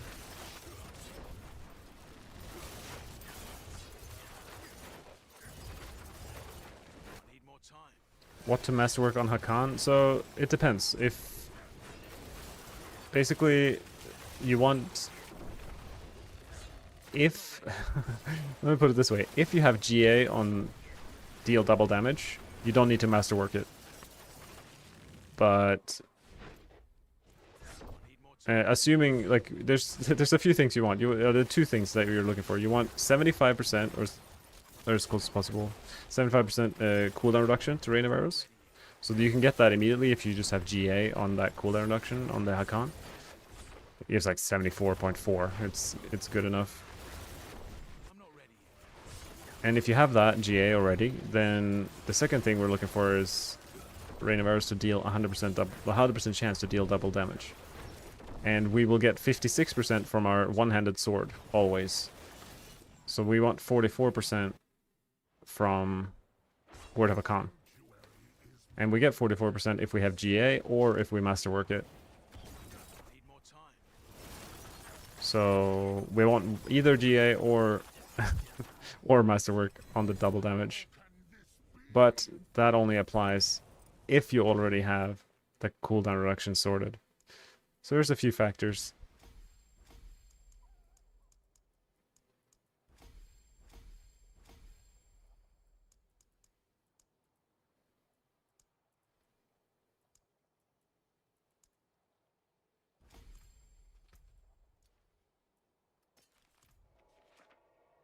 Oh, you have 4 GA. Well, then you want ultimate damage. You want to masterwork ultimate damage and then sanctify it and make sure you have a socket in there.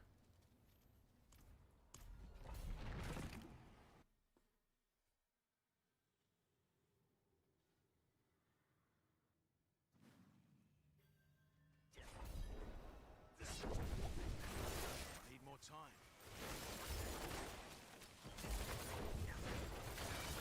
20% max. No, resource. Well, resource is not ideal. I got that in my last sanctification, but ideally you want an aspect. Aspects are always the best sanctification outcome. Ideally a mythic one, I'm not ready yet. most cases.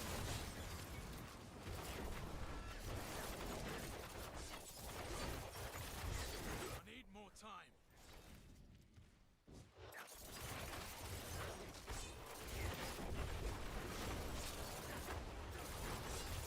I need more time.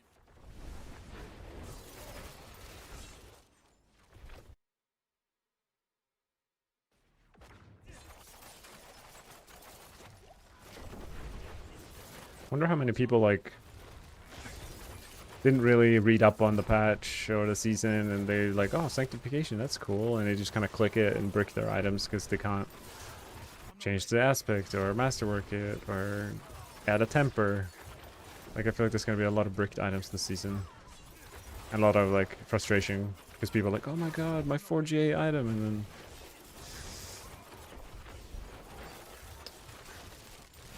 because it doesn't really warn you. I feel like it's not a like I feel like it should be way more warnings. Initially, so you like learn. Maybe it was just me who felt like there weren't a lot of warnings. I mean, I played it in the PTR, so I kind of, and I played a bit of PoE, so I kind of know the drill. But even I have accidentally bricked a few items. Like, forgot a socket or forgot a temper.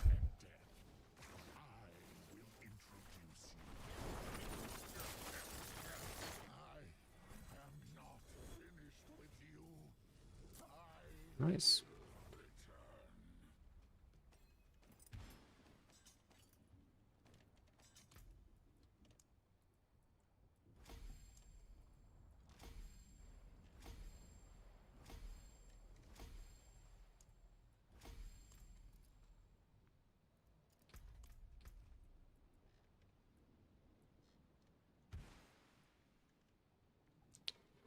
PB.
World boss in 30.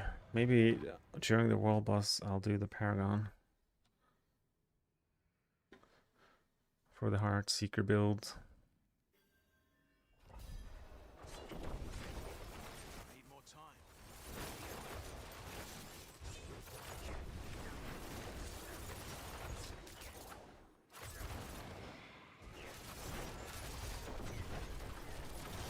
Your reality is a dream.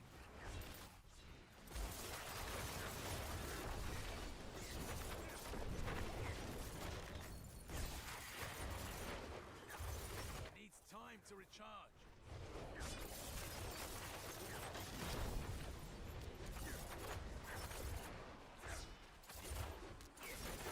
One thing I do miss about the Paladin is being able to evade through walls. That was so nice.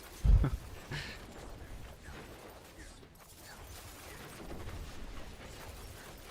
not ready yet. Truly optional walls.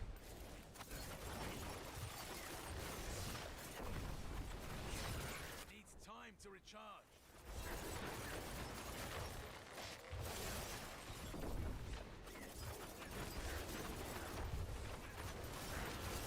I need more time. I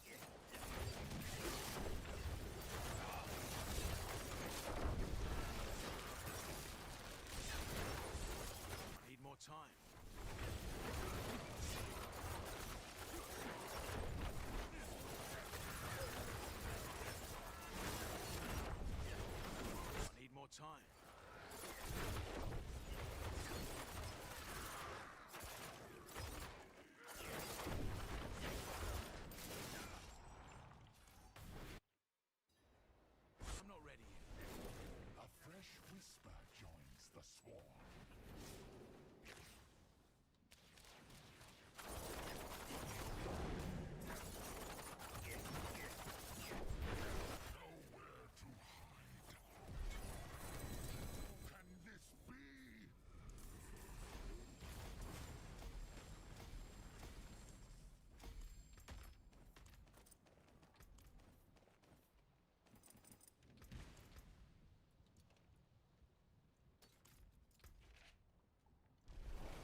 I'm excited for the expansion. I'm hoping it's always dangerous to get your hopes up, but like a thing like non-GA items, even though like 750 item power have gone up a little bit this season because of sanctification, you can kind of get away with a lower item power, but it's just so much loot that has zero chance of being good. Just clogging up the inventory all the time. I'd rather have fewer drops than have them be better. Need more time.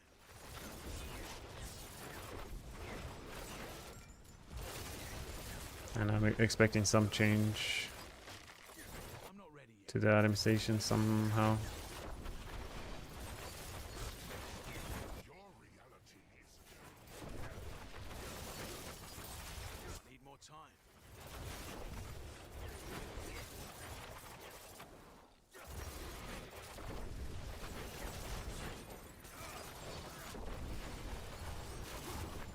I'm not ready yet.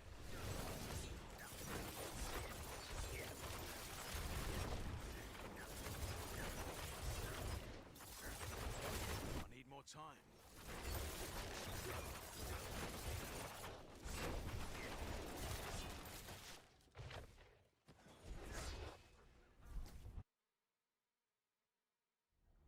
I need more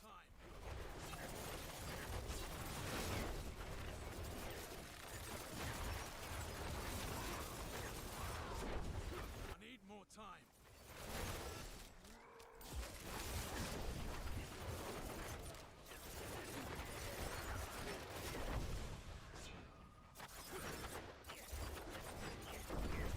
I'm not ready yet.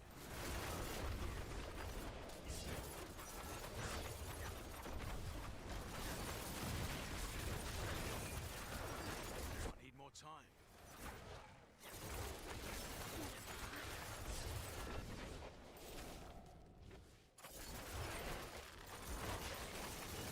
I'm not ready yet.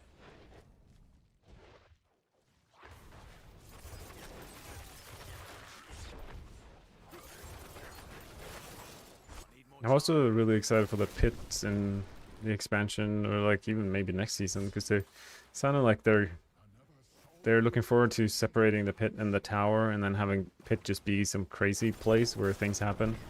I feel like it will be like the activity, like it has been the activity that we do, but like it will be like better. That's what I'm hoping. Like more variety, I guess, is the key thing, because each pit, they don't really differ much from each other.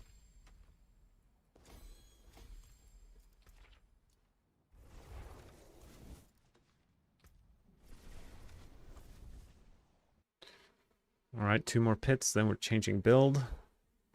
Doing the world boss. And seeing how Orphan Maker feels.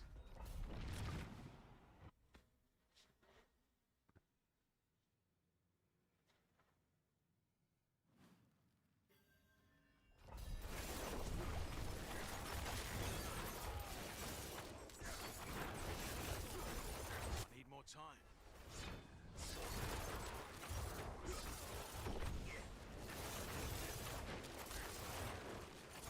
my world, my rules.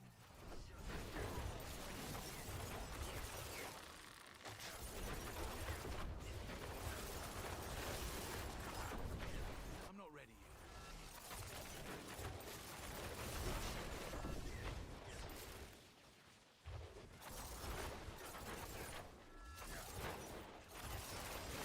I need more time.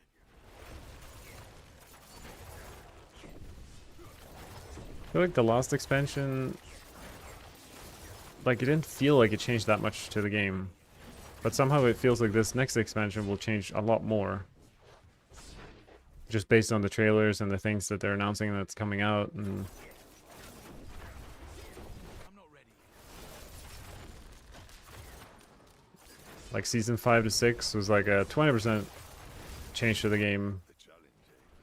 And it feels like season 11 or 12 before the next expansion would be like a 60% change. With the skill tree, and Time. that's my perception at least.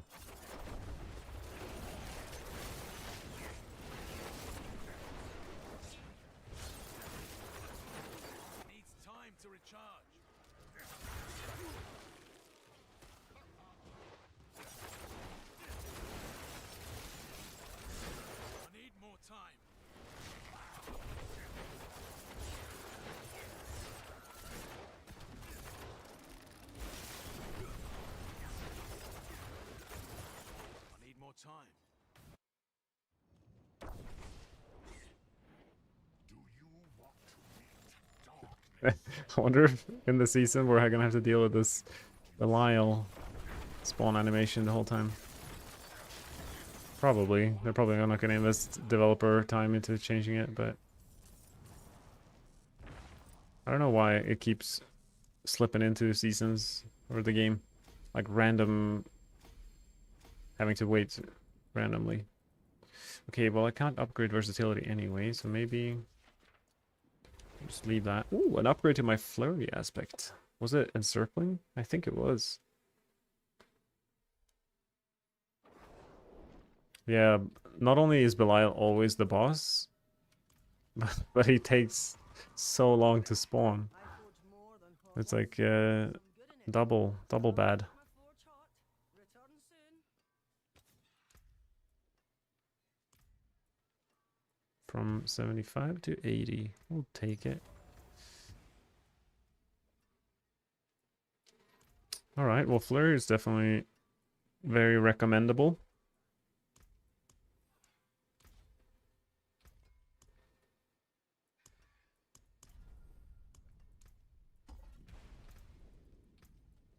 Let's take off some gear, shall we?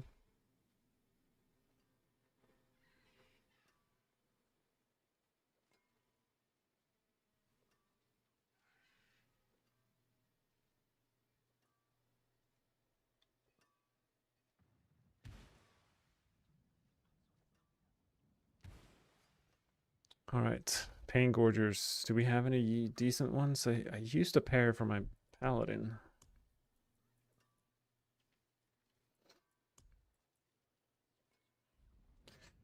I mean, I think they're good enough. Oh, no, they're not good enough.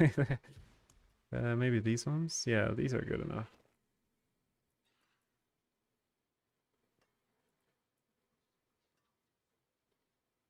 I don't even know what I sanctified. GA? Maybe I'll try sanctify another pair. Okay, doke. And what items do I not want to wear? Wait, do I have Heartseeker pants? I guess not, right?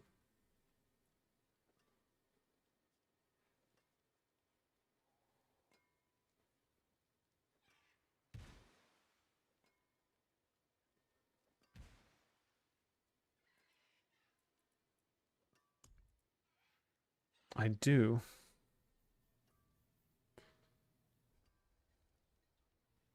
I have, these are insane Heartseeker pants. But this is like using Forceful Arrow too, so maybe I'll just stick to... Wait, can I roll? Yeah, I can roll basic skill ranks.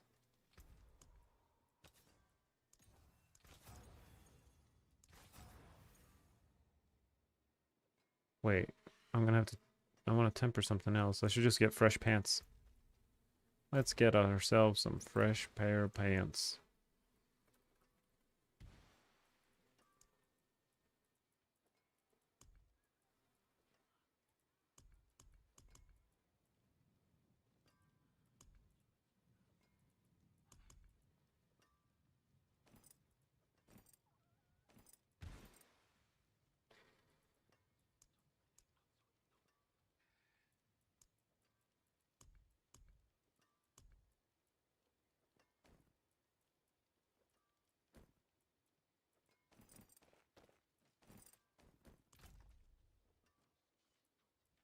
I'm gonna change those for those.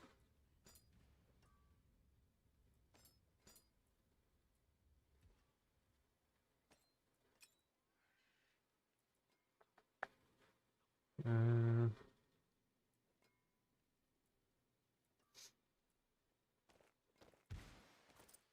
Quite a few items changed.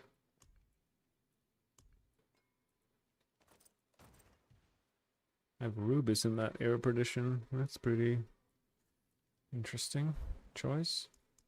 Clone.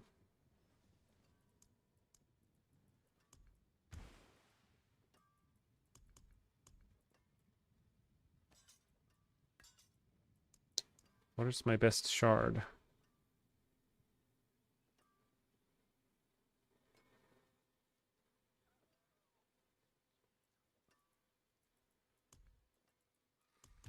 I have quite a lot of shards. This, I'm using the two-handed, so it could be a 750 item power.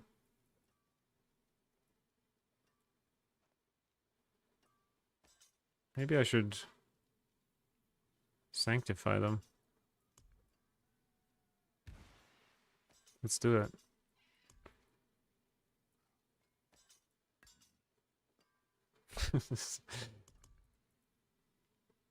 Okay, let's sanctify those. But I should have one, right? Yeah, this one. I mean, I don't know if I want... I don't really care about the basic attack speed that much.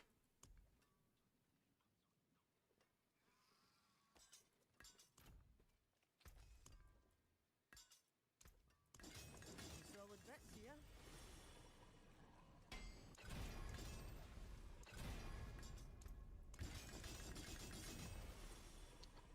Open up the shard factory.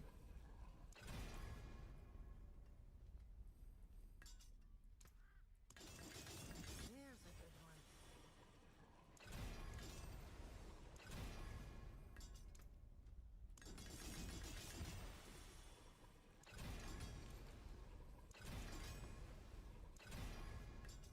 Hey, Tima. More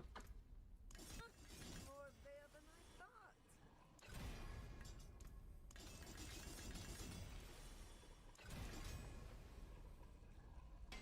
Wow, that's kind of pathetic.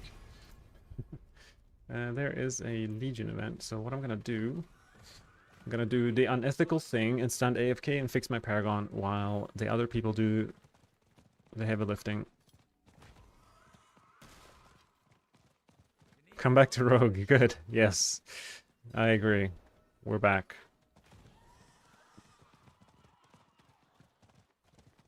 And we are Need more time. enjoying it.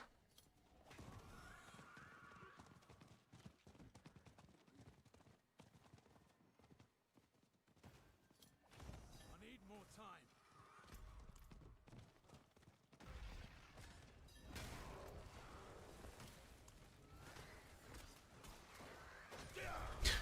I have nothing to protect myself with. I'm not ready yet.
Save me, paladins. Please.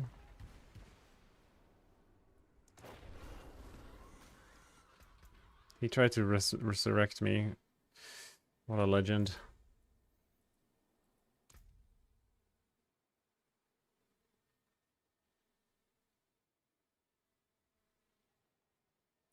Boop. Boop.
Oh, the Legion event's done. Need more time.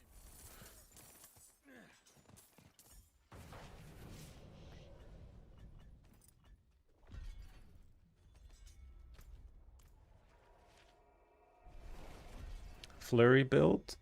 Yeah, I was playing Flurry quite a bit on this stream. Now, right now, we're changing to the push build from last season, the Orphan Maker, but it's a bit of a slightly adjusted version because we don't have Chaos Armor anymore. But it should still be pretty darn strong.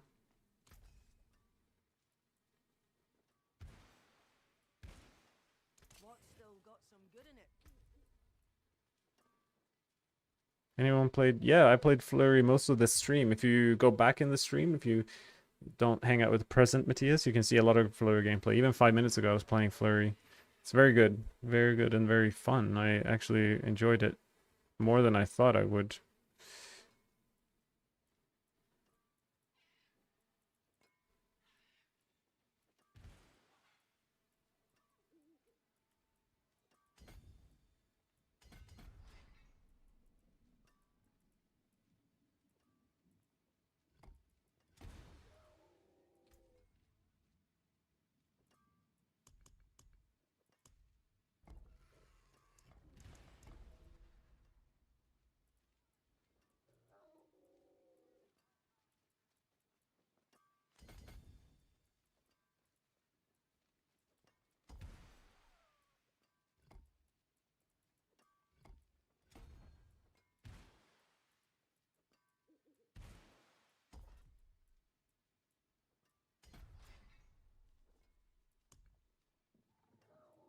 Dance Macabre? Is that really the board?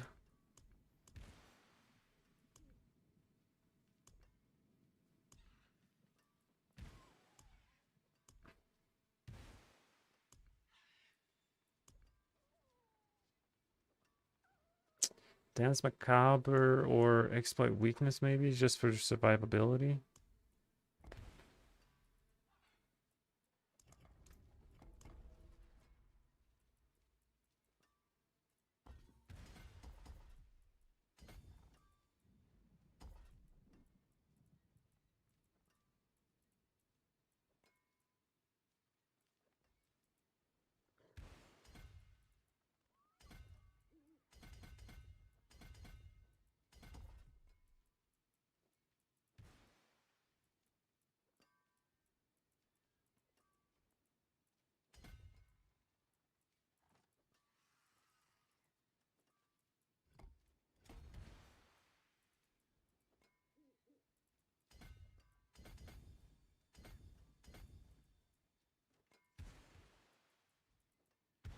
This looks good to me.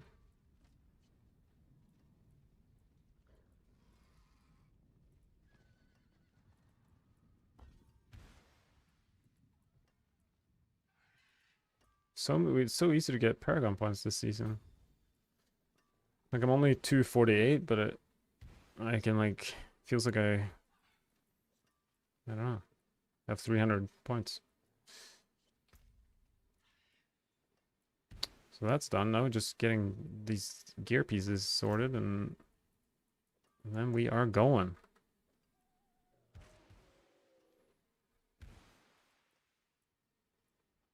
You're in DT now. It's a bit disappointing. Damage is good for pit 80, but I'm dying so easily. Yeah, they made the game a lot harder. Like, or they made the enemies a lot stronger, I guess is the correct way to phrase it.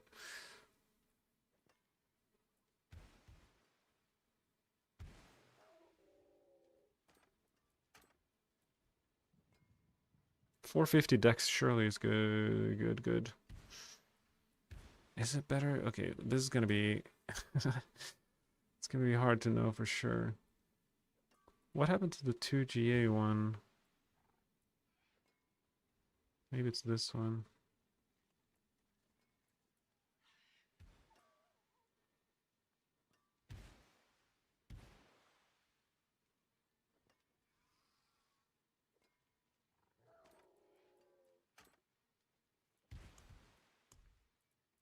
So I think these are the three best ones. I either get They all this one has quite a few ranks. Okay, so maybe not this one.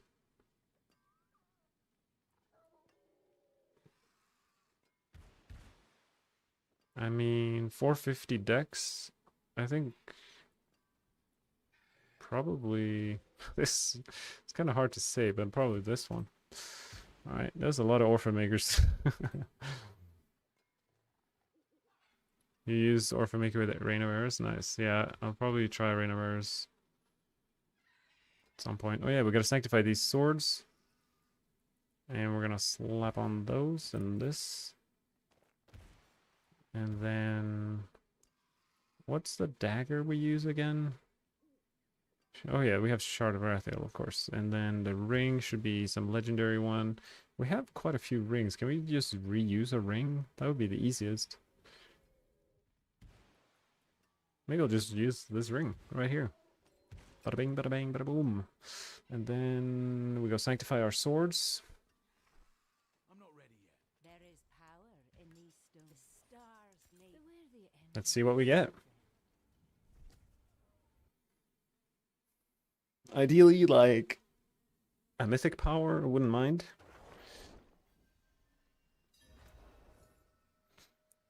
Alright, sword number 1. Gem strength, not the greatest. Shadow damage, not the greatest. New legendary.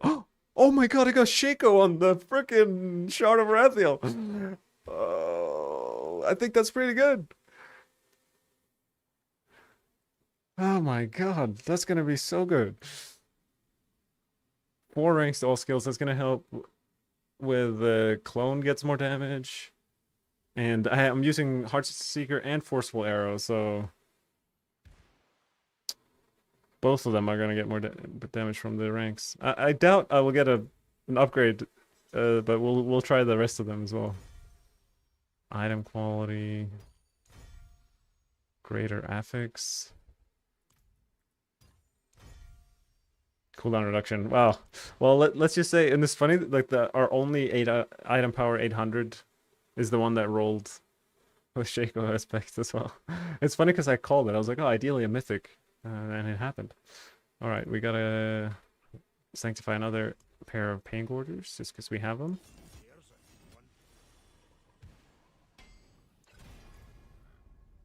Probably basic skill ranks.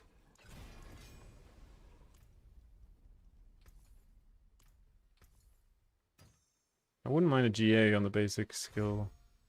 Nope, we did not get that. Okay. We're not going to use any of these items, I don't think.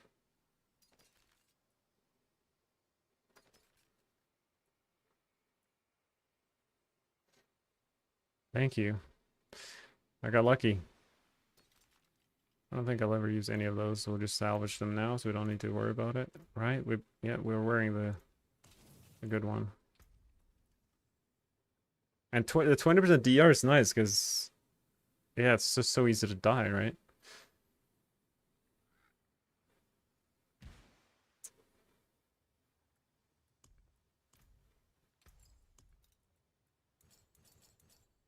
That came apart nicely.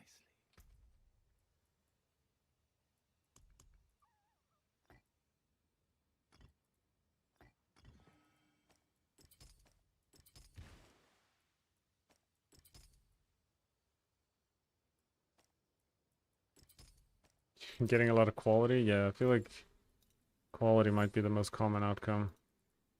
Or, yeah, it happens a lot. And the fact that it doesn't do anything is sad. Okay, we put away those.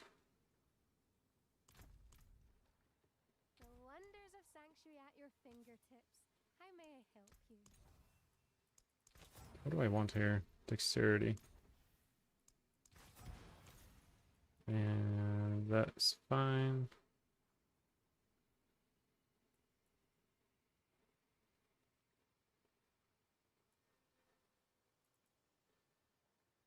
Okay, we just need aspects and I think we're good.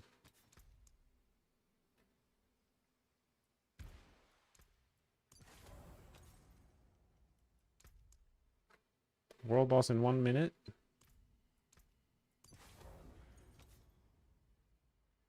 Cold Clip and Moonrise.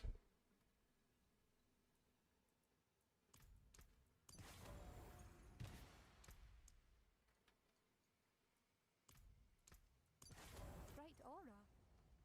Brighter soul.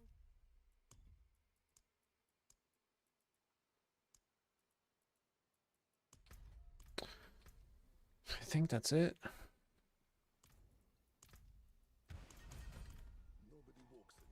Where is Mr. World Boss?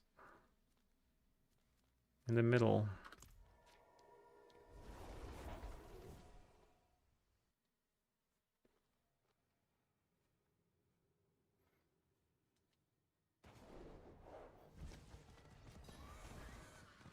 I need more time.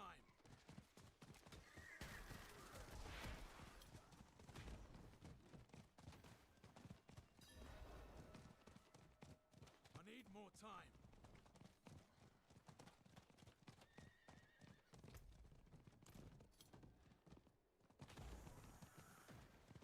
It needs time to recharge.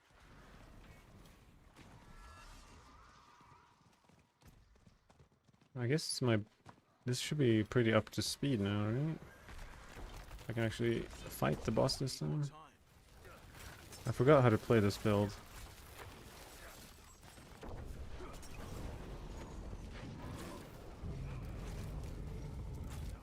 I need more time.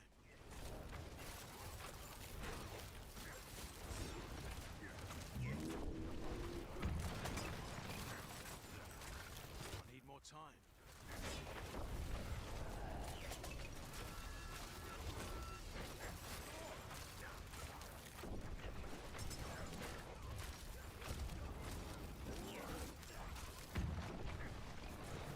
I'm curious to jump into a pit now to see like what kind of tier this can clear.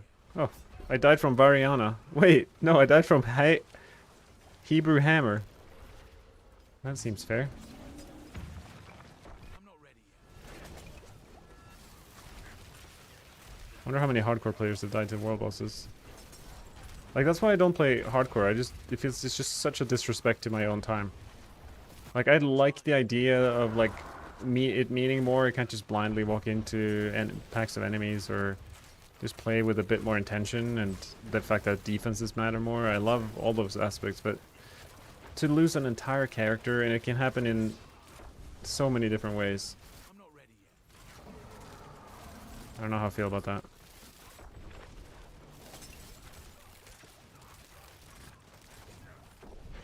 I need more time.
Alright, let's hop into a pit.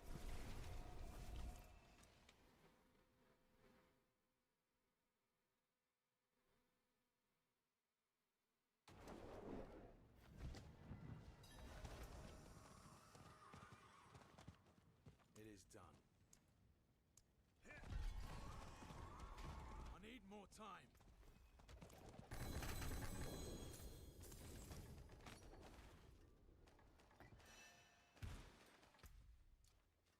See some steel you need?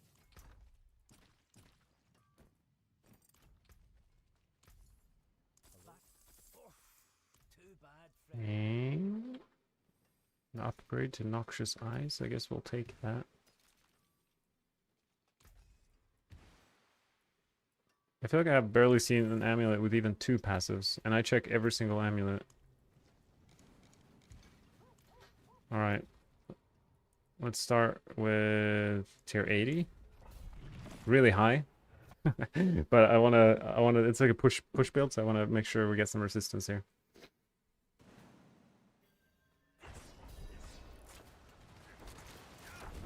I'm not ready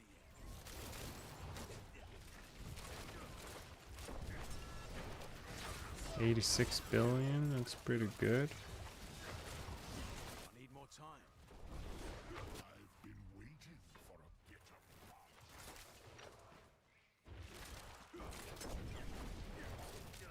I'm not ready yet.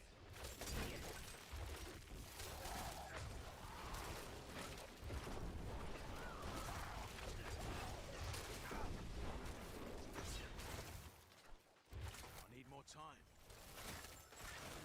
Definitely very high damage. 200 build, that's pretty good. For rogue, that is pretty good. To recharge. Especially when we don't have glyphs and stuff.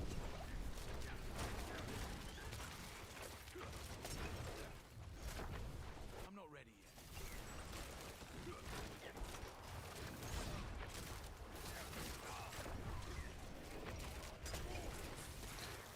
Wait, what rune merge do I have? Vex rune and Ahu Quacks. More time. I feel like I'm struggling a little bit with Pain Gorger's application. I need more time.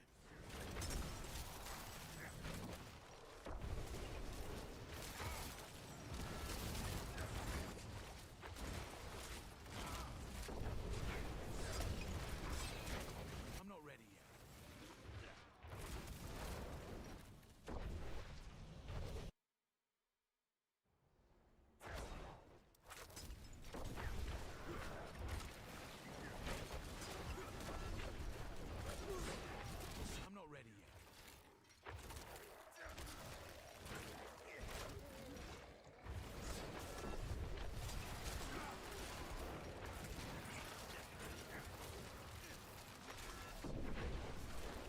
I need more time.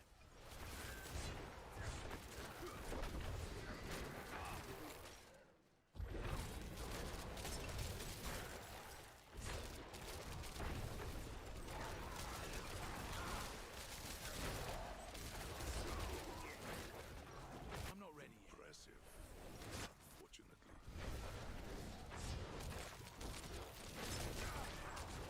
I mean, going from Flurry hitting 1 billion to hitting I need more time. hundreds of billion feels good in terms of the potential here. Obviously, the DPS of Flurry is probably more like 10, 20, 30 of my builds. It's probably double that.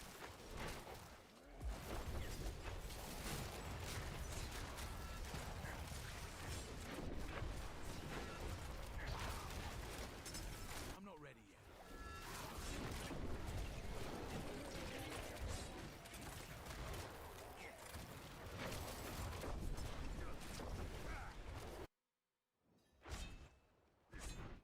Sanctuary is my canvas.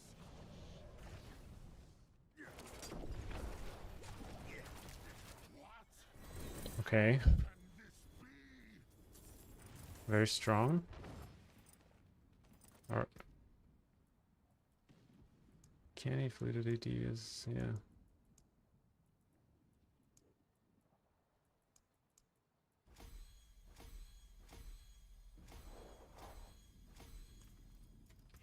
I don't know how much power we can gain from our paragons, but from 50 to 100, I don't know if that's, is that like double damage?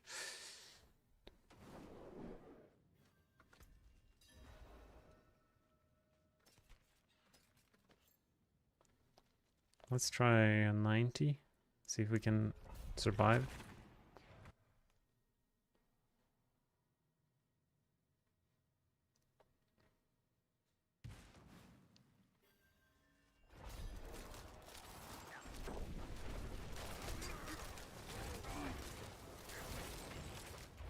I need more time.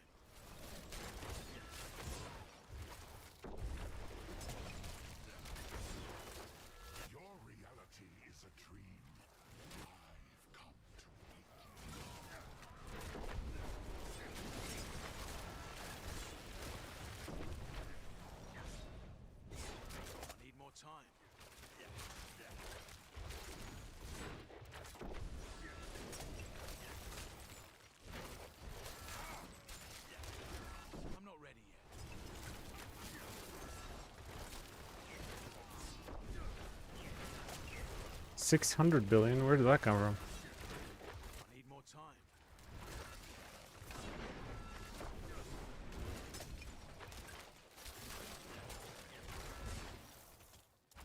I need more time.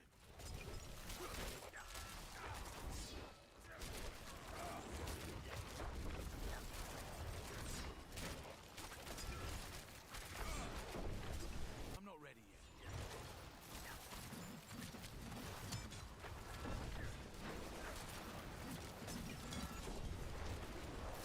I don't know how this works. Shielded? Like they go immune? You have to kill certain of their friends or something? I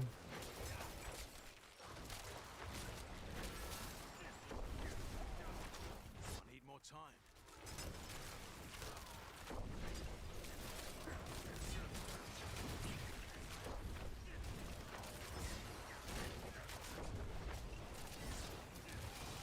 I need more time.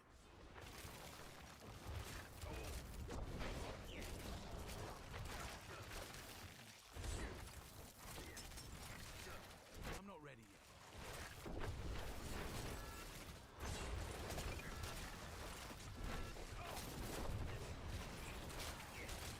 I need more energy. I need more time.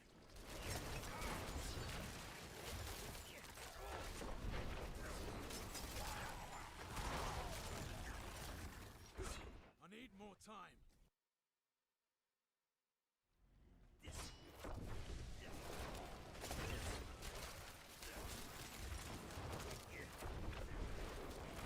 I'm not ready yet.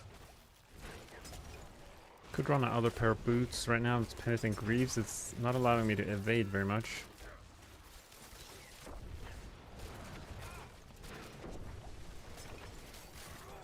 Unstoppable ethics. That's not great for me.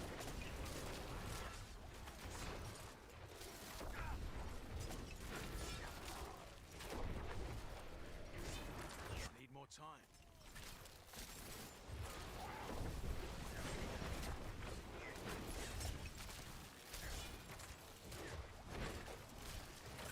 It needs time to recharge. I'm low on energy.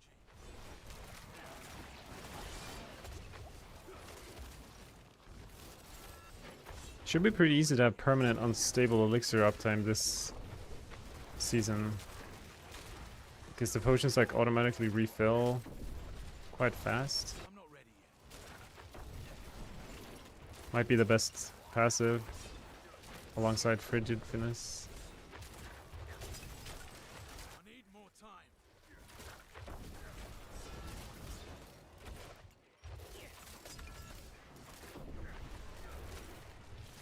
I need more time.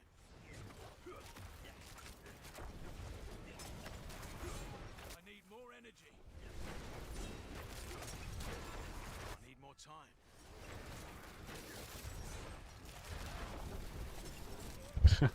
This unstoppable elixir is going to be rough for rogues, especially in the tower. It's like your run is going to rely on not getting unstoppable elites.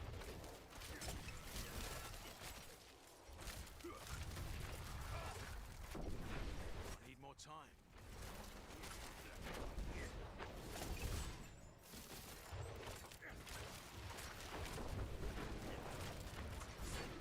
Wait a minute, I just realized something. Need more time. I don't think I haven't close to capped my close quarters combat. It's at 50% instead of 90. I'm not ready yet. I mean,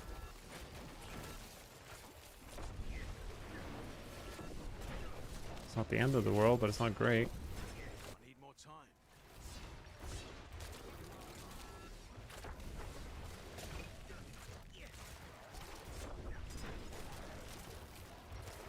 I need more time.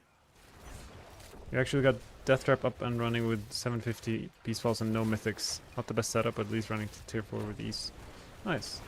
I need more time. Well done. It's a little, it can be a little puzzle sometimes. Death Trap specifically. Quite the challenge, eh? I'm not ready yet.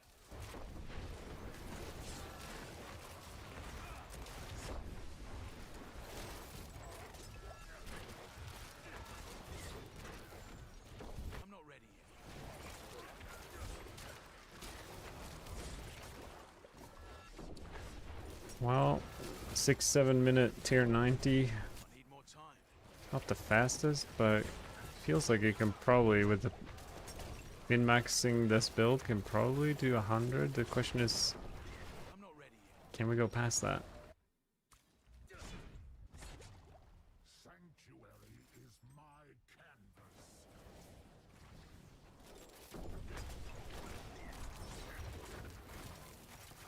I'm not ready yet. They all eventually break. I'm out of energy. I'm not ready yet. Oh, I'm dying so fast to this thing. The boss is harder than I thought it would be. But I guess I'm not staggering him. If I could stagger him, he would die immediately. To recharge.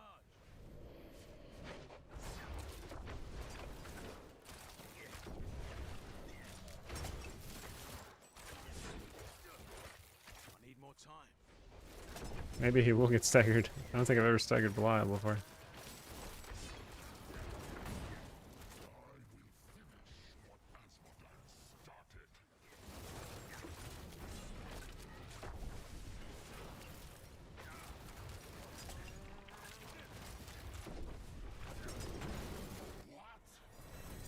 Did he get staggered there? Something happened fast.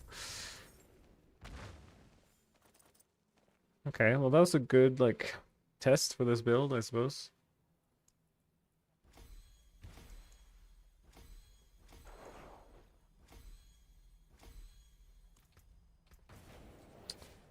That was a good little session, y'all.